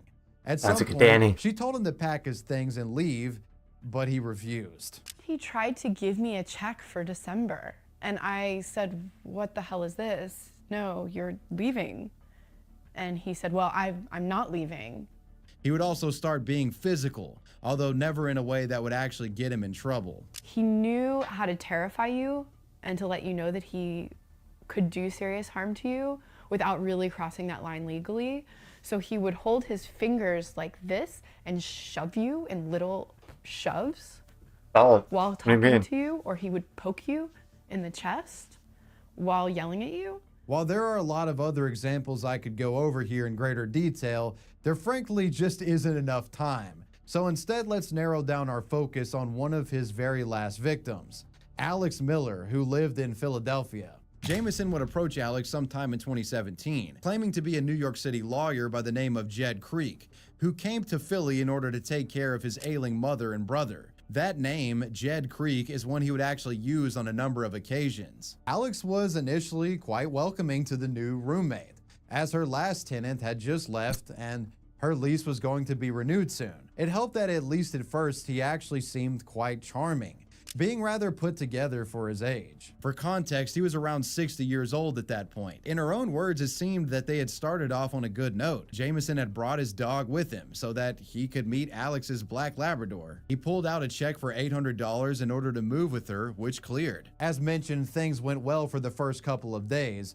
However, while Jameson would usually be able to squat at the place for months without raising flags, this time things started getting tense barely 2 weeks into his stay, when he refused to split the utility bill with Alex, and even threatened to go to court over the matter. At first, Alex chose to ignore it, figuring she must have been wrong. Good luck. You don't have $2,000 to spend on a fucking lawyer for $140. One day she came back home to find that she couldn't turn on her lights. Upon investigating, she found that the bulbs were missing, discovering that Jameson had taken them to his room for his own purposes. At this point, she couldn't help but be suspicious, so with the help of her mother, she began to investigate Jed Creek. Quickly, she found out that she was the latest victim in a long-running scam, finding many other victims being taken advantage of by a man by this name going back many years. Feeling understandably indignant, she decided to go about getting him out of the house. The woman organized a party and posted about it on Facebook, dubbing it a send-off serial squatter Jason Bachman party, where she invited 12 people, including her mother. She played loud rap music, Jameson's least favorite genre of music, as well as handing out drinks to the guests and even going as far as to print out photos of Melissa Frost and putting them up in the bathroom, making a sort of altar for her with candles, knowing that Jameson would eventually find it and know that she was onto him. Eventually, she would hear Jameson screaming at his computer in the bedroom, and then he would emerge, dumping kitty litter into the toilet, presumably to clog it. He then stormed off with his dog in tow. When he was gone, Alex got her friend to remove the knob on Jameson's door. Things further escalated the next morning. Jameson came back to the apartment and forced his way into the bathroom, where she was brushing her teeth. He immediately started choking her out, only stopping after she no longer made sounds. He stormed back into his room with Alex following behind. When Alex entered the room, Jameson threatened her with a serrated knife and tried to get her out, but when her leg got stuck in the door, he simply stabbed it. Immediately, police were called to the scene. When they interviewed Jameson, they noted that he was behaving quite politely at the time. But when they saw the injury Alex had sustained, they arrested Jameson on the spot without hesitation. Upon getting medical treatment, Alex would comb through all of Jameson's things back at the house. She found hundreds of legal documents from the cases that he had filed, confirming without a shadow of a doubt that she was dealing with the infamous serial squatter. This would be the last time Jameson squatted in a stranger's house, although it's not quite the end of the story. Taking pity on him, his brother Henry decided to pay his bail. The Miller household would then schedule a meeting with him, with police as a mediator, where Alex would give him back his belongings, including his cat Abigail. However, his dog Zachary was not included in this transfer and was sent to live with a woman in the suburbs. Enraged, he would drive up alongside Alex as she was leaving and threaten to kill her before driving off. She told the police and he was promptly rearrested. His brother Henry would once again bail him out, and Jameson would then ask his brother if he could live with him. Henry, though, refused, and when Jameson asked for help in getting the cat back, he found that the cat had already been put into foster care. Less than a week later, as Harry was about to leave his house for New York for a scheduled visit, he saw Jameson driving up to the property. He texted his wife to let her know Jameson was coming to visit, which sadly would be the last time he'd ever speak to her. Henry was supposed to arrive in New York sometime at night, but he never did. His wife Caroline called the police to do a wellness check at the residence, where they found quite the bloody scene in the kitchen. A trail of blood led to the basement door, and in the basement, Henry's body was found. Immediately, Jameson was deemed a suspect, and they started a search for the man. They would find him not long after, checking into a hotel under the name that was his Henry brother that H. bailed him out Hoffman. twice? The testimonies of what happened during Holy apprehension shit. differ. While the initial police report said His he'd brother given bailed him himself out up of jail willingly, twice and a he later kills him. statement What would the claim fuck? that he'd actually started swinging an axe at a SWAT team officer as they entered. Later in his mugshot, it was clear that he had been beaten and bruised a bit, Good. which doesn't align with the idea that he gave himself up willingly. Jameson was charged with the murder of his brother. His court date was set for December 11th, but he His ended brother up did so committing much nice things to self-delete him, man. a few days prior, hanging himself in his own cell. Old Jameson's school. story was well I'm not documented playing in the today, media, though. Nobody and it watches would me when I eventually play, lead to so. the release of 2 episodes in a Netflix miniseries called The Yeah, nobody Worst watch. Roommate. People only watch. People don't watch when I play, so I'm just gonna fucking take today easy. I got a bit of a head problem. My brain hurts pretty a lot. Like too much stress and shit like that, so kind of need this day. Ever, of which the last 2 episodes were dedicated to him. And well, that was the Squatters video. I don't have enough credit. I don't have enough credit to play RuneScape 3. One down below in the comments section, and let me know Don't have who enough credit or for what that. you want me to talk about next. I want to give a major I shout do like out the to my PvP in that patrons. I game, though. It's appreciate way you better than old guys. school. Wavy Way web better than surf fucking out. old school. Peace. PvP in old school sucks, dude. It's just fucking. It doesn't even matter about what gear you're wearing, just pure luck. I mean, a little bit of skill, but mostly luck. But fucking, RuneScape 3 looks like fucking like World of Warcraft, and you delete people in like a matter of fucking seconds. So it's pretty fucking cool.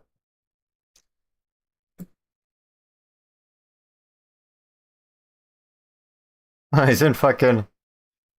He's in, what's it called? Charlie's room. Charlie's old room.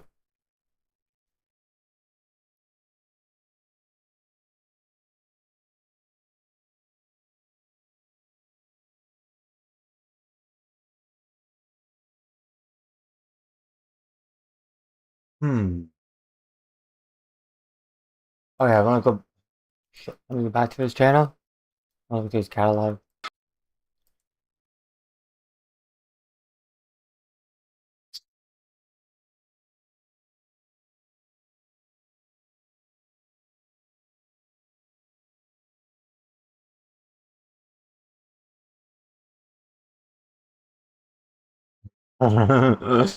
Going to Africa, hope I don't get AIDS. Pose for a photo next to your snail trail. People get fired, that's what happens. Around September of 2025, a group of health professionals working at an urgent care clinic in Santa Barbara, California, gathered around to participate in what they presumably thought was a harmless and funny TikTok. Oh damn, I think it's the other way around. The TikTok post responds to the question of, are patients allowed to leave Old you school gifts? fucking This shit. I don't TikTok even is supposed to be the go staff I don't even go PvP in old school. Like, it's fucking dumb. I hit nothing on fucking prayer. Like, people don't have to fucking pray against me. They're still going to damage me. It's so fucking dumb. Like, I could have better gear on than somebody, and they could not pray at all, but I can be praying the whole fucking time, like overheads, and they'll hit way more damage than me. It's fucking stupid. Yeah, it's not skill based. It's all luck based. And then the TikTok shows off the gifts, which are actually just stains of what I can only presume to be sweat, urine, and potentially even vaginal secretions left behind by patients who sat on the exam table. The TikTok urges viewers to guess what the substance is. Basically doxing people's snail trail without their consent on TikTok. The video jokingly referred to the soiled items as, quotes, gifts from patients. The TikTok video naturally sparked outrage in the comments and was quickly deleted. However, it was already too late. The snail trail dox video spread like an invasive slime around social media, infesting sites like Reddit, and commenters expressed their disgust en masse. There's no way around it. This was a gross violation of patient privacy, and many were just shocked and appalled that the employees thought this was acceptable. I mean, if they're publishing stuff like this, what are they doing that we're not seeing on camera? Sutter Health, the nonprofit organization that owns the clinic, released a statement. I don't really like the old school development team. I think the old school development team fucking sucks dick. Like, they'll add one thing and just glitch like 4 more things out. They not fix it at all until they fucking pass a pool. Should we fix this? Of course fix it, you idiots. You broke it. It was working perfectly fine before. Before you guys added a cosmetic, everything worked fucking fine. The employees behind the TikTok had been terminated. Interestingly, they also claimed the person who had taken the photos hadn't even been employed at the time of these images being taken, further adding to the bizarre nature of this incident. Like, why the fuck is someone who doesn't even work there taking sweat-stained photos with your entire staff in 4K and posting them to TikTok, bro? Anyways, this situation was quickly resolved, and the urgent care clinic clowns would be thrown out of this sweat, stain, and secretion circus of a workplace for good. I can't even imagine what it must feel like to have gone to that clinic, been examined, and then go online and see the people who were performing your examinations standing next to and laughing at the table that you were just sitting on. The Chick-fil-A drive-thru bully. You might expect this case to involve a Chick-fil-A worker getting fired for misconduct, but it's the customer who found themselves without a job. Chick-fil-A is one of the most beloved restaurant chains in the US. The food is fire and consistently good, and the staff is always super friendly. The lines are always I eat long, at the place so. a lot, personally. While the food and I never ate service there is once. banging, Chick-fil-A has The had lines are always so controversy fucking long. I'm like, I'm not unrelated waiting to these fucking things. 20 minutes in the And line almost all to of it eat. comes from LGBT activists, you know, because Chick-fil-A has donated money to anti-gay organizations in the past. Hell, their CEO, Dan Cathy, even once spoke out against gay marriage in 2012, saying it was wrong. But the homophobic chicken be slapping though. There have been many. Yeah, so who do the have Catholic protested and outside of Christian Chick-fil-A religions. They because said of the a lot of the anti-gay religions say stuff. fucking But homosexual in is 2012, wrong. an Why does it matter if individual one named Adam person says Smith that? took the fight to the Religions are drive-thru, fucking saying that. expressing Why his does he get rage about punished for one Chick-fil-A's person saying that? transgressions to an individual who literally couldn't do anything about it if they wanted to. The hourly worker at the window. This video begins with Adam sitting in the drive-thru. Apparently this fuckwad had ordered a free water so as to not give the company any of his money, but also giving him the opportunity to go to the drive-thru window. Well, I'm waiting in line. I'm next in line. I'm pretty excited about my free water. Yeah, but he sells services and he real world trades all the time. His Discord, they sell fucking services. Over there. That's bullshit, dude. It's only because he's the biggest creator.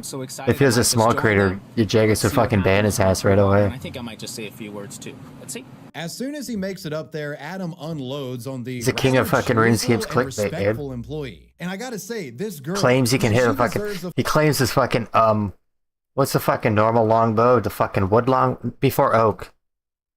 Oh, maybe it's Oak. He claims he can fucking hit a 2,137. Like, his fucking videos are so fucking clickbait. Fucking award with the way she handles this Looney Tune. Take a look. Here I go.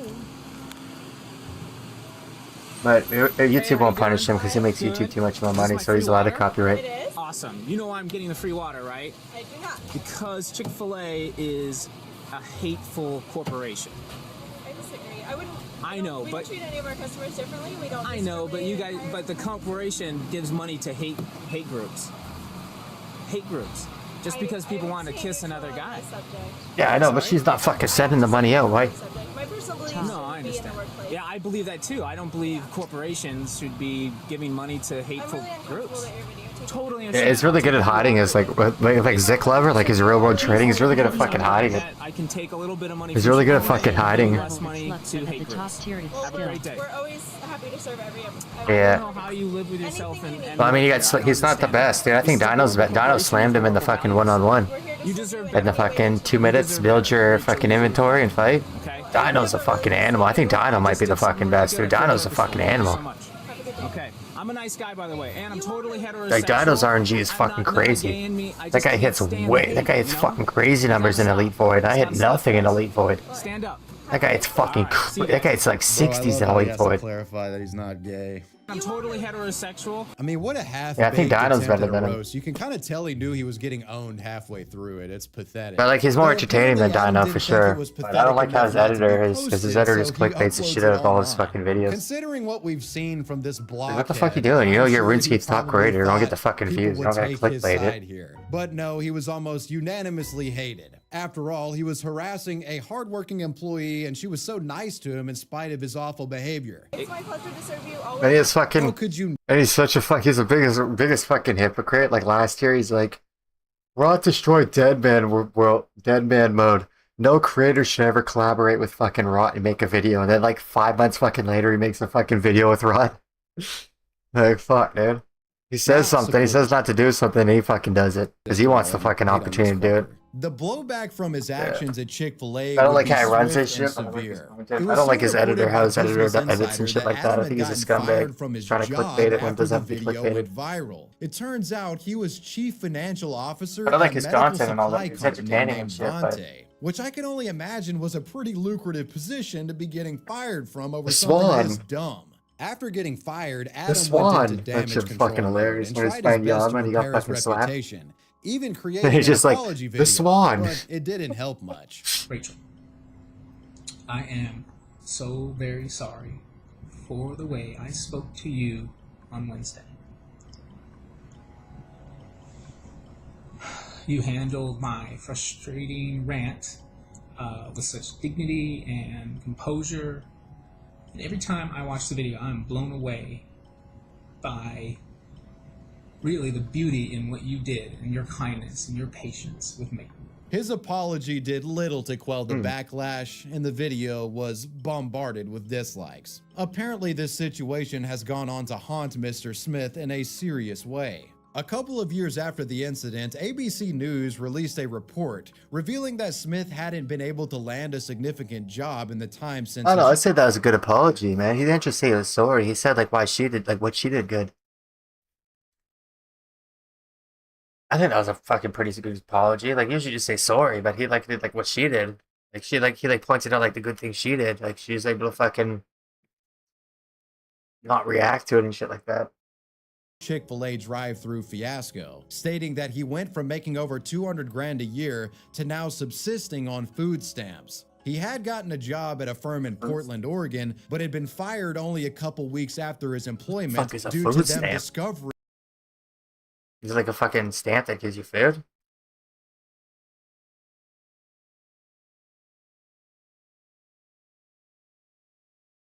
Food stamps are now formerly known as supplemental nutrition assistance.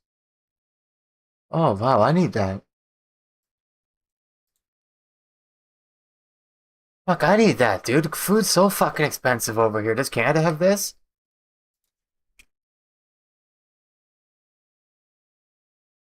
I need some nutritious food, dude. Of course they fucking don't, dude. This fucking dumbass fucking country doesn't have fucking shit, dude.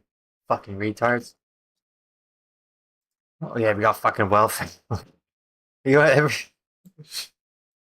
Fucking useless country.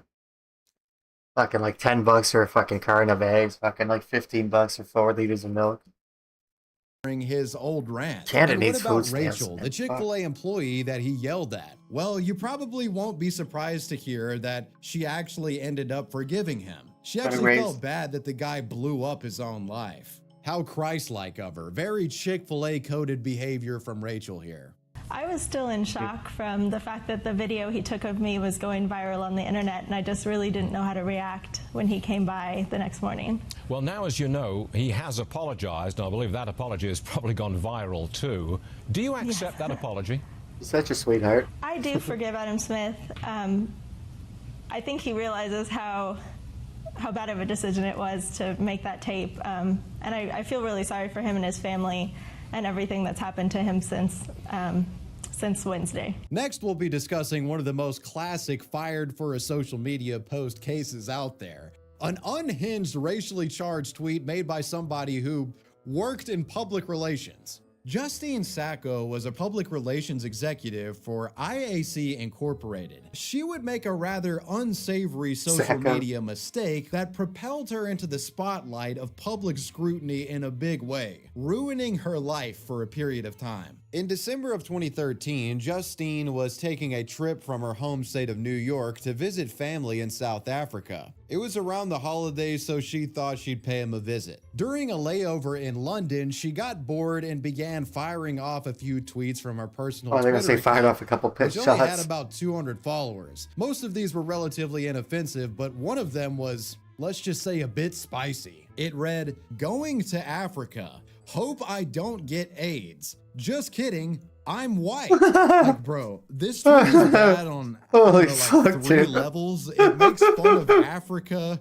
AIDS victims, and I guess black people Holy too. fuck, This one dude. should have stayed in the drafts, homegirl. Now, the tweet didn't get any The white attention girls are so initially. crazy, man. I Even swear as to she was God, man. boarding her next flight, nobody had responded to it. So the woman, you know, she gets on the plane, turns her phone off, and takes a nap as she's going to Cape Town, South Africa. In the meantime, someone found her AIDS tweet. Noticing that Justine was a PR executive at IAC, they felt it was wildly inappropriate. So they forwarded her post to a journalist said, "I'm just working with kidding." Gawker named She Sam said, "I'm just Biddle." kidding." Biddle What would do you go mean? on to share this offensive tweet to Gawker's sister website, Valleywag. BuzzFeed got a hold of it as well. Internet users bombarded her employer with demands for punishment, but Justine couldn't be contacted. And that's because, well, all of this had been unfolding during her flight. She didn't have internet nor any idea people had even seen the tweet. Once users picked up on the fact that Justine hadn't responded because she was in the middle of flying, the hashtag #HasJustineLandedYet began trending online as people eagerly waited for her inevitable shocked reaction to being canceled for her AIDS tweet.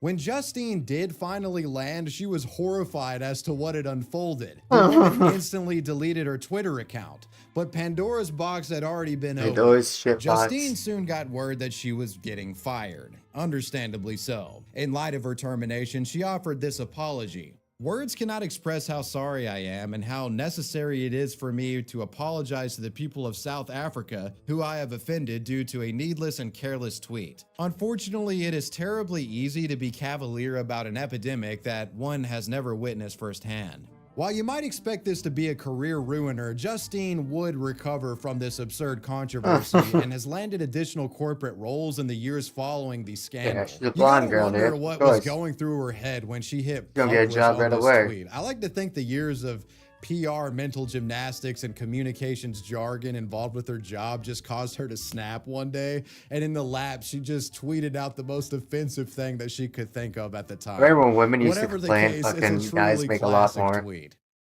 Now girls make a Elmo lot meme more and guys firing aren't even and fucking lawsuit. complaining. Most of the stories we've covered so far are about employees getting fired for ethically bankrupt or disgusting Now it's a lot easier behavior for a that girl to needed become a immediate multimillionaire correction than a and guy. punishment.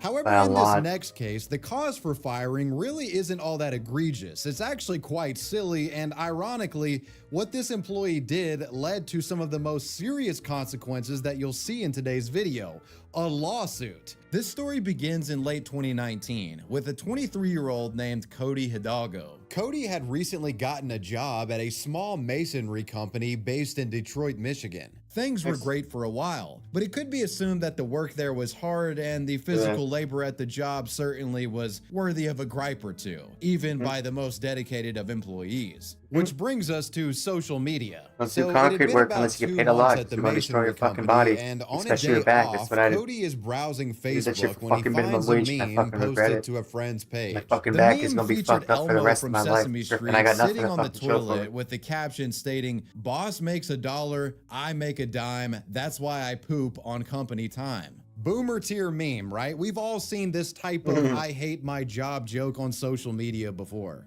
My collar's blue, but my neck is red. Now, Cody thought this meme was my neck relatable is and red, funny, so brother. he decided to share it to his page. And for some reason, his bosses didn't seem to appreciate the joke. One of them had seen Cody share this meme and would later reach out to him through text message, clearly pissed off. "We don't make $1 when you are shitting all the time. Why don't you stay home and do your shit? I don't like to play your bullshit games. Maybe there's a company out there that will put up with your games because I won't. Good luck." Cody, who was a bit surprised that his boss was so triggered, responded asking for clarification. The boss says, "Look on your Facebook page. Do you think things don't get around?" Cody says, "Because I shared a funny meme on a Sunday when I'm not at work?" The boss says, "You brought work into it on a Sunday." Cody says, "So you're going to fire me over a meme I shared that was nowhere relevant to work at all." Cody continues to send messages, but the boss stops responding, leading to Cody apparently believing that he had been fired for sharing the stupid meme. So some of you are probably like, yeah, fuck around and find out, and I hear you, but I think the guy at least deserves some kind of meeting or phone call with the boss. Maybe give a warning first, right? Like, I worked many jobs myself, and I had a situation kind of like this happen once when I was much younger, involving me posting a photo of myself soaked in rainwater while collecting grocery carts, and I think the caption was like, "fuck my life" or something, okay? So what happened was my boss saw this, but they didn't just instantly fire me. They sat me down and were like, "Yo, is this a joke, or do you actually just hate your job and not want this anymore?" And I was like, "No, this is totally just a meme. I want to be employed." And the problem was totally resolved, and I was just like a perfect employee after that. It wasn't serious from me. I was just joking around. Shout out Publix, by the way, one of the best jobs I've ever had. Cody felt like his boss was being a giant pussy, so he decided to post the meme again and the text message exchange in a new post. And because of how dumb and silly all of this was, coupled with the boss's irritated reaction, the call-out post went viral. Many sympathize with Cody, going out of their way to bombard the stone-cutting business with bad reviews. And while I don't agree with this tactic, some criticism seems warranted here. That's of course if Cody is being entirely truthful about the situation. You see, the masonry company would fire back, challenging Cody's "I got fired because of a meme" narrative in a big way. Included in an article from 7 Action News was a statement from the company's lawyer, Jan Jeffrey Rubenstein. In it, the attorney claimed that Cody hadn't actually been fired from this text message, and that Cody had actually worked a shift at some point after receiving these messages. When asked about this discrepancy, Cody admitted that he had indeed gone to his job 2 days after the text exchange, but only because he wasn't sure if he was actually fired or not. Exactly. Apparently, Cody at some point would walk off the job site and his employment was terminated. But technically and legally speaking, Cody was not fired over text message because of the meme, and it's important to have this established moving forward. Because of Cody's actions bashing his former employer, the masonry company lawyered up and pursued legal action against him. They alleged that their reputation had been damaged by his words and that members of the company had received death threats because of his posts. Cody did his best to mitigate the circumstances at hand, going to the media and even expressing regret, saying he had gone too far with this call-out post. There wouldn't be any major updates to this story for several years, but its resolution would finally come in 2023, after Business Insider released an article revealing that legal proceedings had since commenced and concluded. The article reports that Cody had failed to defend himself against a defamation lawsuit issued by the company and was forced because he doesn't have money for a fucking lawyer. $150,000 in restitution. He's a fucking young kid. He doesn't have money for a fucking Cody lawyer. Filing for bankruptcy, with the story serving as a You guys are going to hit him with a cautionary tale fucking to all. corporate fucking lawyer. What do you expect him to fucking do? Well, you're entering dangerous territory, my friend. He lost his job. He As far can't as to afford a say fucking that lawyer. sharing this meme bashing his workplace, And you don't get fucking in my legal aid or opinion, free it lawyers ruined for his fucking life. civil Do I court. think Civil he court. deserved it? You only get Absolutely civil not, court. but he got sued, and that's the story of the shitty Elmo meme, and Cody Poor hit guy, all of it. man. Taco Bell pranks gone wrong. I'm no stranger to covering the various sickening exploits of fast food Burger employees King on foot this lettuce. channel. But the more I think about it, Number I don't believe I've ever 3, discussed Burger a Taco King Bell foot employee lettuce. incident, and that just seems wrong. Taco Bell is S tier, by the way. Number Don't at me. 3, I love the dog food Burger ground King beef. Nobody foot will convince me lettuce. to not. I am dying on this hill. Burger And also, King the foot Cantina chicken lettuce. menu is fire. So there actually are 2 insane examples of Taco Bell employees getting fired I for actually want to doing see what some he recommends disgusting at shit Taco at Bell. work, and it It's being kind of like, that's like luxury food to me. Taco Bell's pretty expensive for me. It's like $20 for a fucking meal. at least. Taco Bell is S tier, by the way. Don't at Okay. me. I love the dog food ground beef. Nobody Okay. will convince me to not. I am dying on this hill. And also, the Cantina chicken menu is fire. Cantina, So okay. there actually are 2 insane examples of Taco Bell employees I getting can't. I have fired money for for doing some fucking disgusting shit at fast work, food. and I it being fucking posted can't wait till I online. do, dude. The Fast first food's awesome, involves dude. someone I like pissing. KFC. This KFC's story so takes awesome. place all the way I like back eating all in the the chicken summer off of the fucking- 2012, and it begins I like with eating a all the tweet chicken off the from a fucking Taco bone. Bell employee Like all named that chicken Cameron skin. So Jankowski. good. At Hunter Moore at Is Anyone Up? Guess where I work? Hashtag Piss Olympics, hashtag Nacho Bel Grande. Attached to the tweet was a photo of Cameron seemingly urinating in the Oh my restaurant's God. kitchen, pissing on a pile of Nachos Bel Grande during his night shift at Taco Bell. This is like Burger King foot lettuce's crackhead cousin. Jesus Christ. So, why do this? Well, you may notice that Cameron addressed his post to Hunter Moore and Is Anyone Up, which is Hunter Moore's controversial revenge porn website. The TLDR on Hunter Moore is that he was this piece of shit influencer popular in the early 2010s who had a lot of sway online, and people would try to impress him with vile stunts and get his attention. And if your post was crazy enough, Hunter would send you a t-shirt or give you a shout out. Cameron was clearly trying to appeal to this guy. Just send me your Now, best obviously, core you had people videos and responding to the snuff videos. shocking I'll send you image a on t-shirt. Twitter calling him a piece of shit for contaminating food. But Cameron would make an important clarification in a response tweet. Hey, that's Quote, what's the sorry Cameron- for Cameron disappointing food is you all, basically but I poisoning." didn't serve those. That's too fucked up. Haha.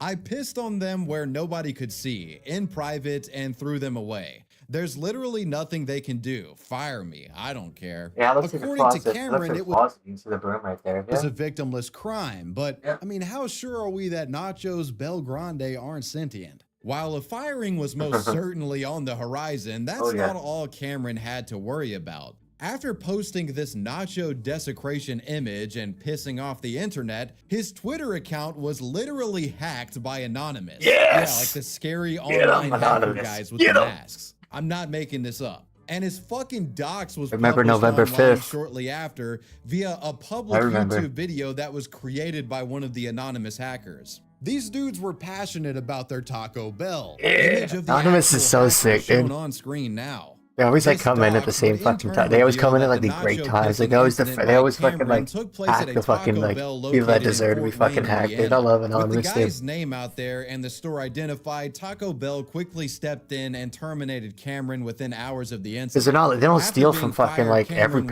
person. Like they're not interviewed by the local scammers. They just media. fucking hack And in like this assholes who interview, deserve to he be actually hacked. makes a I surprising love claim. Anonymous, dude. That They're so being that fucking the smart. I piss like what that they we do, see man. in the infamous nacho photo, well, he says it wasn't really urine. It was a Mountain Dew golden shower.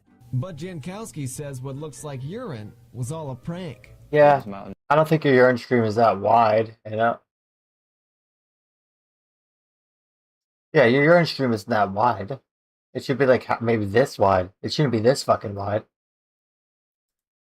do, and like I threw it right away. And I gotta be honest, if you look at the spray pattern, this does kind of look like the trick where you cut a slit in the top of a bottle and spray liquid out of it, if you know what I mean. Yeah. Like, I don't know. The stream seems a bit too forceful to be it seems a bit too like wide. But hell, maybe Cam is just that guy and he can piss like a pressure washer. Yeah. I don't know.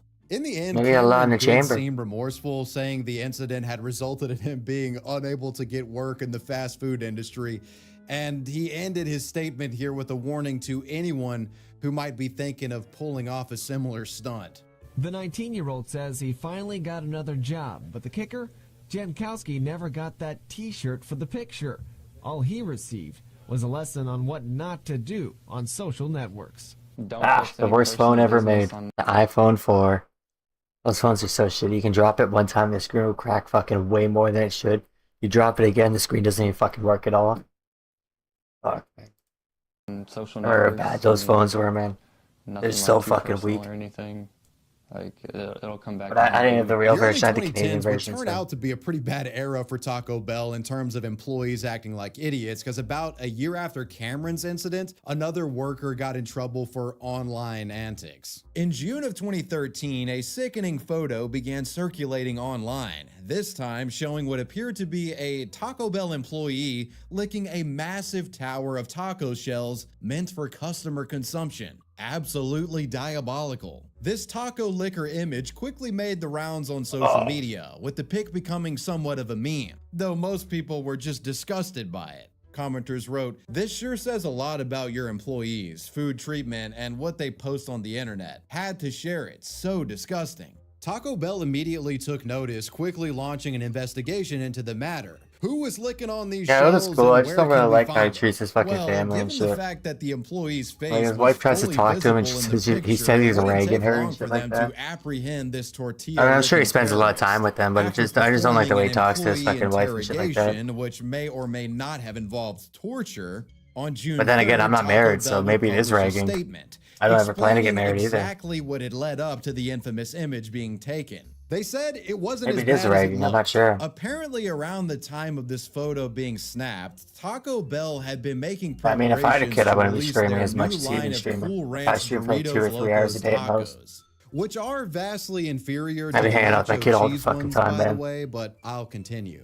In the prep stage of this Cool Ranch taco I mean, he shop probably has the release, fucking company mom. He probably has the launched an wife. internal competition of sorts His brother and amongst shit their there taking care of the kid, which right? encouraged workers And he's to probably the take main photos of bread themselves maker in the eating fucking or in the house trying or in the new fucking Doritos family. Loco So tacos. Now, if you were to ask me, that is what's happening in this photo, but clearly Taco Bell didn't intend for workers to get this abstract. I mean, whatever happened to artistic expression? Let the man paint on his preferred canvas. The tongue is his brush.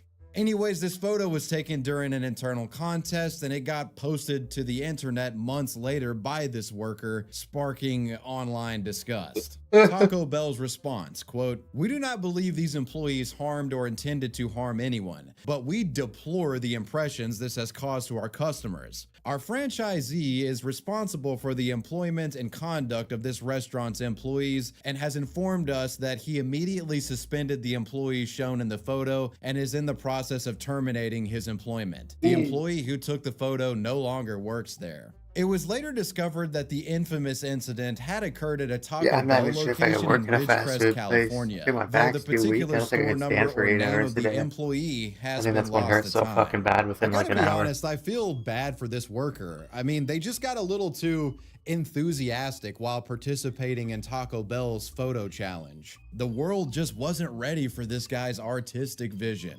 Dental employee brags about stolen journal on Snapchat. This story begins Snapchat's with for Premier nudes. What are you Dental doing? Group, Why are you a bragging dental about shit on provider based out of Snapchat unless it's for Knoxville, nudes? Tennessee. Now, it must Snapchat be is for stated nudes, that and this that's it. dental group is no stranger to controversy. If your The if your company child or agreed to daughter is settle Snapchat on their and phone, paid out take their close phone to away. $1 million in a Snapchat is lawsuit strictly for that nudes. alleged them of submitting false medical claims and a I mean, scheme unless to they're over collect 18, extra they're- TennCare money from the state. Now, over here in Middle Tennessee, where If you got a young child and they got Snapchat on their phone or Roblox on their phone, What we find is that take that even phone the and smash it. lower-level employees of this Right in dental front of them. group were prone What to the fuck you doing? misconduct as well. It's like trickle-down economics, but for shitty I don't think business any kid should have practices Roblox here. or During a fucking workday in Snapchat on their August phone. of 2024, some morally questionable dental staff members managed to get their hands on a patient's private journal. How exactly they obtained it is unclear. It could be assumed that the diary was mistakenly left behind after a routine dental appointment, you know? The patient like left their bag and the journal itself in the exam room. Now, the person who owned this journal was said to have been a cancer patient, and the journal itself contained sensitive information about their struggles with the illness. Oh, now, man, instead of that's simply hard, man. keeping the diary safe Why until would the they owner read that? returned or, you know, reaching out to the patient to notify them about it, the employees instead decide to read from the Oh, patient's man. diary out loud in the office for Fucking I entertainment hate purposes, TikTokers, and man. they record it. A sick I don't. violation of the person's privacy. Two new ones, which are dermal, so they are not risking anything. I'm going to continue in the testing and the next, but my views have not changed on treatment. I'm not going to do any dialysis, chemo, radiations, or infusions. I will agree to surgery, but it's to repair or correct, but I am not having anything removed unless they know what's causing the failure. While the video of the diary reading was originally posted to Snapchat, another user recorded it and uploaded it elsewhere for the broader internet to see. The clip quickly spread across social media platforms like Reddit and Twitter, and as you might expect, outrage and disgust followed. Considering the gross nature of what the employees did, it was only a matter of time until people brigaded Premier Dental's social media pages. And they're fucking reading her journal. swarmed Like it those with are like comments that's like and memoirs concerned for her remarks. family and You know, shit. people are like, "Hey, you that's fucking piece of disgusting, shit! man. Why are you reading that cancer journal?" After becoming aware of the clip's existence, the dental group issued the following statement. I would just to read their it just to see Facebook what she's page. going through. I We wouldn't are fucking aware of a recent incident make a involving video an about it. inappropriate video created and shared by some of our Dude, I'd employees. like to see what they're going through We and shit deeply like that, regret what they're this thinking. incident and the hurt that it has Like a caused. psychological First matter. and foremost, we want to extend our sincere apologies to the individual or individuals affected by this video, as well as to their family and friends. But for the time, this was just lip service. The group had provided zero definitive confirmation that the individuals responsible for the diary theft and reading of it had faced any sort of punishment. So unsurprisingly, it did little to quell the unruly online mob that had formed. Hell, I mean, the company actually disabled their Facebook page shortly after issuing this statement, leaving people even angrier. If the bit about the diary owner being a cancer patient is true, it really makes the whole thing beyond sick. I mean, you go to the medical professionals that are supposed to help you, and in all reality, they're caught violating your privacy and trying to humiliate you. These workers gotta go. With seemingly nothing being done, proper news outlets began to report on the incident, resulting in it becoming something of a national ordeal. And this additional pressure seemed to do the trick. Local Knoxville-based outlet WBIR soon reported that the employees responsible for airing out the diary had in fact been fired for inappropriate conduct. WBIR also wrote about a new statement from Premier Dental that claimed the company would be reviewing their internal policies and training procedures going forward. Some people are just pieces of shit, and I don't think any kind of training can fix that, I'm afraid. So while it would have been great if this never happened at all, thankfully those responsible were unemployed, as they should be. However, I haven't even really disclosed to you the most outrageously stupid part of this story. So after the incident went viral, you had this girl right here, the one sitting on the ground in the infamous diary reading Snapchat video, which started all of this. Well, after getting fired, she would actually take to social media and revel in her own infamy. You might expect her to purge her entire internet presence as soon as the controversy broke out. But instead, she took to TikTok to try to own her haters.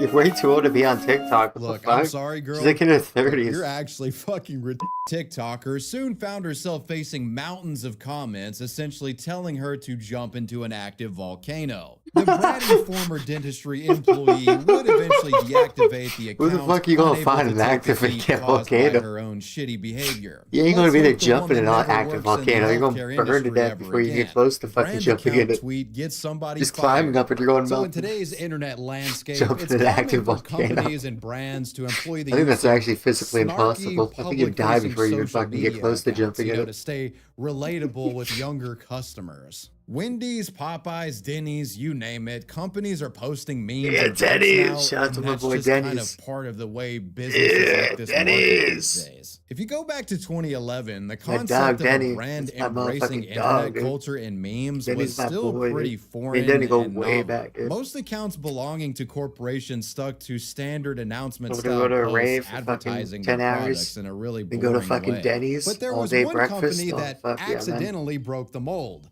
And you could Some argue pancakes, they some bacon, inadvertently some created eggs the after fucking concept of a a brand bunch of meme drugs and account fucking making edgy tweets raving. without even trying to do it. In March of 2011, internet users were shocked when the brand account for Chrysler Motors tweeted out, quote, "I find it ironic that Detroit is known as the Motor City, and yet no one here knows how to fucking drive," unquote.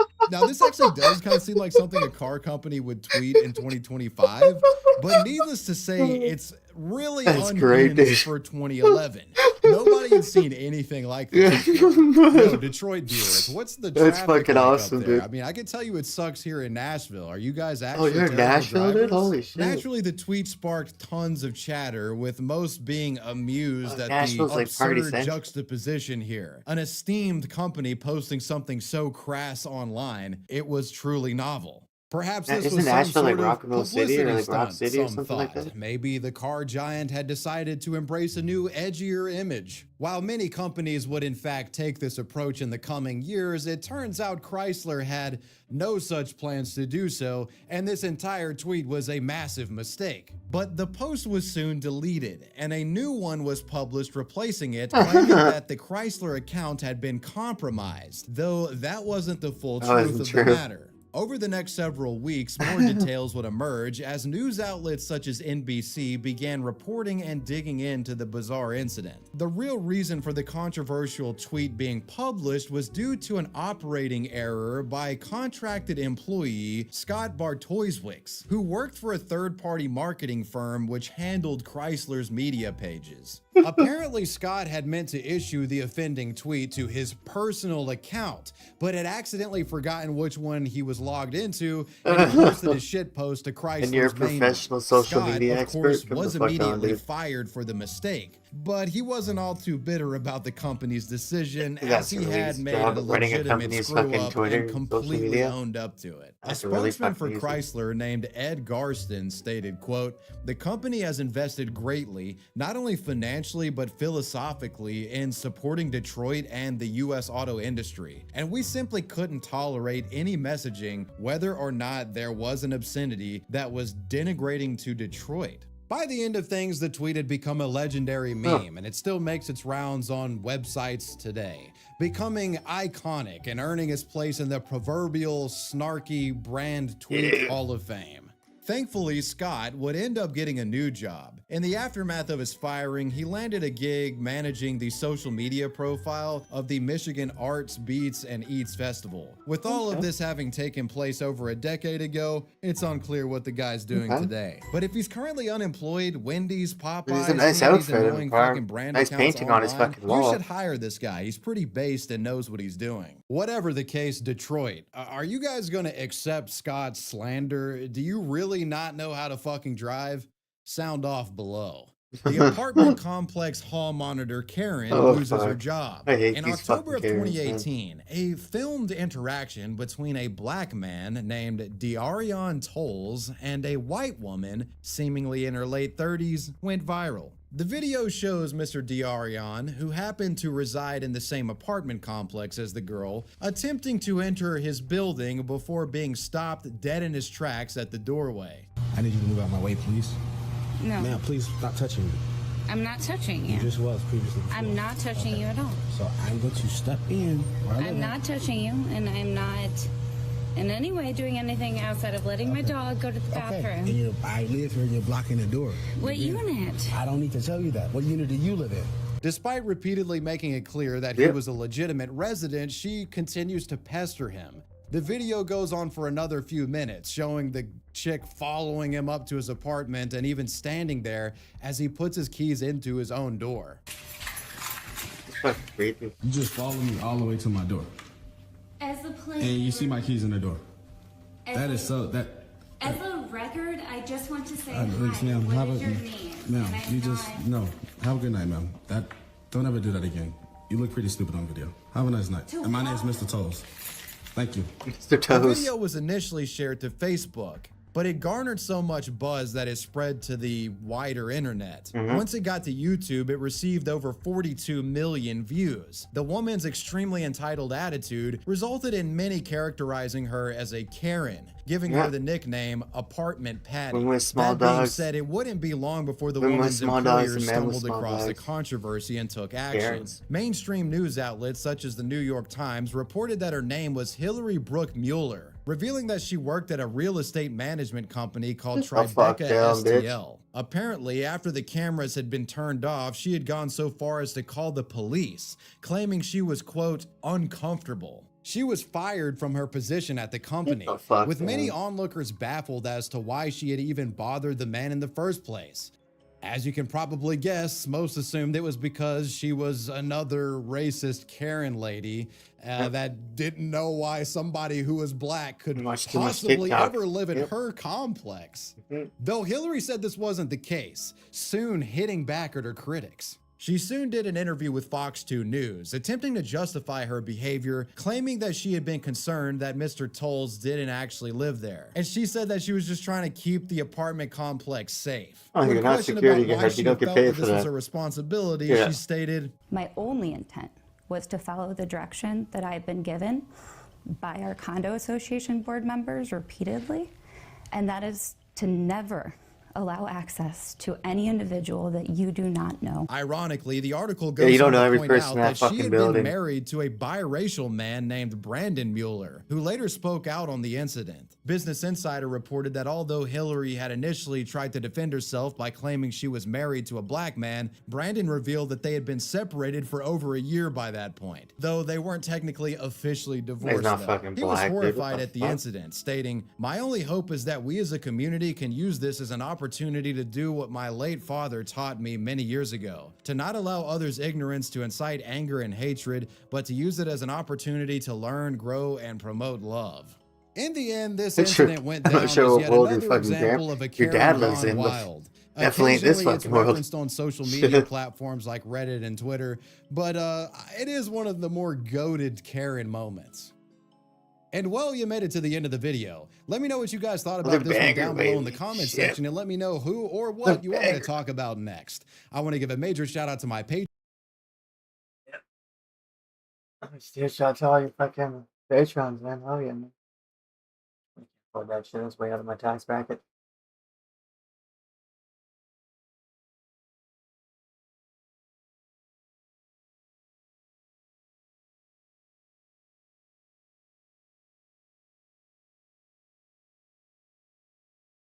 Motivate this guy. Only 5 years. I'm gonna give him a nice comment and motivate him a bit. McDonald's is not a food company. It's a real estate empire. This is why owning assets beats working It's made with AI. harder.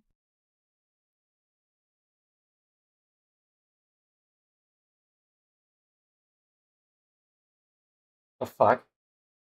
Let me show you. Fuck. McDonald's sells billions of burgers every year, but burgers are not how McDonald's really makes its money. So how do they make their money then?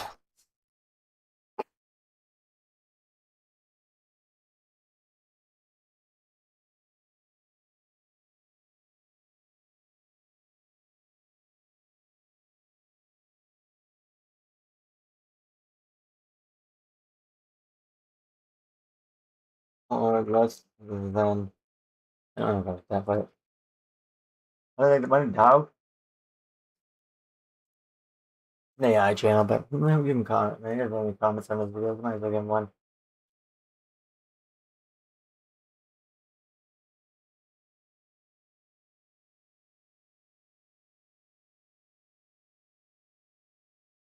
You guys didn't see that, right? Okay.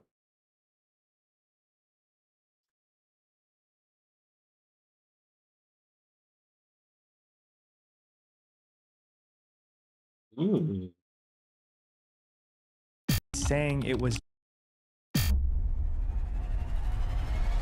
How do you justify causing so many people distress and hurt? It isn't my responsibility what others find upsetting. If you don't like it, turn it off. The meanest thing I read was, I hope you yourself and I hope you get an eating disorder so you'll look pretty. Simply because some idiot insinuated that something happened because two people went to use the bathroom at the same time. Are you happy yet? There is a dark underworld, sinister side to Facebook that people probably don't realize even exists, that it's there. Today, we're looking at innocent people whose lives were destroyed by internet trolls, and you'll be shocked why these everyday people became targets. We'll start with the lighter cases and end with those that are truly heartbreaking. So my goal this year is to give you guys double the amount of video for you guys. I'm Visual Venture, you are awesome, and I hope that you guys like my new setup. What do you guys think? That's pretty cool, man.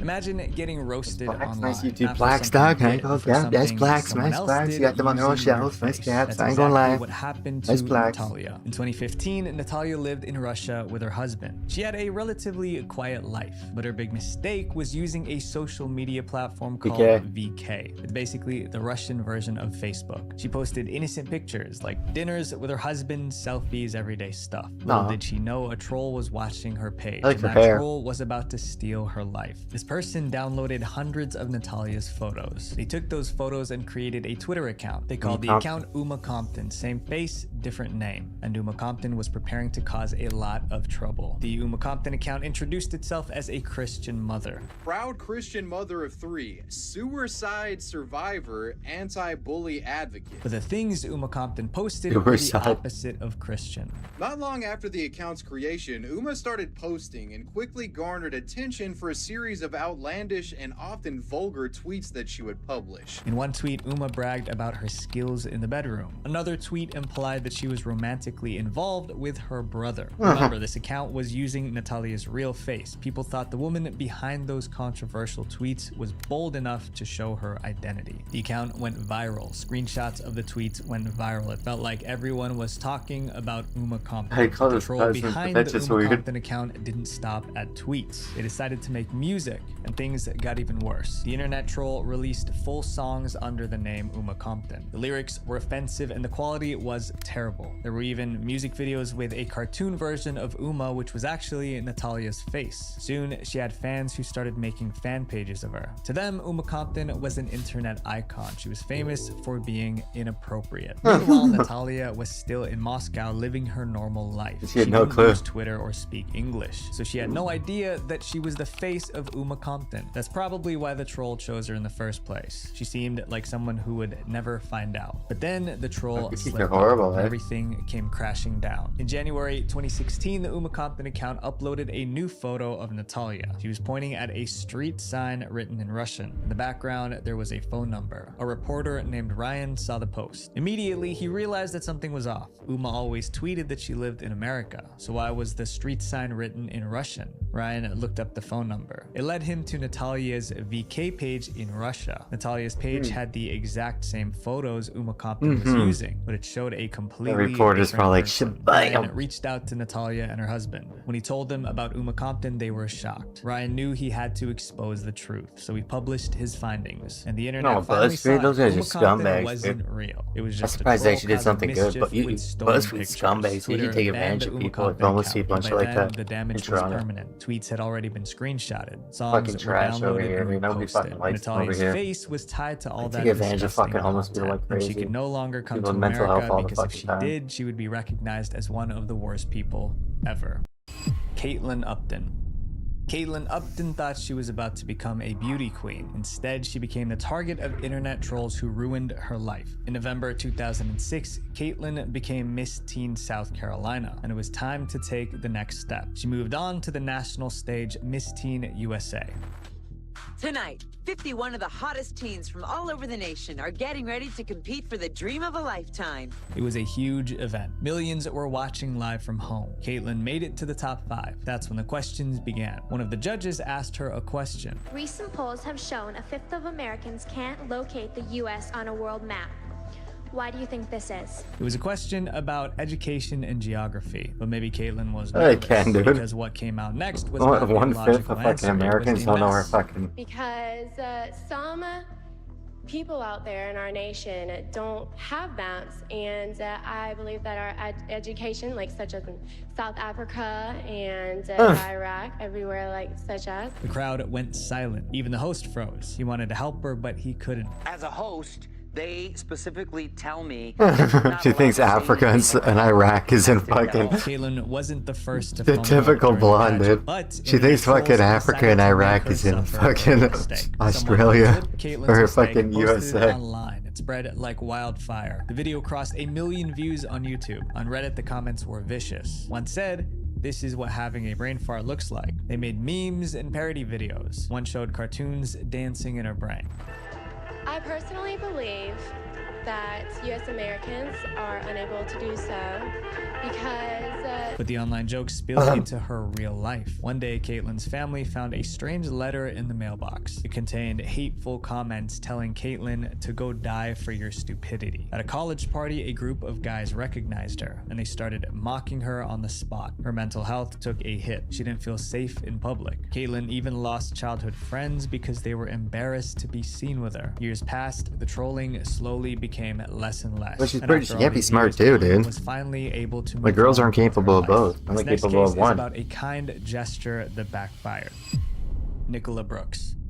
Nicola Not Brooks like us. didn't go looking for trouble. She was just a mom sitting on the couch watching TV with her daughter. Then she did one thing that put a target on her back. It started in November 2011. Nicola and her teenage daughter were watching X Factor, the talent show. A contestant named Frankie got kicked off for Factor, breaking the the talent rules. show? Frankie was a controversial I thought X figure. Factor, they He had ate a weird wild shit and did, like, attitude. stunts He and shit bragged like about that. breaking the law. Some viewers couldn't stand him. So when Frankie was eliminated, the internet celebrated. One headline read, "Frankie's departure from the X Factor means the end of too tight trousers, enormous hair, and some extremely painful singing." But it wasn't just jokes and memes. The comments about Frankie became violent. Some wanted him to get hit by a bus. Others talked about doing disgusting things to him. The harassment was so extreme that Frankie himself spoke out. A few weeks ago, people didn't have a Scooby who I was, and now I'm walking down the street and there's people shouting stuff at me and yeah, just trying to give me a hard time. Nicola saw all of it, and she was horrified, so she decided to help. She posted a kind message on Facebook. It read, "Keep your friends and your family close, Frankie. The online bullies will move on to someone else soon." That's all she said, but somehow internet trolls didn't like that. They turned on her instead. At first, it was just typical trolling. They just called her names. Then it escalated. They made fake Facebook accounts using Nicola's name and face. But they weren't just impersonating her, they were trying to destroy her. Some fake accounts messaged children. Others posted offensive content, all with Nicola's name and face. I was getting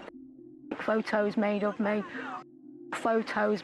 that the trolls were posting up. She reported everything to Facebook, but they weren't much help. I was using the report system. I was clicking over and over again, thinking this would stop, something would be done. So she went to the police, but they couldn't help either. Most of the trolling was just online, but after 6 months, it leaked into the real world. On Mother's Day 2012, the internet trolls posted Nicola's home address online. Anyone with bad intentions now knew where to find her. That night, Nicola was anxious. She went to bed with the lights on. For extra security, she placed a knife under her pillow. Not long after, Facebook shut down the accounts impersonating her. But Nicola wasn't satisfied. She wanted to know the real identity of her cyberbullies, so she dragged Facebook to court. Nicola instructed a lawyer and they contacted Facebook to ask for details of those trolling her. It took months of legal pressure, but in the end, Nicola won. Facebook was forced to hand over the names. The paperwork arrived, and the name at the top left her speechless. The biggest troll, the one who did the most damage, was a police officer. She forwarded the names to the authorities immediately.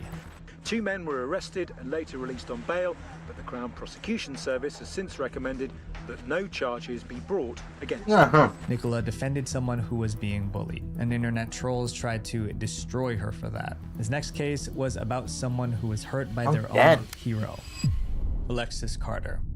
It was early 2014. Alexis Carter was a junior in high school getting ready for prom, and she had the perfect dress in mind. She wanted to wear a green jumpsuit just like Rihanna's. The dress was unique because it had sleeves that looked like wings. There was one problem. The designer version was way too expensive. Alexis had two options: pick another outfit or find someone to recreate Rihanna's jumpsuit. She chose the second. You want to be option. after Alexis fucking found a Rihanna, local dude. tailor to Isn't sew Rihanna a custom fucking version. bald chick? It wasn't With exact, headlights? but it was close enough. Or she grew her hair Prom back night, then. Alexis showed up in her green jumpsuit. Her classmates loved it. She smiled wide and posed for photos. Later that night, Alexis posted a few photos. The first online. fucking bald Then girl. she went to bed with a smile, but internet Who trolls the were fuck- about to wipe that smile off her face. By morning, Alexis's photos were going viral. Some troll online compared her sleeves to bat wings. Then they gave her a nickname: Prombat. Within hours, hashtag Prombat was trending. Trolls photoshopped her into bat logos and superhero posters. Alexis tried to ignore the memes, but then something happened that absolutely crushed her. On May 9th, 2014, the meme reached Rihanna herself. The same Rihanna whose dress Alexis tried to recreate. basically Instead mod. of defending her fan, Rihanna reposted the meme. She posted this photo, a side-by-side comparison of her original dress and Alexis. It got over 9,000 retweets and 11,000 likes. It even appeared on TV.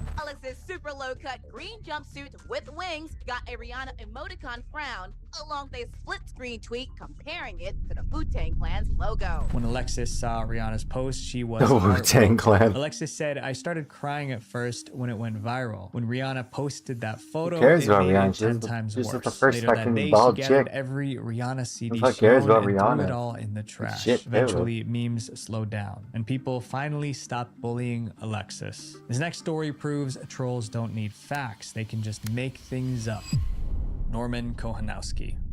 Norman was a teenager from Germany. He loved filming goofy skits with a camcorder, but one of those skits invited dangerous people into his life. In 2006, Norman created a fictional character named Leopold. Leopold was supposed to be a hot-headed gamer with a bad temper. One day, Norman filmed himself acting as Leopold. In that skit, Leopold was having a meltdown over a computer game. It was meant to be a joke about gamers who took things way too seriously. He posted the video on his personal website, so anyone who saw it knew it was an act. And then the problem started. Someone downloaded the video, then uploaded it on YouTube with a different title: Angry German Kid. It went viral on YouTube. Not because people thought it was funny, but because people thought it was real. Based on the comments, they thought Norman was an angry, unstable mess. Then German television found it, and they made the situation 10 times worse. In November 2006, there was a tragic incident in Germany. It involved a school and a pew-pew. German media scrambled to find something to blame. There was a theory going around that video game addiction made kids violent, so the reporters went looking for examples. Just like that, they found Norman's video. It was perfect. A TV station used the clip in a documentary about gaming addiction and violence. They didn't mention it was a sketch. Instead, they made up a story. They claimed the meltdown was real and that Norman's father secretly recorded him. They even called him Leopold like it was his real name. Norman was a good kid, but now millions thought he was a violent freak.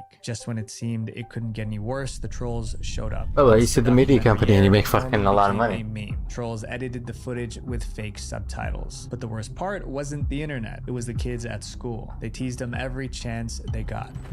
Und die Leute sind einfach durchgedreht. Und ich habe es dann auch jeden Tag zu spüren bekommen. Jeden Tag habe ich mir das dann angehört, dass die Leute mich kennen, über den ganzen Schulhof brüllen. Norman kept saying it was just a skit, but most people didn't believe him, so he tried a different approach. He dyed his hair and stopped wearing glasses. He hoped strangers wouldn't recognize him, but it didn't work. Norman was harassed everywhere he went. After 3 years of constant bullying, Norman snapped. He got drunk on a school trip and started making disturbing threats. He even threatened to take the lives of those who bullied him. Poor kid, man. Talking to my classmates.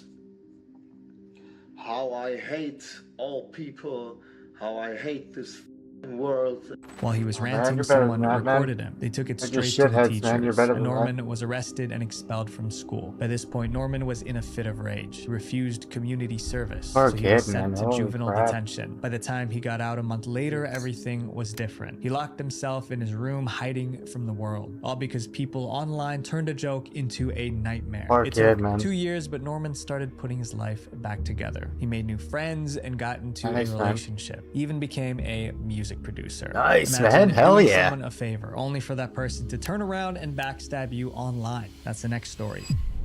At least he turned was something playing good the out of it, man. That kid was fucking. In 2018, Helen was flying from New York to Dallas. She sat next to a lady named Rosie Blair. The two women were strangers. Looks like Rosie Before fucking. takeoff, Rosie What's asked her name? Helen for a favor. Rosie's boyfriend was in a different.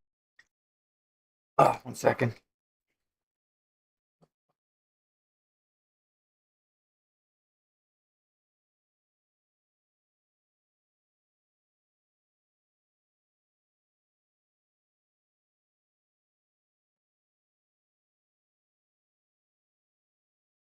What is this shit hiding? It is.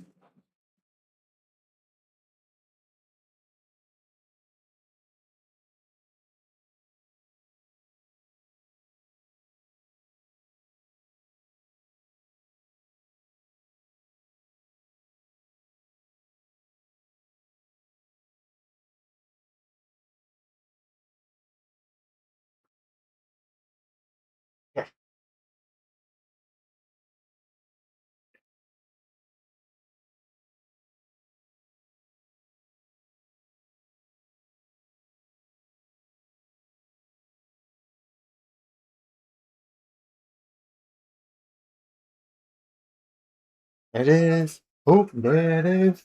Oh, there it is. Oh, there it is. Oh, there it is. So I got some techno music playing in the background.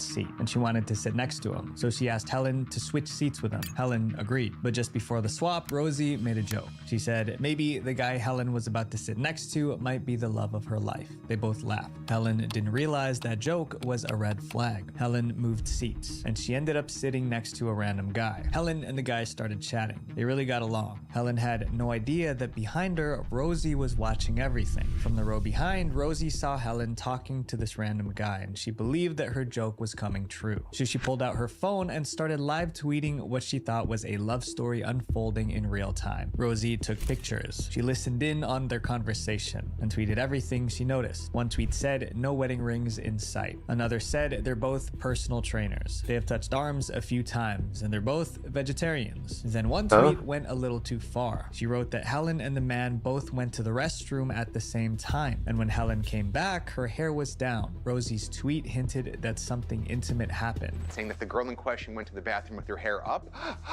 And what did Detective Rosie Blair say? When she came back, her hair was down. By the next day, Rosie's tweets went viral. Hashtag Plain Bay was trending. This morning, we have a love story to tell you about for the ages. If you were on Twitter yesterday, this was everywhere, and it is awesome. If you haven't heard the story of Plain Bay, then you are missing the best plane story ever. It was the best onboard entertainment they could ask for, and they made sure no one on the ground following the budding romance on social media missed any of it. Remember, Rosie secretly took photos of Helen and the random guy, but she blurred their faces. Unfortunately, that didn't matter. Within hours, internet detectives identified Helen. They found her full name, her social media, and started posting it online. That's when the trolls came for her. The bathroom tweet sparked the worst kind of attention. People were convinced Helen had done something inappropriate mid-flight, and the comments were brutal. She was harassed after people found her social media accounts with at least a few comments indicating that she was a skank. Helen was overwhelmed. She deleted all her social media accounts, but the rumors kept spreading. Meanwhile, Rosie, the one whose tweets started the issue, was thriving. She gained followers, brand attention, and media interviews. Eventually, Helen released a statement through her lawyer. It read, "Strangers publicly discussed my private life based on patently false information. I've been doxxed, shamed, insulted, and harassed." Only then did Rosie apologize. But the apology didn't erase the rumors. Years passed since the Plain Bay incident, but Helen's name was still attached to it, all because she did someone a favor. The girl in the next story had no idea that chasing her passion would ruin her life. Rebecca Black. In 2010, Rebecca Black Isn't that the was fucking 13, what's and her she had name, a dude? dream. Isn't that Rebecca the wanted to fucking be a famous musician, but she porn was star, rich. dude? She was Isn't raised by Rebecca a Black single a fucking mom who porn worked star? I hard think to it is, support dude. her. Then Rebecca heard something that sounded too good to be true. A friend told her about a company called Arc Music Factory. They made music videos for kids who wanted to be famous, but there was a catch. The video would cost $4,000. She begged her mom to pay for the video, Eventually, her mom agreed. Rebecca didn't even have to write a song. ARC gave her 2 options. One was called Superwoman, the other was Friday. Rebecca chose Friday. They sent me a song called It's Friday. And it was this cute little song of like waking Yeah, up, really going to close. school, and I was like, yeah, I do that. This is. I didn't know she was She invited Indian. her I friends thought to she help was film the fucking video. The whole white. thing I felt didn't like think she a was secret Indian at all. project. On February 10th, 2011, the video went live on YouTube. At first, nothing really happened. It got about 4,000 views in the first month. Safe to say, it was not a hit. Then, a comedian saw the song and changed Rebecca's life. Daniel Tosh hosted a show on Comedy Central this is a called sick Tosh show back in the and in fucking March day, man. 2011, he featured Rebecca's song on his show. But he wasn't trying to praise Rebecca, he was roasting her.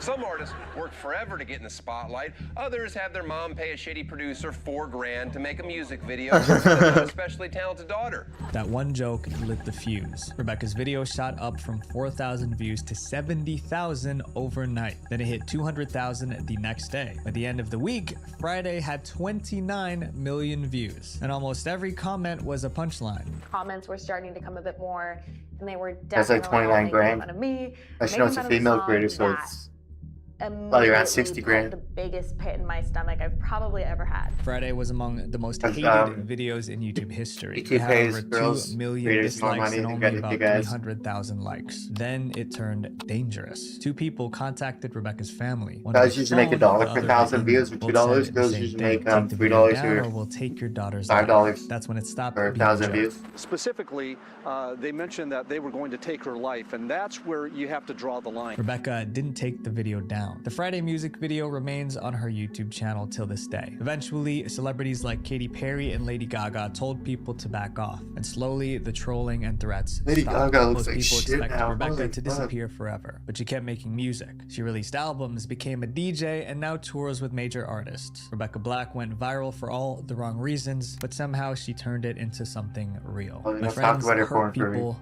hurt people, especially Don't online talk when about you her can porn hide career. behind your screen. Okay. But that's exactly when it matters the most. And my question Right. Oh, Peg. Fuck.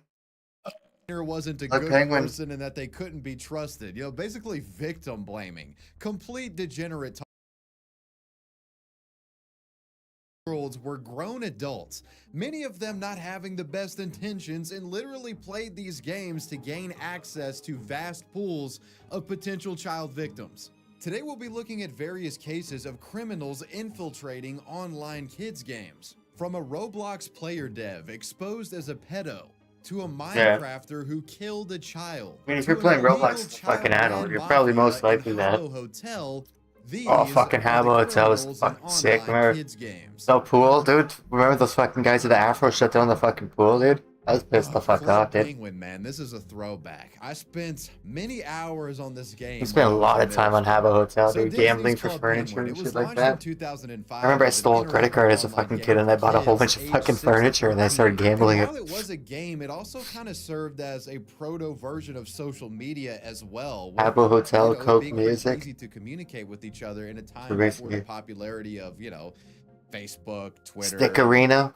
maybe MySpace. On the same was site, probably Runes around, on but you guys know Miniclip, the what I same mean. site There RuneScape was definitely wasn't any on. fucking Stick history. Arena was At fucking its sick, peak, dude. Club It Penguin was like a had stick man around shooter. 200 million players. The game had an impressive run. It had fun mini games and was really easy for kids to get into during the early Flash era of gaming back, God, it's been, you know, decades at this point. Now, gameplay aside, another main priority for the developers of Club Penguin was child safety. Now, given the potential risk with kids on the internet and how new the whole online game thing was for a lot of parents, Club Penguin staff made sure to have safeguards in place as they wanted their game to be and appear kid-safe as possible. As a result, the game was heavily moderated. Some of the measures that they took were using chat filters that stopped swearing or suggestive themes from being discussed, and the use of human in-game moderators that oversaw almost every player interaction, making sure that there wasn't anything inappropriate or personal It's like a shared wrench amongst on us. child players.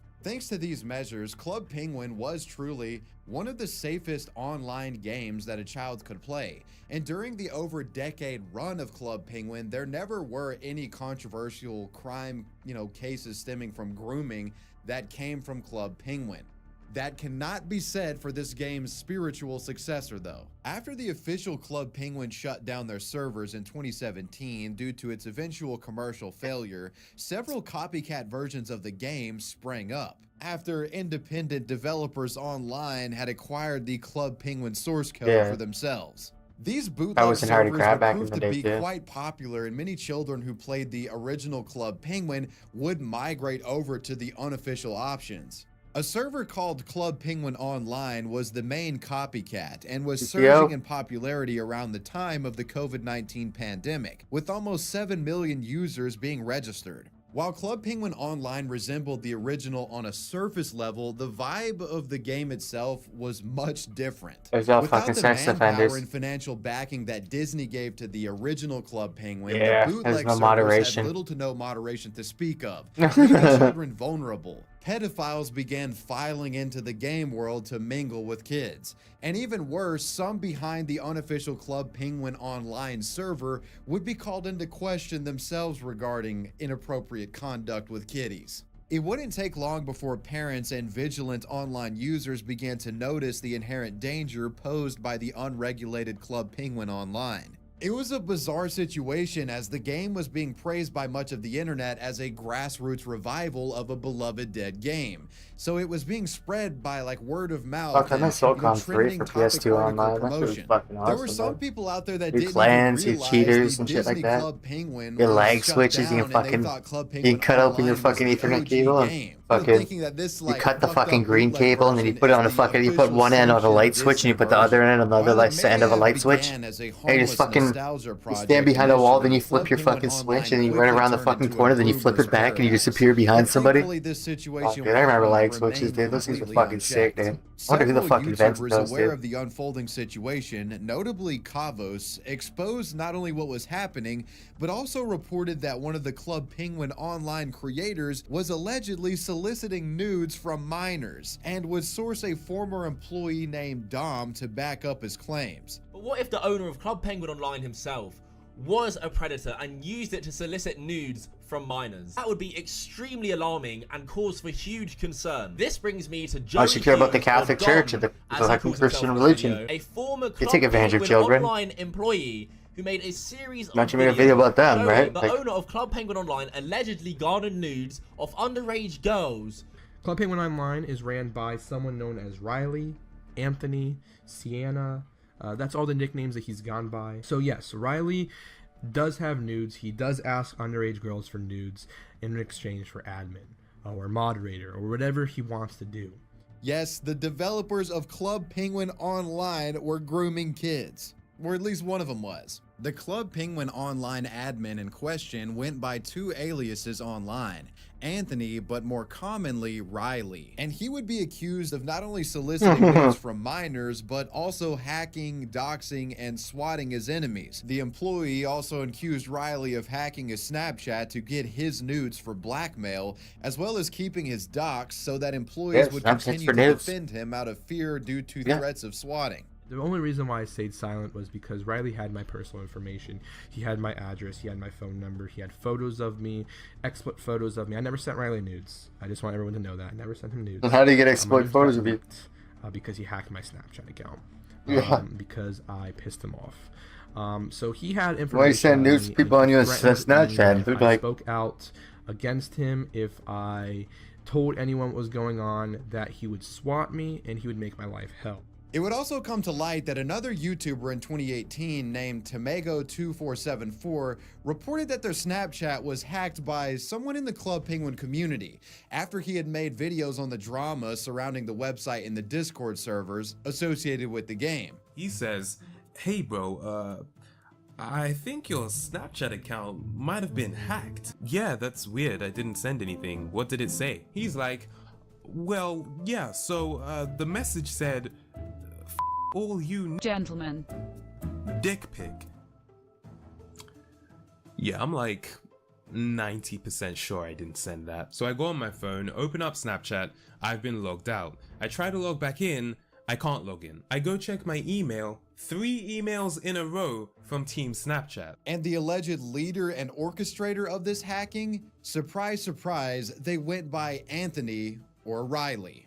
Allegedly, what Riley was doing is he would have access to all of the emails that were used when signing up for Club Penguin accounts. And if anyone crossed him in any sort of way, he'd cross-reference your email with online data breaches to basically find your passwords and information and hack into your accounts, enlisting the help of friends to do so. On top of all of that, there was also revenge porn being shared around in Discord servers surrounding the game, further making it even more clear that the legacy of this once beloved children's game was really in the worst hands imaginable. Now, you'd think with a reputation like this, someone like Riley would have been exposed years ago. Well, he actually was. In fact, his history was reported multiple times on websites like Reddit, but allegations against him never seemed to stick, and Riley simply brushed accusations against him off as fake. And when there was photo proof, it was fabricated screenshots by jealous haters, he said. The series that was made by Dom was a 4-part expose on everything to do with Riley and his abhorrent actions. The documentary was showcased and highlighted by YouTubers like Kavos and Mudahar, who would go on to put further spotlights on the story themselves. Mudahar didn't call the fucking game malware. Video, he would even uncover that guy's a that fucking there were idiot, online dude. records of That guy thinks literally every fucking game is malware. Club Penguin Dude, fucking go outside, you're paranoid, like way up the fucking meth, dude. Online, where it was concluded that this individual acted in bad faith. Now, in this decision that we're going to look at, right, this is really key and important. The complainant is Disney Canada, right, and the respondent is the Club Penguin Online leader. I'm not going to name names here, but they've identified them. Disney knows who it is. We all know. Disney said that they were the ones who operated an online portal for kids widely known as Club Penguin, and they relaunched as Club Penguin Island. Complainant has rights in the Club Penguin trademark based on the registration in United States Patent and Trademark. Number 2, respondent lacks rights and Alright, call something malware, dude. Come on, dude. You better do best. Domain name because respondent is not commonly known by the disputed domain name and is not authorized by complainant to use the mark in any way. Respondent fails to use the disputed domain name in connection with a bona fide offering of goods and services, or for a legitimate non-commercial or fair use. Number 3, respondent registered and uses the domain name in bad faith. We don't even know what the fuck you're reading, dude. Highlight something. Like, what the fuck? What do you even... There's not even a fucking 3 on this whole fucking page. There's not even a fucking 3 on this whole page. What do you mean number 3? There's not even 1 3 on this. There's not even a number on this whole fucking page.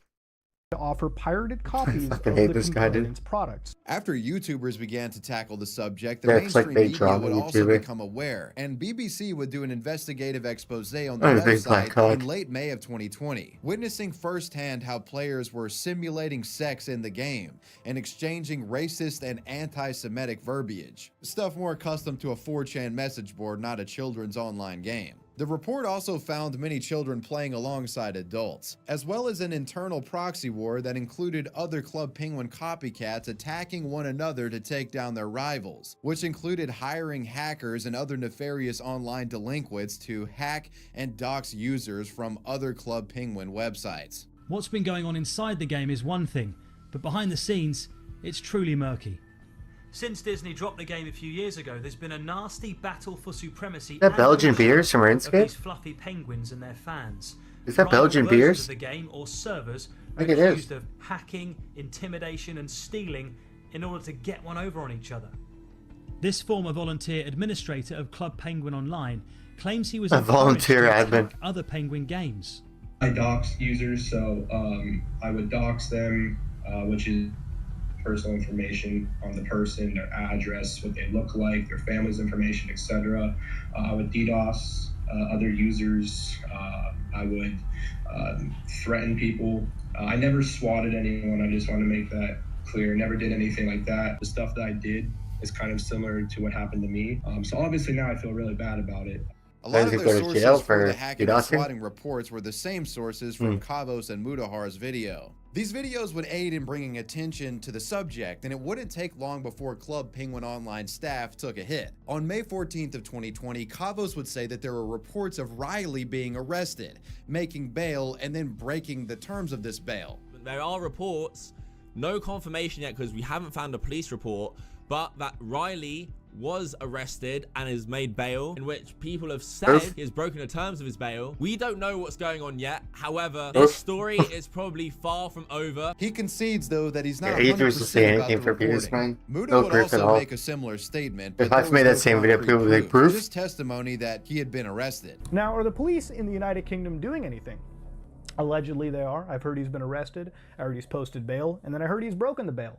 And UK police. I don't think I've ever seen an Indian guy with the comb over, There's not dude. even a police report. Apparently they're working behind. It's like a kind of like a mini Karen It haircut. is to note that the articles from the BBC uncovered that one British man was arrested on suspicion of possessing indecent images of children. This is believed to have been Riley, who was British, but again, there hasn't been an actual name given. After the investigation was made public, Disney ordered a cease and desist against the website. However, the game simply just moved to another major site called Club Penguin Rewritten, and the copycats just kept spawning in. It seemed like this would never end. But a few years later, there would be an update. On April 12th of 2022, 3 people were arrested in London on distributing materials infringing copyright, and the website for Club Penguin Rewritten was seized by London police. One of them is believed to have been Riley, but all the reports are anonymous.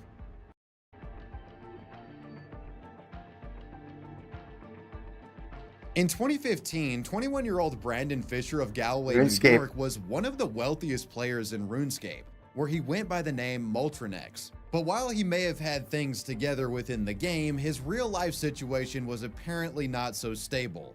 This is the RuneScape player turned domestic assaulter. RuneScape is a massive MMORPG that has been running since 2001. RuneScape isn't a kid's game! Yeah! I know some of you guys are going to kill me for calling RuneScape a kid's game, but damn it, back in the mid-2000s during the peak of RuneScape and other Flash gaming and Java games, More, dude. RuneScape was played mostly by fucking kids, okay? Hell, I was one of them. It was played by kids and Wooks. Wooks is like 40 years older than fucking everybody. That's why he's so fucking good at the game, dude. You can play all fucking day, all night. I probably still live with this fucking mom in his like 50s. Set up in middle school. Or did you What get the that fuck's guy going on? banned? Why are you playing Bro, fucking chat, Oda you know Block? that guy with the Bofa account yesterday? come the on, guy that has man. like the broken. When your YouTube forces you to fucking watch Oda Block, like, come on, I don't want to watch fucking RuneScape The because respondent fucking is clickbaiter. Come on. Become coveted as less and YouTube less really of wants them me to fucking watch circulated them. around the game. And eventually, these functionally useless holiday items would become the most valuable items in RuneScape, costing exponentially more my than elbow. all of the game's best and rarest items and weapons used for combat. Now, the rarest party hats are estimated to be worth close to $4,000 in cash in the real world. Anyways, moving forward with I wish I had party hats $1 for every explained, time I this fucking cousin hit is my said to elbow have off given my fucking Brandon a chair or large my amount fucking of party microphone hats off in the the fucking early wall. days of I'd be a RuneScape. fucking Brandon quit multi-trillionaire. RuneScape sometime after this, but would return years later to find that the price of party hats had skyrocketed in value. Later, Brandon would develop a reputation as being one of the wealthiest players in RuneScape, and would showcase his Playing RuneScape RuneScape 3, wealth dude. by posting it to social media. His total net worth of GP was stated to have been around 9 trillion gold. And for any of you watching who struggled to real save trading. up 200K for a set of full rune back in 2006, you know just how fucking crazy that amount of gold Yeah, is. he's Now, the it richest seemed player for sure, Brandon dude. had everything together. Although diagnosed with Asperger's at the age of 15, he seemed to Yeah, have a strong everybody foothold claims they have within the Asperger's. RuneScape community and was considered one of the Everyone has most autism or prosperous Asperger's players in the nowadays. game. They don't even know what the could fuck go it is. wrong? Well, a lot, and it all involves troubles in his It's real what life. remorse. On the night You of don't feel bad February for them. 15th, 2015, some sort of confrontation would spark. That's like those between all him and Twitch his fucking father, girls that's Gregory fake that they have Fisher. The Tourette's. alleged story goes Like, what that the Brandon fuck, had dude? hacked into his father's own cell Well, you phone never to seen find somebody that fucking Gregory Tourette's. was Your having acting is so multiple fucking bad, affairs while Anita. on Tinder, Fucking idiot. And everything had reached a boiling point. Like the while girls Greg fucking raided his pretending they son. got fucking There then seemed Tourette's to and be a shit like point that. where the Fucking father made a snarky don't even show comment any fucking referencing symptoms. how This is their he and fake his ass wife fucking should have teeth. never procreated. And this may have been what sent Brandon over the edge. This would lead to Brandon grabbing an aluminum baseball bat, where he then followed his father into his bedroom. Pretty smart and girl, attacked though, him. man. Their mother, I mean, she could have just Audrey made her own Fisher, content. heard her husband's Didn't need to do whimper. that. She but then I followed guess the they made her go noises running faster. towards the Probably wanted bedroom, where extra she met her attention son too. in the Right? dark hallway outside the room. Brandon, in a state of psychosis, went after his own mother, attacking her with the bat. Audrey begged her son to stop hurting her, and finally he would yield, dropping the bat and leaving his parents' house in Galloway, New York, fleeing by way of his parents' car that he had stolen. Audrey, who suffered a broken arm, dragged herself to the neighbor's house and called 911. Her husband Gregory had been hurt so badly that he lost his left eye and sustained numerous head injuries. While on the run, Brandon would write a post on his RuneScape Facebook page stating, quote, "Goodbye, my RuneScape friends. Real life just threw a curveball. Don't know if I'll ever be online again. Don't bother asking what happened." And on his personal Facebook page, Brandon would also state, quote, "Sometimes good people do bad things. Sometimes people are pushed past their breaking point. Just remember this, there's always two sides, and things aren't what they seem. I'm sorry, I guess people were right about me. Thank you to all my amazing friends for everything that you've done for me. I wouldn't have made it this far through all the shit without y'all." 40 minutes later, there would be another update from Brandon where he wrote, "K, at a spot with free Wi-Fi. I'm not quitting RuneScape. I'm simply losing my capability to play. I left my home, and RuneScape is the last of my concerns. I made this post so that all my very good friends here know at least something, other than me going completely quiet." And then Brandon would give one more final update. Where he I know it's a wrote, full "Another rest screen, stop, another comment. Can't play RuneScape from jail."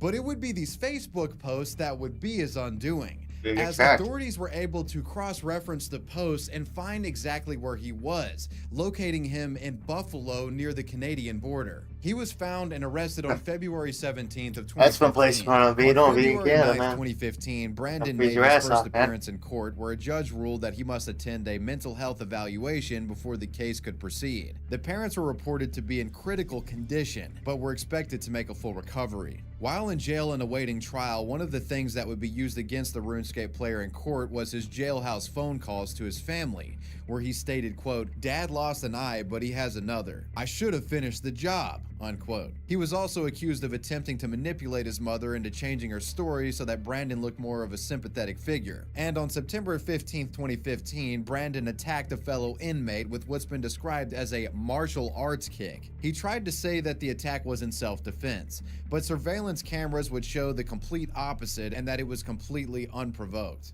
Later, Brandon would plead guilty to his attack on the inmate, and in regard to the attack on his mother and father, he pled guilty to 2 counts of felony second-degree assault and 1 count of fourth-degree criminal possession of a weapon, a misdemeanor. On September 30th, 2016, Brandon Fisher was sentenced to 10 How's a years criminal in prison fucking with charge 5 of years of misdemeanor? probation to follow his Criminal prison is like term. intense. Many of his family members were Criminal in means court you do while the something like verdict was read, more than a serial stating that killer. they loved him and would still support him. Quote, "Our family Like, criminal supports means you've done Brandon. this shit like 10 fucking years is a thousands, long hundreds of time, times. but I will be there with him every moment. I just hope he gets the help he needs." Brandon's mother surprisingly spoke up for her son, claiming that Brandon underwent years of abuse from his father, and it had just reached a boiling point. His mother would also argue that her son had autism that would cause spurts of anger. One of the only things that calmed him down was hitting a tree with an aluminum bat, according to her. Brandon also addressed the court stating, quote, "I am far from perfect and I made a big mistake. I was traumatized by my crime, and my first 10 months in jail I was angry and confused, trying to justify what I did in my mind. I used my time in jail to grow from a boy to a man. I've come a long way." He also says, quote,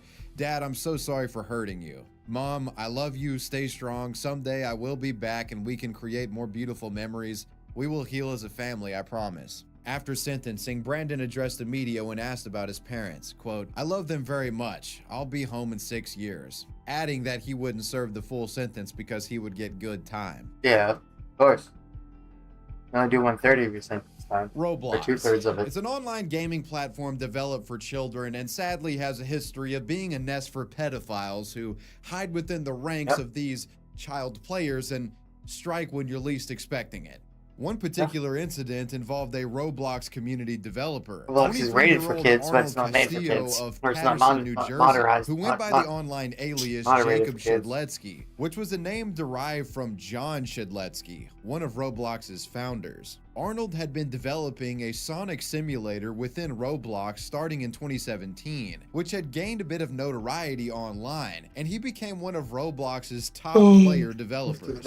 Although early on there were signs that Castillo wasn't all there. Like at one point he had falsely claimed to fans in his community that he was John Shedletsky's brother, who was one of the creators of Roblox itself. This obviously wasn't true, most players didn't believe him, but with so many kids around, there were a few that took him seriously. Over the years, Castillo continued to climb the ranks of the player-developer community. His Discord would explode to the point where the server became a hub for the game of sorts. A hub that inevitably grew quite inappropriate given the context of it being filled with children. Allegations of unchecked sexual talk between minors and adults occurred on the server, and Castillo is said to have done nothing to stop it. In fact, he was actually encouraging it. Many members that were active in the server have stated that predators invaded it eventually, and a weird fetish culture around minors developed. And one of the main enablers and leaders of this fetishization was Arnold Castillo himself.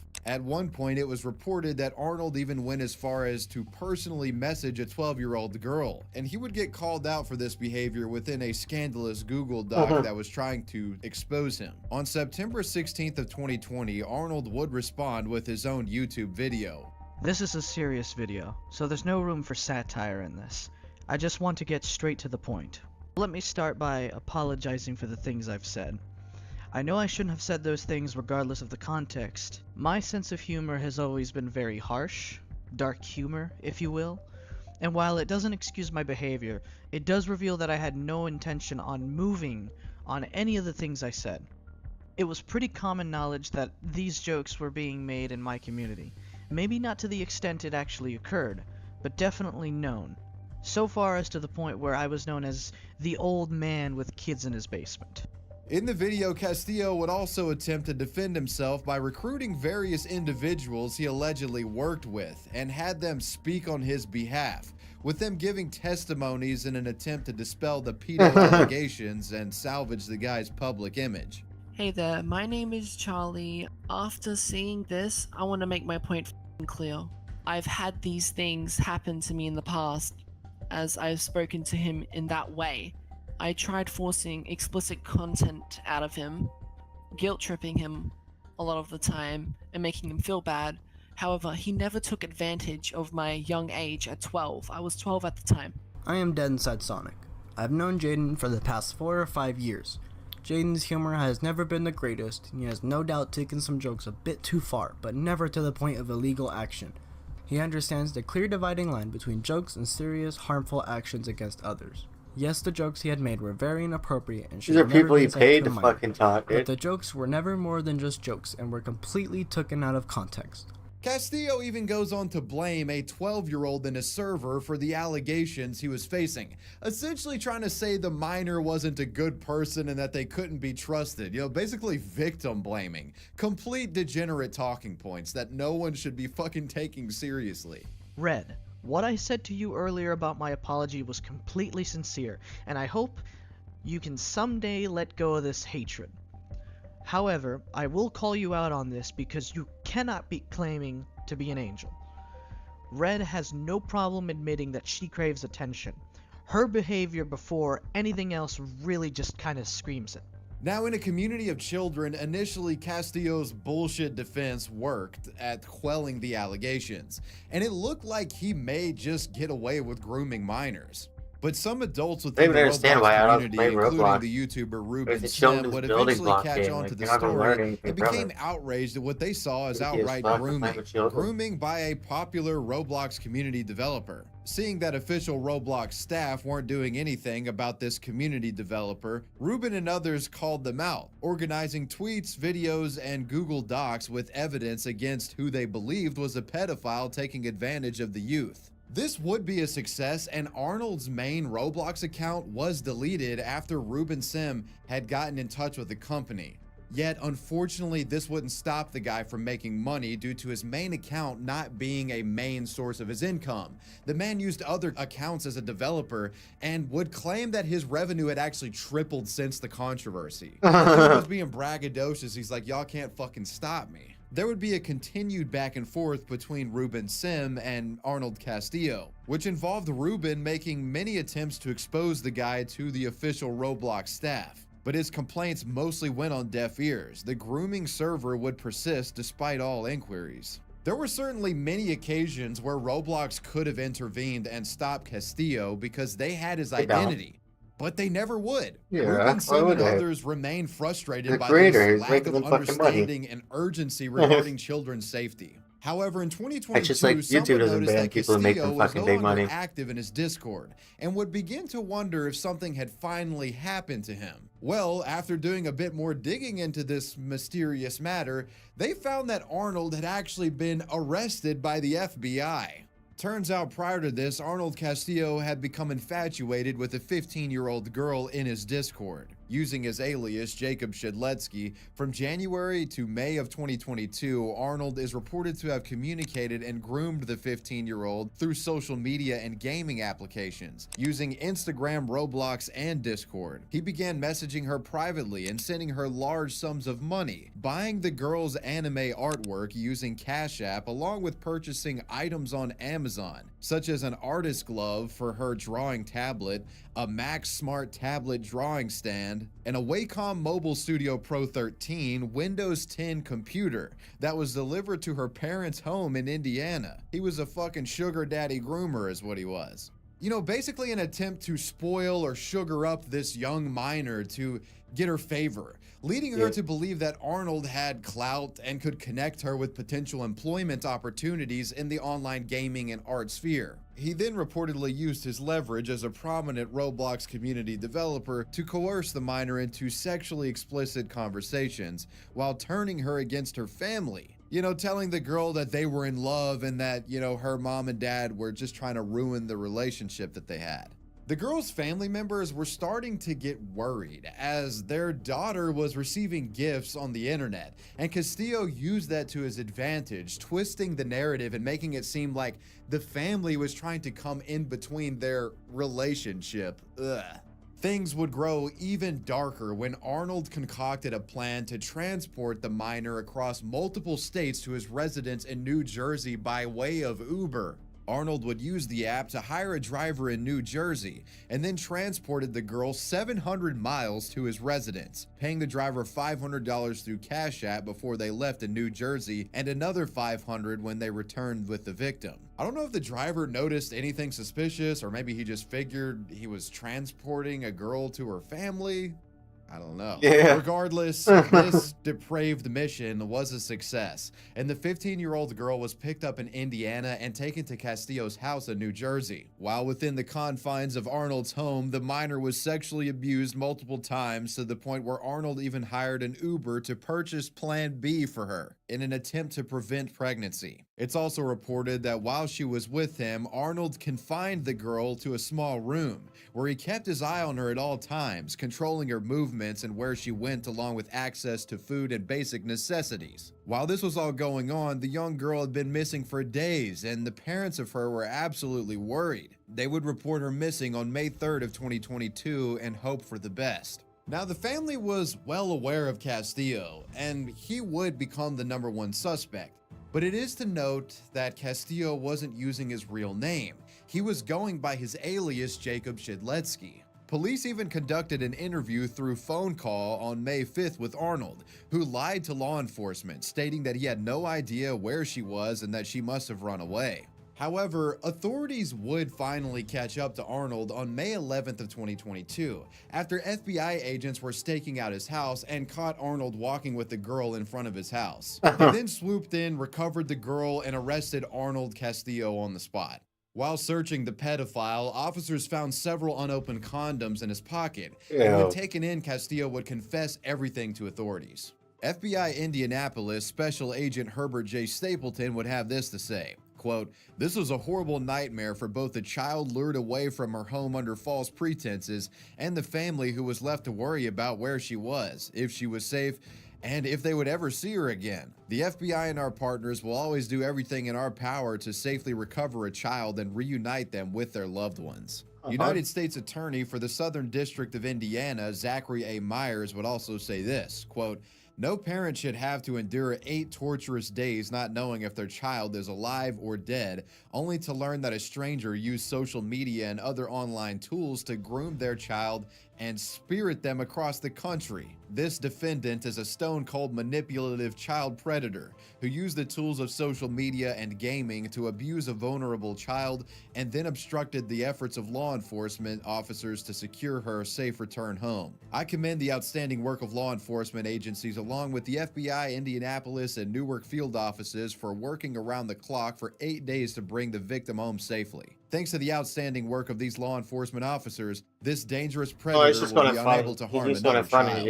After Arnold was arrested, he faced 2 life sentences for kidnapping a minor, and in August of 2023, Castillo was sentenced to 15 years in prison after pleading guilty to transportation of a minor with intent to engage in criminal sexual activity and coercion and enticement of a minor. It seemed that Ruben Sims' attempt to get in touch with the authorities were not in vain, as they were able to cross-reference his reports with the other arrest, and thus Arnold Castillo is behind bars. Although the non-existent efforts of Roblox are still being reported on to this day, and the company continues to be criticized over this matter.